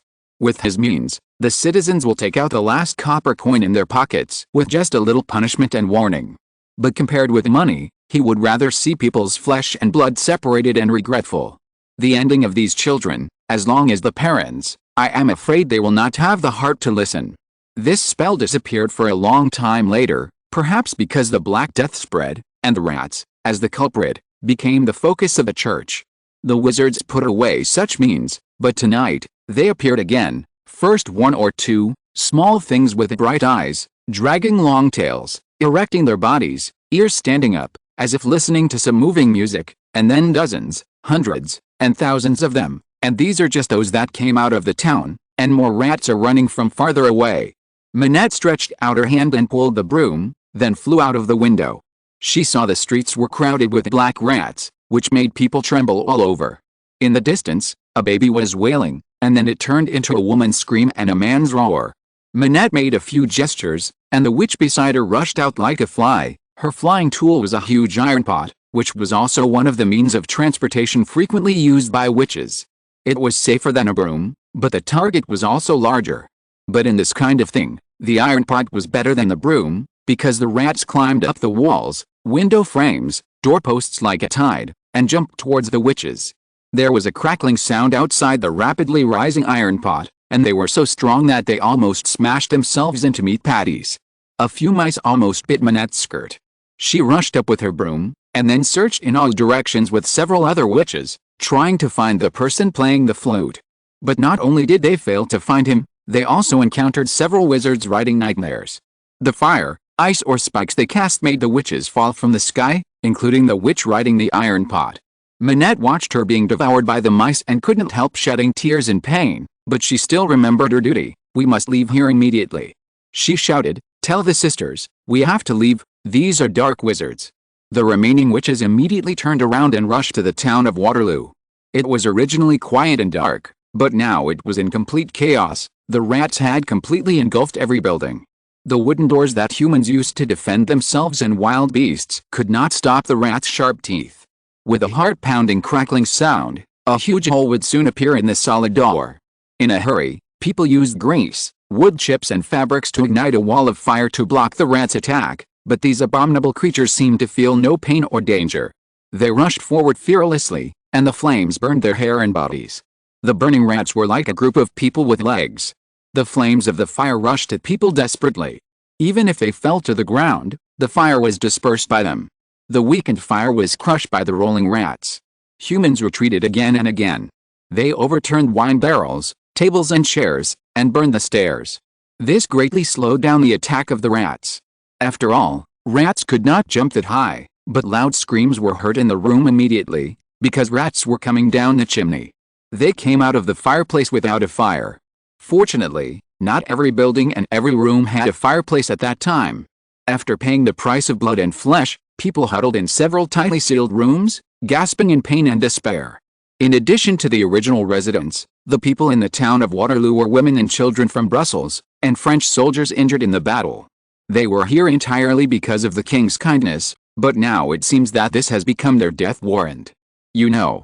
After seeing the witches hurried back to the town and the rats finally gaining an absolute advantage, the flute player put down his flute and said to Hieronymus Bosch beside him, "We are doing something very dangerous, sir. Wizards haven't participated in the wars of mortals for 1,000 years. Although I can use some stupid words to fool you," Bosch said with a face of Rubens, "but you should say that we are doing the same thing as Merlin." "Then who is King Arthur?" "Leopold I. He doesn't have the courage to do so. He won't even admit that he hired us." Bosch said, "If the king was not so greedy, Paris would be a good place to live. But we don't need to say more now. After all, we are still wizards of Flemish. If we continue to stand idly by and look at the mortal kings, Carlos II or Leopold I, we can only watch this place become a province of France. As for what it will become in the future, just look at Lorraine and Alsace and you will know. Those poor people, they were driven out of their homes, displaced, and starving. Do you also want to watch the people of Flemish fall into such a predicament?" "Of course not," the flute player said. At this time, several other wizards also returned to them, but except for the flute player who still retained a little caution and conscience, these black wizards would only be hired by Leopold I based on commissions and other special rewards, sacrifices and experimental materials. Boss didn't need to waste words with them. "Have you seen those witches?" Boss asked. "I heard that the King of France recruited them? As witches or as long-married women?" "It doesn't matter," said a wizard. "It seems that they don't want to fight with us." "I don't care what they mean," said another wizard. "But it is obvious that we can get an extra reward." What are you talking about?" Manette shouted. She made the decision quickly and decisively, but she didn't expect that not all witches were willing to leave. To be precise, only a few were willing to leave. The way the witch cult hid in Bohemia was good, but the consequences of doing so were also quite bad.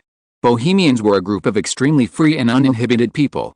Their laws were like a joke, and morality was like nothing. They advocated passionate love and a wonderful morality. These young witches were either unwilling to give up their husbands easily or unwilling to abandon these mortals who needed help. Those are dark wizards. "We will die." Manette stamped her feet anxiously. She couldn't believe it. Yes, if she was given a few more months, let alone dark wizards, as love left, these witches would urge her to leave, but now, a stubbornness that made people feel both ridiculous and sad jumped out of these witches. "Why are they here?" asked another witch. Manette glanced at her. She also wanted to know this question. In order not to fight these dangerous dark wizards, they had already compromised enough. In Manette's mind, when the mortal army occupied Flanders, there would inevitably be a war in the other world. The king had wizards from Gaelic Island and should not need them. She tried every means to get news from Vauban. It was for this reason that if the war was over and the king still had no intention of letting them leave, he must have deliberately violated the contract. Unexpectedly, before the king's war was over, they collided with a group of dark wizards. She glanced at those innocent girls. Even if they ran away immediately, who knows how many of them could escape safely. Manette raised her hand to stop the witches who were gradually changing from persuasion to quarreling. In this room, there were most of the elders of the witch cult and representatives of those young witches. Manette's look made them lower their voices unconsciously and then fell into silence. "It's too late," Manette said. She took out a mirror. It was produced in Lorraine and was cleaner and smoother than the Venetian mirror. Manette bit her thumb and wiped it with blood. The scene outside was immediately displayed on it. For a moment, the witches thought it was raining heavily outside, and then they realized that they were huge bugs. They landed on Waterloo like hail.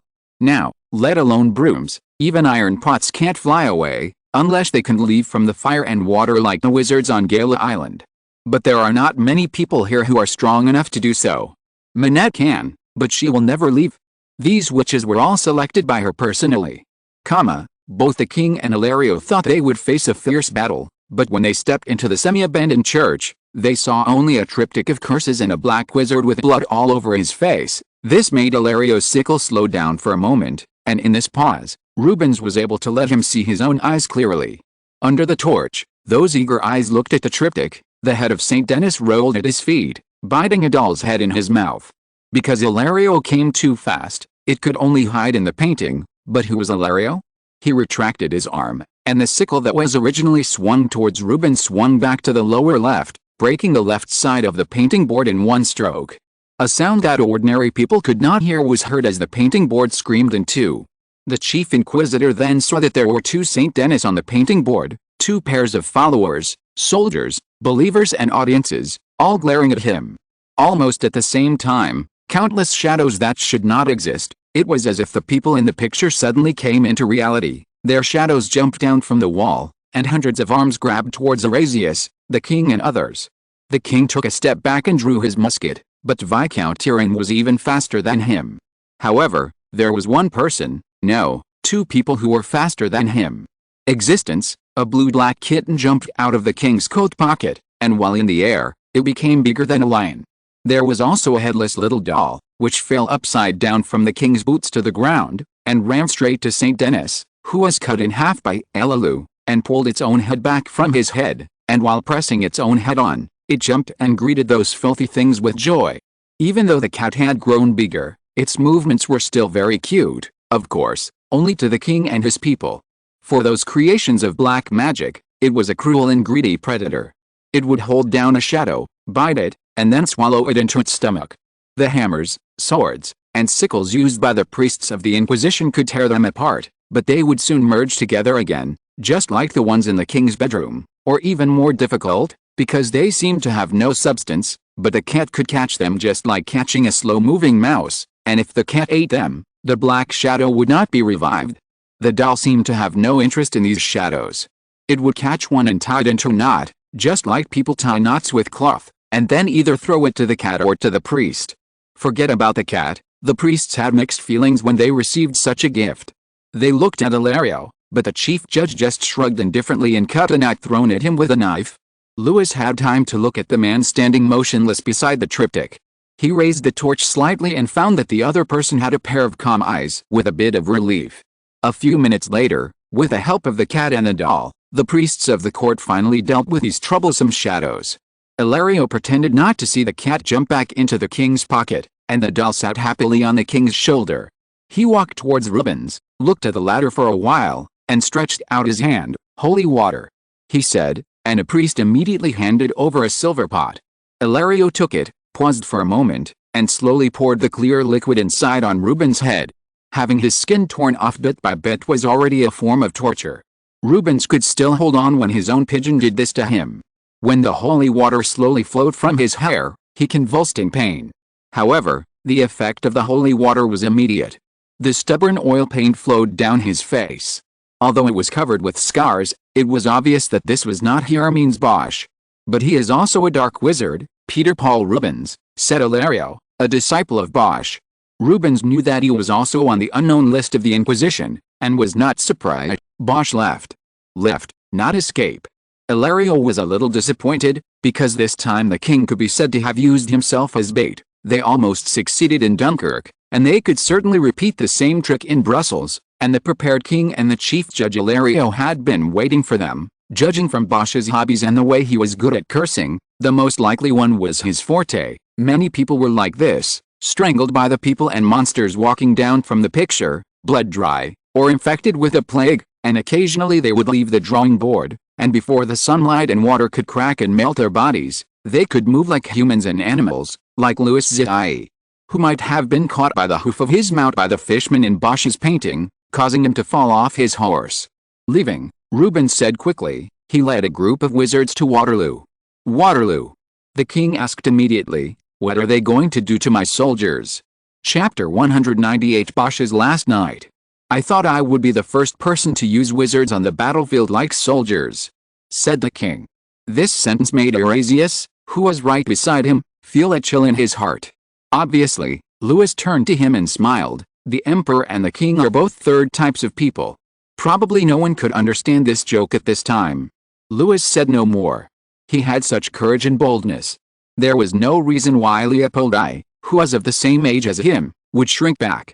After realizing that he was deceived by the King of France, the Emperor of the Holy Roman Empire would of course retaliate by any means. Alliance with various countries and the Roman Church was one of them, and with the other world, the Holy Roman Empire certainly also had its own other world. The wizards on Gallic Island would become vassals of the King of France because Italy had never had a real king, and Bishop Richelieu and Bishop Mazarin became a solid bridge. When Leopold I decided to draw out that dangerous double-edged sword, no one could stop him. As for the Roman Church, don't forget that the ancestors of the current Inquisition were just some converted wizards. In the Church, except for some ascetics far away in the mountains and isolated islands, there are fewer truly pious people than pearls in the sand. Maybe these Flemish wizards and church people are playing a role in the process. This is really a joke, but this kind of joke is really hard to laugh at. Even Eurasius, who always smiles, frowned. Human beings are always easy to forget because of their short life, but the other world, no. Before that, extraordinary powers involved in secular disputes would only bring more death and despair. Even the behemoth Roman Empire collapsed in just a few hundred years, and all the glorious achievements of King Arthur, known as the Holy King, became unreliable legends, and the Crusades.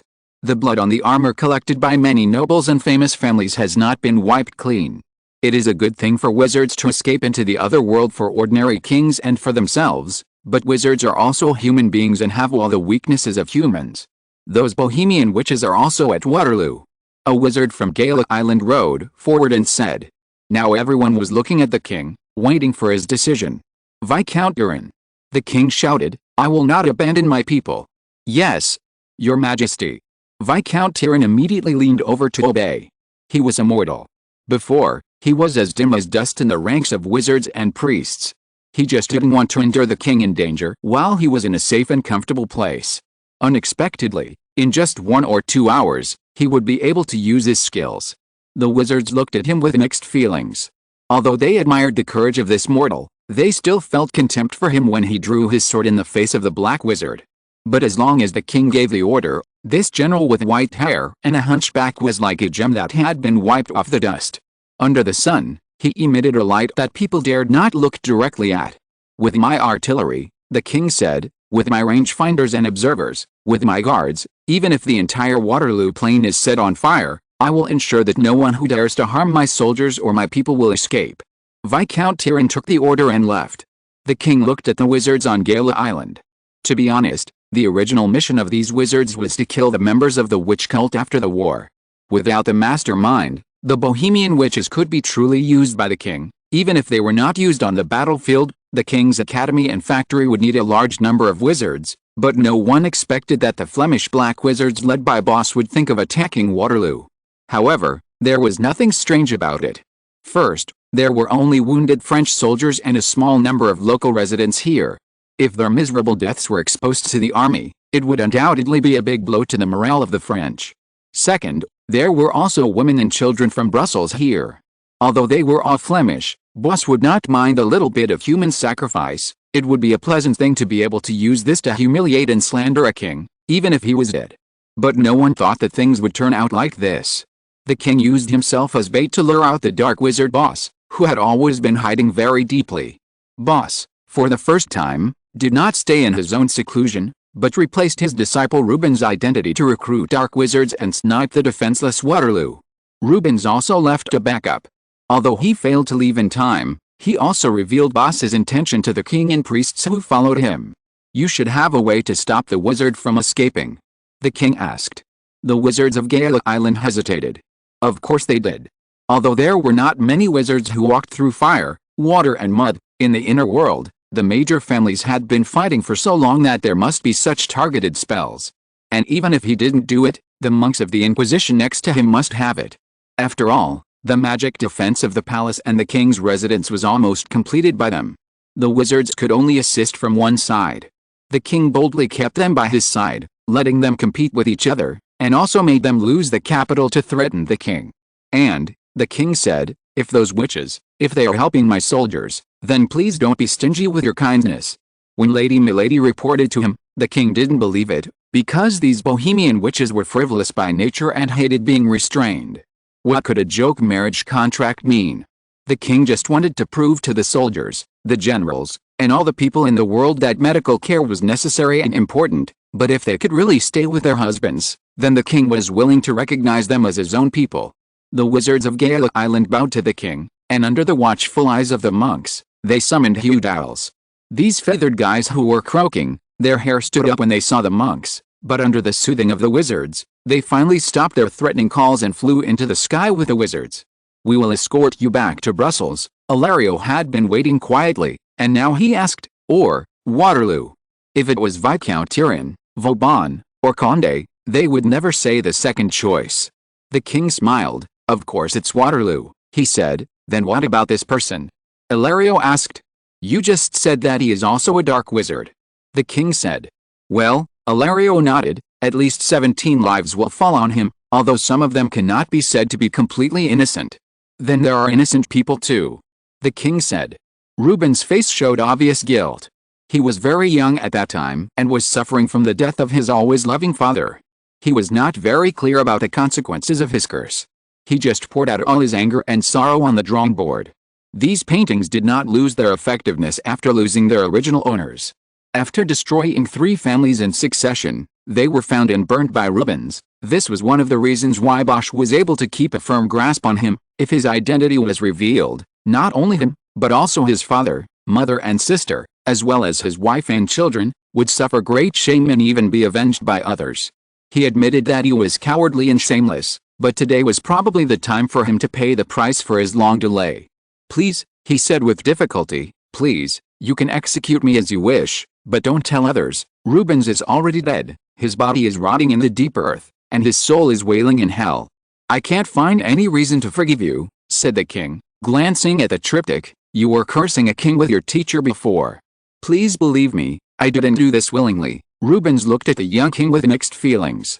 Not only did he say that, but the fact that this king dared to face a notorious black wizard showed that his will was firmer and more tenacious than any king he had ever seen.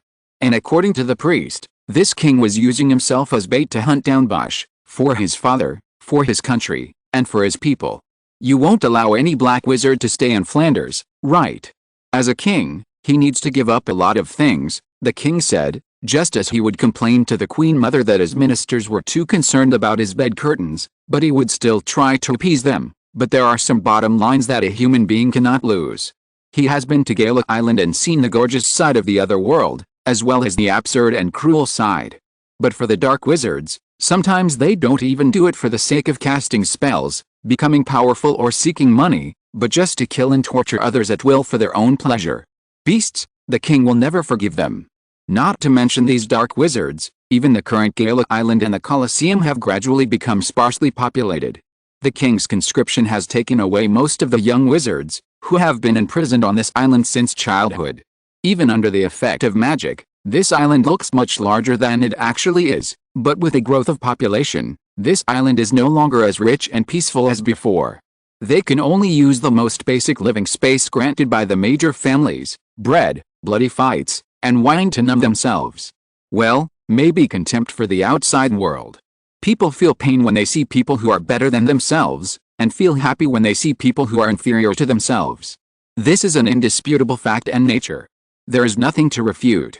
But since the island of Gaela was half forced to open by Louis, they saw the prosperous side of the surface world that they had never seen before.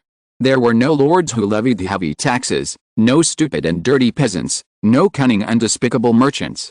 There were spacious and comfortable houses, clean drinking water, warm baths, rich and fresh food, and a wide variety of goods. As long as they were willing to pay some meager labor, Although they didn't know what they were doing, they could easily get them. In the past few years, more and more wizards have moved to Calais. While Gaelic Island has gained a breathing space, the major families have also sadly discovered that they no longer have the opportunity to compete with the Mancini family as the king's agent. The decree issued by the king as the Duke of Colonna can finally be implemented. The tragedy that the king had seen, that Claren and his companions encountered, rarely happened in Nolulu. Although werewolves are still discriminated against, there is no need to draw swords and fight to the death. This is the case with werewolves, not to mention mortals. Although some families who are good at potions are complaining because they are now competing with mortals for the bodies of death row prisoners, Merlin, this is something the king cannot stop. People now believe that human bodies can be used as medicine. The biggest income for the executioner comes from the fact that he can harvest the most valuable parts of the death row prisoners, such as the head and heart, and those who are willing to pay can take the liver, skin and muscles. The civilians can only wait for the leftovers later. Even Bishop Mazarin was recommended the potion of the red-haired death row prisoner. This is the case with Gaelic Island. For Flanders, which is about to become a province of France, the king will only tighten it up and will not relax it a bit. This place, like Lorraine and Alsace, will be the most important and dangerous place in France in the next 10 years. He will set up a permanent army here and a trustworthy governor.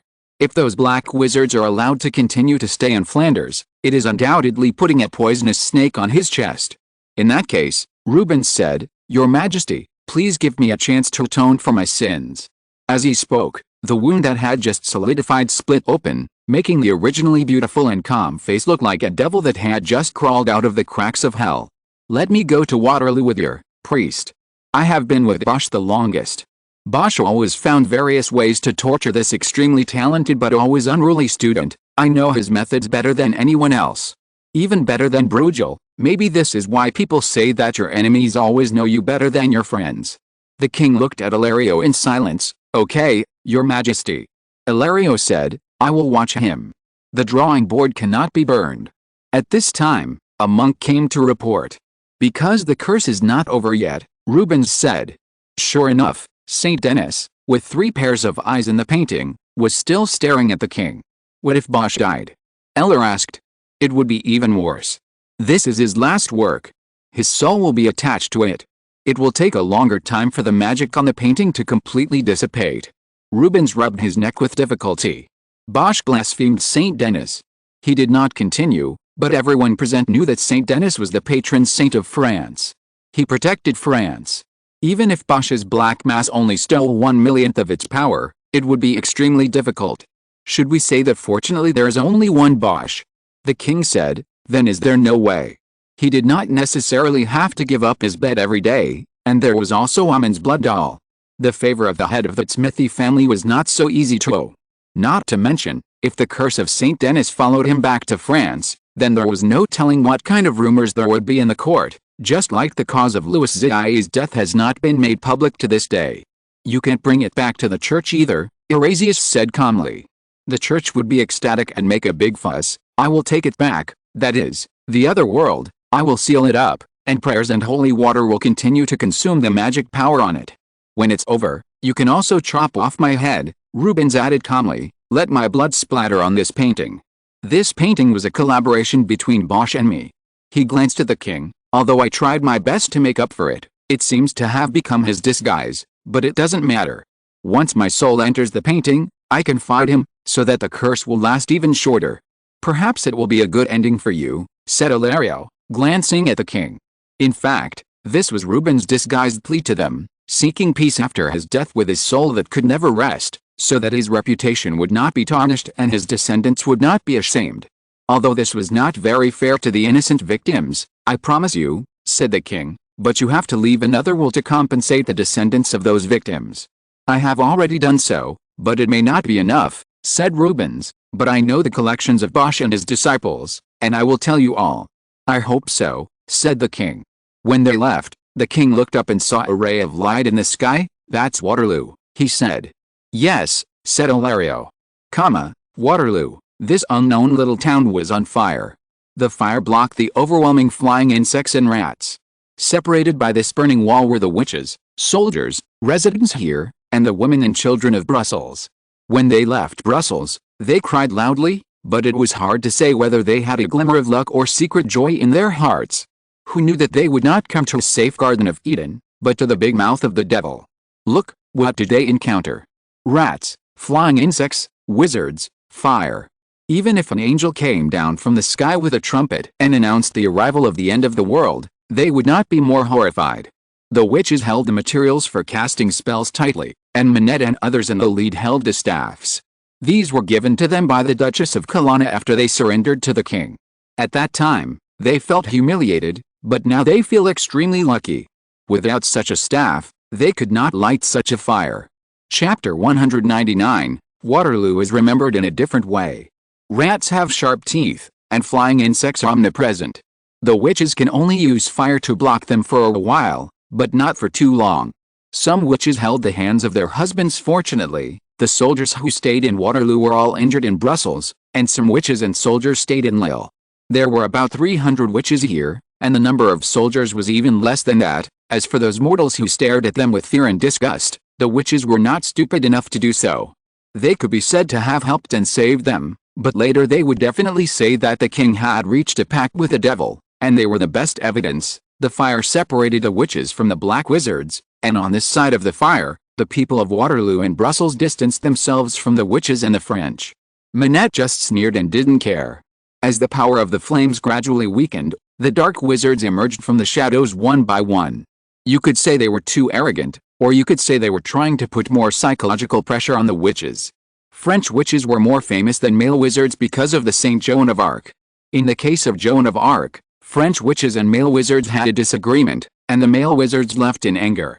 It was said that most of them were now in Naples, because Naples had belonged to the Anjou family for a long time, so the princes there always had a good impression of the French. But the witches who stayed in France became even crazier after losing their other half's bond, and even arrogantly decided to leave the court. Boss could swear to the devil that this group of witches had long been regarded as a treasure by him and other dark wizards. Manette took one last look at those stubborn children and waved her wand. The witch, who was older than anyone here, cast magic silently, and the dark wizards looked up, as if they saw invisible ripples spreading outward. Soon, before the flames were completely extinguished, toads from the wilderness and swamps jumped into the town like pouring mud. They devoured insects and mice. The dark wizards laughed in appreciation. "What a pity," Boss said, "she would be a strong mother." The other dark wizards nodded in agreement. This contemptuous attitude made the witches furious. Several young witches stood up on their brooms, turned over and rode on them, and rushed towards the dark wizards. To the surprise of the cult members, Manette didn't even stop them. They ran headfirst into the dense webs, which were woven from the hair cut from grieving mothers, resentful wives and deceased daughters.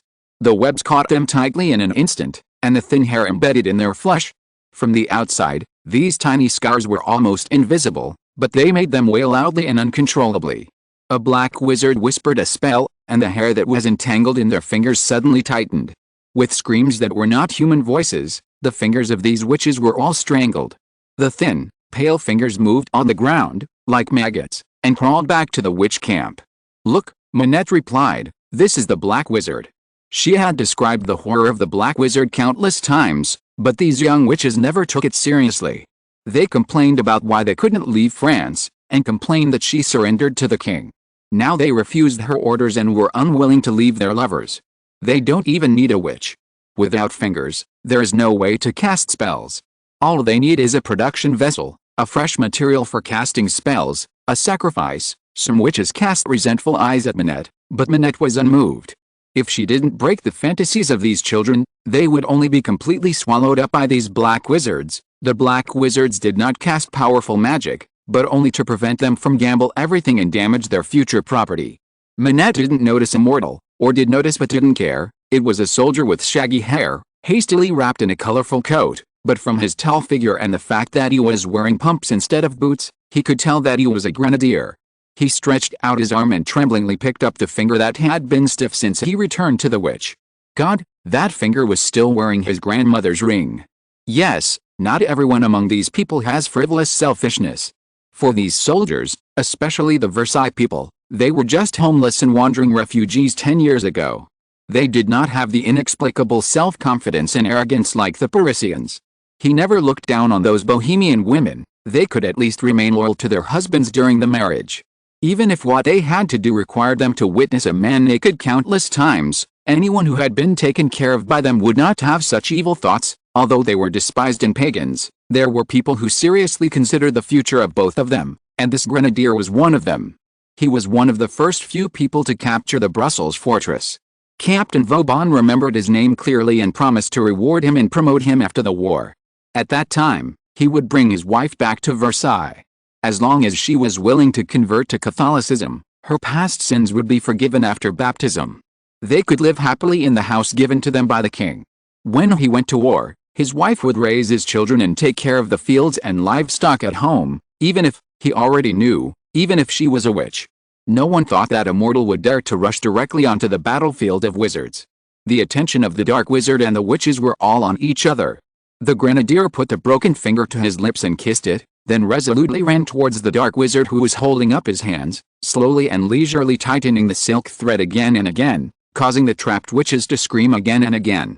His speed was not fast, it could even be said that he was walking quickly, his hands were waving in the dark, his eyes were flashing bright tears, and the black wizard didn't even look at him.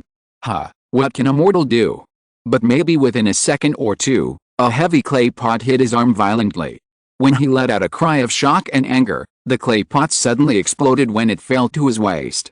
The huge force after the gunpowder explosion broke the clay pot, and shot the fragments of the clay pot, rusty iron pieces, nails and stones into the wizard's body. The dark wizard's robe can defend against poisonous fog, fire or curses, but for pure physical attacks, it is no better than a thicker leather armor, and the waist may be the weakest part of the human body.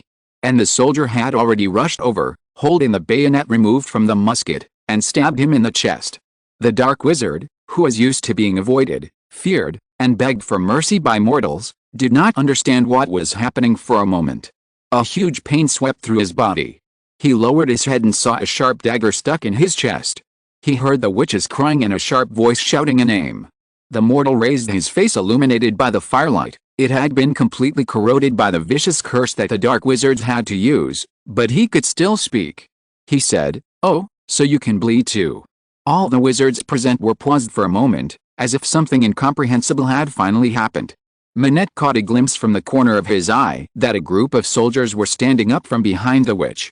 They raised their muskets and fired in an orderly and steady manner, as if they were facing the Spaniards, the British, or the army of the Holy Roman Empire. Perhaps, to people in places like Waterloo and Brussels, wizards were servants of the devil. They hated wizards but also feared them, just like priests without the Inquisition. Before the monks arrested wizards, they not only dared not do anything to them, but would also serve them as if they were serving church masters.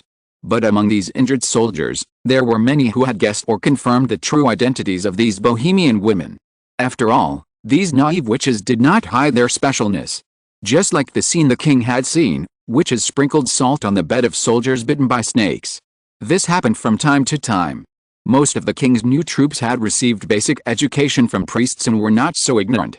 After realizing that these witches did not really hurt them or tempt them to abandon Christ, they also enjoyed their care and treatment openly. This was also because they had been exiled to most of France and were more knowledgeable than those villagers who were trapped in one place. Who were they? People who once walked behind the king's carriage. Almost the same as those ministers. The black wizards reacted quickly. Their spells slowed down the bullets, hitting the barrier or changing direction. But Manette didn't miss this fleeting opportunity. She shouted, and the elders of the witch cult followed her into the sky. The black wizard's insects followed closely, flapping their membrane wings. Their powerful jaws crushed the witches' brooms, and they could also get into their robes and bite their flesh. Manette tore open her robes and waved her staff. The robes split into countless small pieces in the air. Groups of birds flapped their wings from the void, biting the flying insects, and the black mist in the air suddenly spread over a large area. "Take your men away," Manette shouted, and the witches immediately grabbed iron pots, brooms, pitchforks, etc., pulled up their lovers or other soldiers, and let them ride behind them like riding horses, holding their waists tightly with both hands, and flew into the sky. The black wizard stepped forward to intercept them, but Manette and the others went forward fearlessly.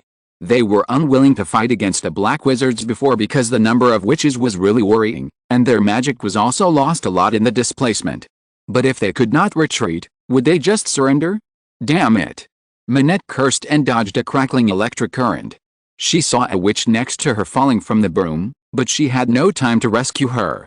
She could only grit her teeth and summon more flocks of birds, dark clouds and flames to delay the pursuit of the black wizards. She knew very well that tonight, she and the witches who faced the black wizards would not survive, or in other words, death might be a kind of luck. She just hoped that someone could still escape. She heard the witches' hopeful shouts, as well as the sound of gunfire and clay pot explosions. Although those tenacious soldiers participated in the air battle for the first time, they could still calmly drop bombs and shoot. Viscount Tyrann's training was indispensable. The witches rushed through the flocks of birds and insects with the soldiers. Their companions kept falling from them, but they could only grit their teeth and fly upwards. They even flew over the clouds and saw the bright moonlight. Before they even had time to laugh and cry, they saw that the moon was suddenly getting bigger and bigger. They smelled a strong smell of oil paint, and then found themselves unable to move. The black wizard beside Bosch glanced at Rubens beside him. I didn't expect Hermines Bosch to be such a generous person. As everyone knows, Bosch is a black wizard who is good at spying and cursing with his works, but only a few people know that he can also use oil paint to create illusions. Rubens can actually create such a large illusion. Bosch should not have concealed too much from this disciple. Bosch just smiled slightly. The witches were like butterflies stuck to the drawing board, unable to move, and Manette and other members of the cult could only continue to fight in despair. The spells they cast became more powerful and crazy, and they even used their own flesh and blood to guide them. Some people even used their own lives. Their long hair turned gray in an instant, and their beautiful faces were wrinkled. Their teeth fell out, so that they couldn't even recite the spells correctly. Even so, they still caused a lot of trouble for the dark wizards. Forget it, the flute player was the first dark wizard to waver. That's enough, he said. Are you sure? Bosch asked. The flute player sighed and stopped talking. About 1/3 of the dark wizards in Flanders were here. He could give up these witches, but he couldn't hinder others, otherwise he would be the target of public criticism.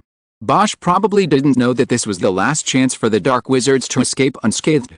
When he showed a mocking smile, the wizards of Gaelic Island had raised their wands about 1,000 feet away from them and chanted spells in a low voice. As the king learned, they did have a way to prevent wizards from escaping. When the other world was first built, the fights between wizard families were also bloody. Hood was also one of them, but he was not the one presiding over the magic circle. Instead, he was the guardian of the wizards who drew the magic circle. This was because he was not a direct descendant of a large family, and without inheritance and guidance, he could not cast this kind of magic. But on second thought, he became happy again, because these wizards were all children valued by the major families. They had always claimed that they were unwilling to be employed by a mortal man. But now, didn't they still lower their noble little necks? Chapter 200 A Little Test. At this time, due to the struggle of the witches, part of the oil paint had peeled off, revealing the real night sky, and the real night sky was no different from what they had seen before, or in other words, Bosch's technique was still the traditional egg tempera technique, which was to use translucent pigments to overlay layers on the real scenery. Behind the broken holes, the faces of the black wizards were revealed. Some of them used brooms, and some rode nightmares. They looked at the witches as if they were looking at free goods. Their ruthless gazes seemed to have decided how to cut these witches. However, they first had to remove the burdens attached to these precious harvests. A black wizard just waved his hand, and one of the witches let out a terrified scream because the husband behind her was thrown down without any resistance. The dark wizards laughed loudly as if they had discovered some interesting game. They could have thrown all those mortals to the ground silently, but they deliberately pointed their fingers or wands at the witches and threw the soldiers far away one by one amid the witches' heart-wrenching screams. In order to escape as quickly as possible, the witches pulled their brooms to a height of 300 feet or even higher, passing through the fog and clouds deliberately created by the dark wizards. Not to mention that the soldiers were injured. Even if they were intact mortals, they would be smashed to pieces if they fell from here. While the dark wizards were killing these mortals, they were also busy collecting the tears shed by the witches. These tears from heartbroken people had many magical uses even for mortals, let alone for witches. When a wizard commanded the crystal bottle to fly to his hand, even though there was only moonlight here, he could see that the tears in the bottle were not crystal clear, but contained impurities. These were not ordinary impurities, but painful blood mixed in the tears. He took a glance and put it away with satisfaction, then took out an empty bottle, wanting to collect more, but when he looked at the witch, he found a strange smile on her lips. At first he thought she was crazy, but he suddenly remembered, he seemed not to have heard the last screams of those mortals. As a dark wizard, this gentleman's reaction was very quick. He pulled a broom and rushed out suddenly more than a dozen times. A flame brushed his boots and flew past. He was just a little bit away. Hood sighed in his heart, raised his hands, and chanted a spell. Another spell was brewing in his hands, and the dark wizard's spell had already been hit back. Even the wizards of Gala Island would find it difficult to fight these dark wizards one-on-one. After all, the situation on Gala Island has not reached the worst point, but since Louis XIV has decided to bring the power of the other world to when they get to the battlefield, they will not let these wizards continue to be like a pile of loose sand. The wizards on Gala Island here are all trained like soldiers in the army, and they will not face the enemy alone. At the same time that a transparent shield thrown by a wizard was smashed to pieces in front of Hood, another wizard's magic had already hit Hood's opponent and took away one of his arms. The black wizard controlled the broom to descend in an embarrassed and tenacious manner. During the descent, he took out a dry monkey's paw and pressed it on his broken arm, so he could cast spells again. As soon as he landed on the ground, he found that these wizards who came from nowhere were in groups of three in a group, and 3 groups in a pair. They were like an arrow, some charging, some defending, and some finishing. Once a wizard in the group fell behind, the other 2 would cover each other and retreat until new wizards came to replenish them. This was something the dark wizards could not match. Although when they faced any wizard alone, their powerful strength could ensure that they could escape even if they could not win. But now they had to face enemies that were several times their own, and they could not trust others or let others trust themselves. They could not boldly turn their backs to their companions like Hood did. There were many cases of dark wizards fighting each other. The dark wizards here were hired by Leopoldi, and they were even more wary of each other. They knew what to do, but many things were like this. You couldn't do what you knew you should do. The witches watched the newly appeared wizards fly to them and cast spells to free them from the net. They had time to say thank you and immediately turned around and flew down to find their lovers. No wonder the black wizards didn't hear the shouting. It turned out that countless entangled vines suddenly emerged from the wilderness. Their tough branches and leaves were like elastic cushions, steadily intercepting the soldiers who fell from midair. Except for a brief panic in some unlucky ones who broke their hands and feet again, none of them suffered any misfortune. Hood glanced at the witches who were crying with joy and sighed. On Gala Island, there were still not many wizards who chose mortals as wives and husbands. These bohemian witches didn't care. But this can be regarded as a blessing in disguise. Hood turned his sight to a farther place. The members of the witch cult were still fighting frantically with the black wizards. Like Hood, the wizards wearing the glimmering sun badges slowly gathered together, just like the black wizard Hood encountered. The black wizards had no professional ethics and contract spirit. Once they found that the situation was not good, they ran faster than anything else. But today, their king did not simply drive them away and leave it at that.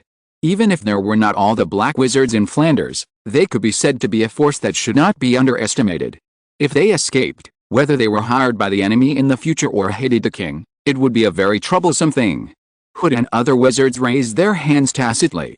They did not completely destroy Bosch's painting and even filled in some gaps. The king wanted to leave these black wizards here, so this net could be turned around to deal with the black wizards. As for the ground, another part of the wizards on Gala Island were responsible. Manette didn't know that their reinforcements, no, it should be said that the reinforcements of mortals had arrived. She and the members of the cult could be said to be the witches who had obtained the most inheritance, but they could only rely on their tenacious will and courage to fight against the black wizards.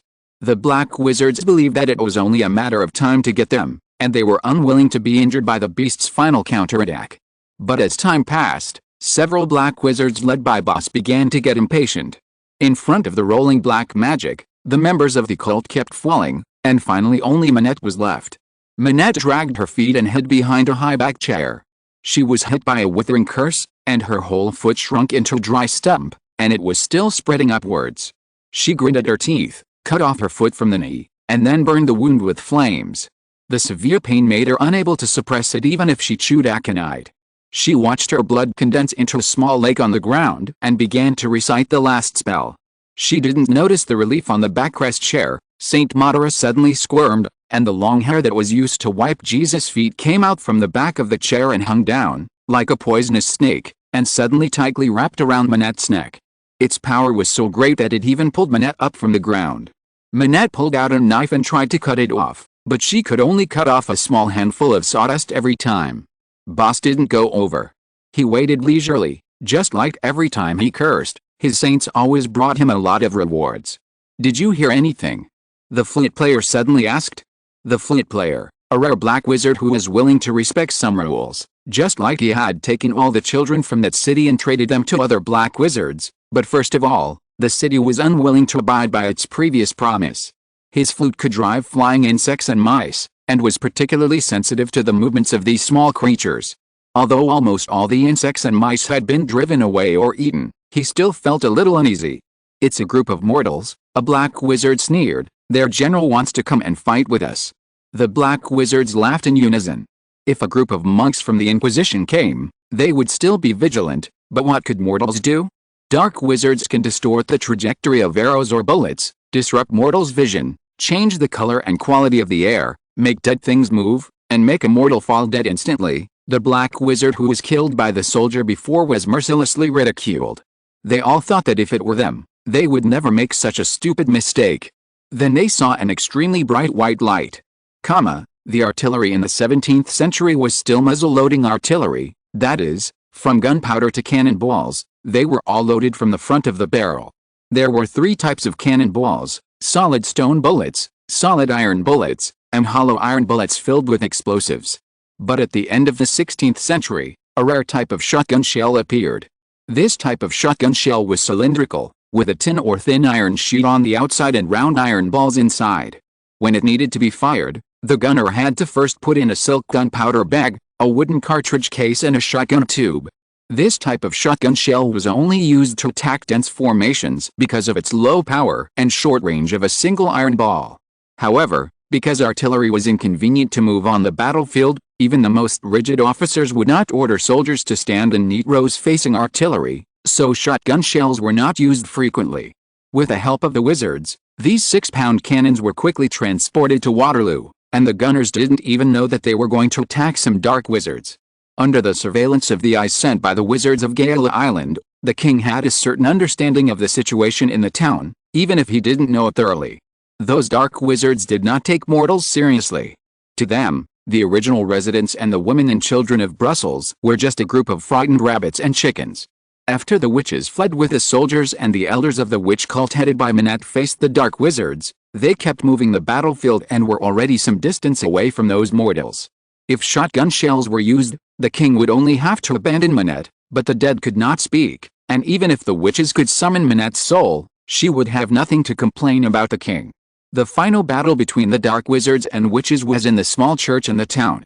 Unlike the stone-built cathedrals in people's concept, this small church only used stone as the foundation, and the towering walls and ceiling were all made of wood.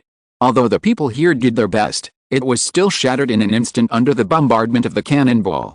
The dark wizards saw the light emitted by the cannonball after it broke in the air. Of course, iron balls don't glow. This is the white phosphorus projectile that the king tried to release with the power of the other world. White phosphorus is a material that is very easy to burn, but it is not easy to maintain its stability. The wizards of Gala Island have experimented many times before refining and mixing a wax-like potion from coal. White phosphorus is hidden inside and will not explode due to contact with oxygen. However, when the shotgun leaves the muzzle and then collapses, the heat coming at a high speed will melt these waxes, exposing the white phosphorus inside, so that the white phosphorus will burn. Moreover, this wax will become very sticky after melting. White phosphorus is originally a kind of flame that will not go out unless the attached things are burned out. This sticky auxiliary material is more helpful for white phosphorus not to be easily bounced or brushed away, but to be fixed in one place and burn continuously. If white phosphorus falls on the skin, it can burn until the bone is exposed. Manette was about to give up resisting. The pain of suffocation was unimaginable unless one experienced it personally. At this moment, her throat suddenly loosened and she fell to the ground. Even though her eyes were black, she could still feel a burning light. The high-backed chair was placed in the apse on one side of the altar. It should be for the distinguished guests to sit. The hard oak wood actually withstood the first wave of attack from the white phosphorus. The Saint Modela on the relief twisted her body in pain and screamed shrilly. Manette pressed the last handful of aconite into her mouth and swallowed it. She used her hands and feet to crawl to the back of the altar. Because there was no ceremony, there was nothing on the marble altar, no incense boats and no white linen, which made it the safest place. She looked out from behind the altar and saw the black wizard who was always hiding in the crowd but was the most insidious. His face was flowing horribly. Manette heard someone shouting "Boss!" and he just waved his hand and the voice disappeared. Transform. Boss screamed when he found that he couldn't pass through the flames. Transform. Get out. P.S. Regarding some explanations about industry, war techniques and weapons in the book, because this chapter talks about shotgun shells, I will popularize them here. At the end of the 16th century, Europe had standard shotgun shells made of small metal pellets or metal fragments in a barrel. The barrel was made of tin cans or thin iron sheets. During combat, the gunners sequentially loaded silk medicine bags, wooden cartridges, and shotgun shells, and then ignited the primer. The shotgun shells made of metal skins disintegrated after a short distance out of the barrel, and the metal pellets scattered like raindrops and bombarded the target, which was used to kill the clusters of people and horses exposed on the ground.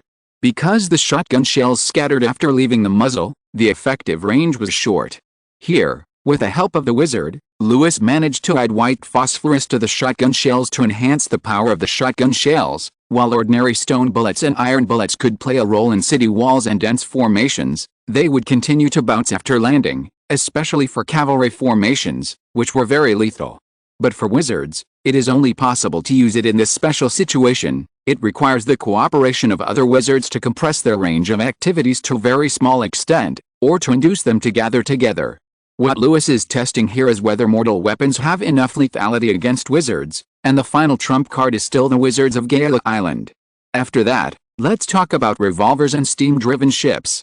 Of course, in people's impression, the revolver is the first modern revolver invented by American Muscle Colt in 1836, but the prototype of the revolver first appeared in China. But to be honest, the single-barreled multi-chamber revolver appeared at the end of the 16th century, the earliest in 1597, and it was not fired with a matchlock, but with a flint. However, this kind of pistol was not popularized on a large scale because it was difficult to make inexpensive. It was generally customized by nobles. In this article, this revolver was not popularized in the army. It was just a gift from the king to close attendants and ministers, so it should not be a problem. From the pictures I found, it is not much different from the later revolvers. Finally, let's talk about steam-driven ships. Similarly, what people know best is that what improved the first practical steam engine in 1776. As for the use of steam engines on ships, it was the first steam engine ship built by Fulton, French, in 1802. However, the concept of steam engines was expressed as early as the 1st century AD by ancient Greek scholars in the form of steam floats. Later, temple gates also used this concept. Leonardo da Vinci in the Renaissance also envisioned steam-driven cannons. It was not until 1679 that French physicist Denis Bain invented the working model of the first steam engine. This was the first time that the idea of steam power technology was put into practice. In 1695, British engineer Savery made several steam pumps for pumping water. This was the first time that steam technology was applied to production. After that, Newcomen and others continued to develop steam engines, and finally in 1705 they produced the first steam engine that could really be used as power. This steam engine was called the Newcomen steam engine. It was used as an engine that could drive a water pump and was used in drainage equipment for coal mining and mining. So here Louis XIV only advanced the practical work of steam equipment by 20 to 30 years. With the help of wizards, the sealing and durability of steam-driven equipment could be guaranteed, so it was not impossible for steam engines to appear earlier. Moreover, up to now, the 30 Calais ships are still being secretly modified and tested, and have not left the dock. End of this chapter. Thank you very much for reaching the end. Don't forget to like. Looking for more exclusive content and immediate access? Subscribe to our Patreon. Remember, every like, subscription, or donation encourages us to continue. Thanks to everyone. See you in the next video.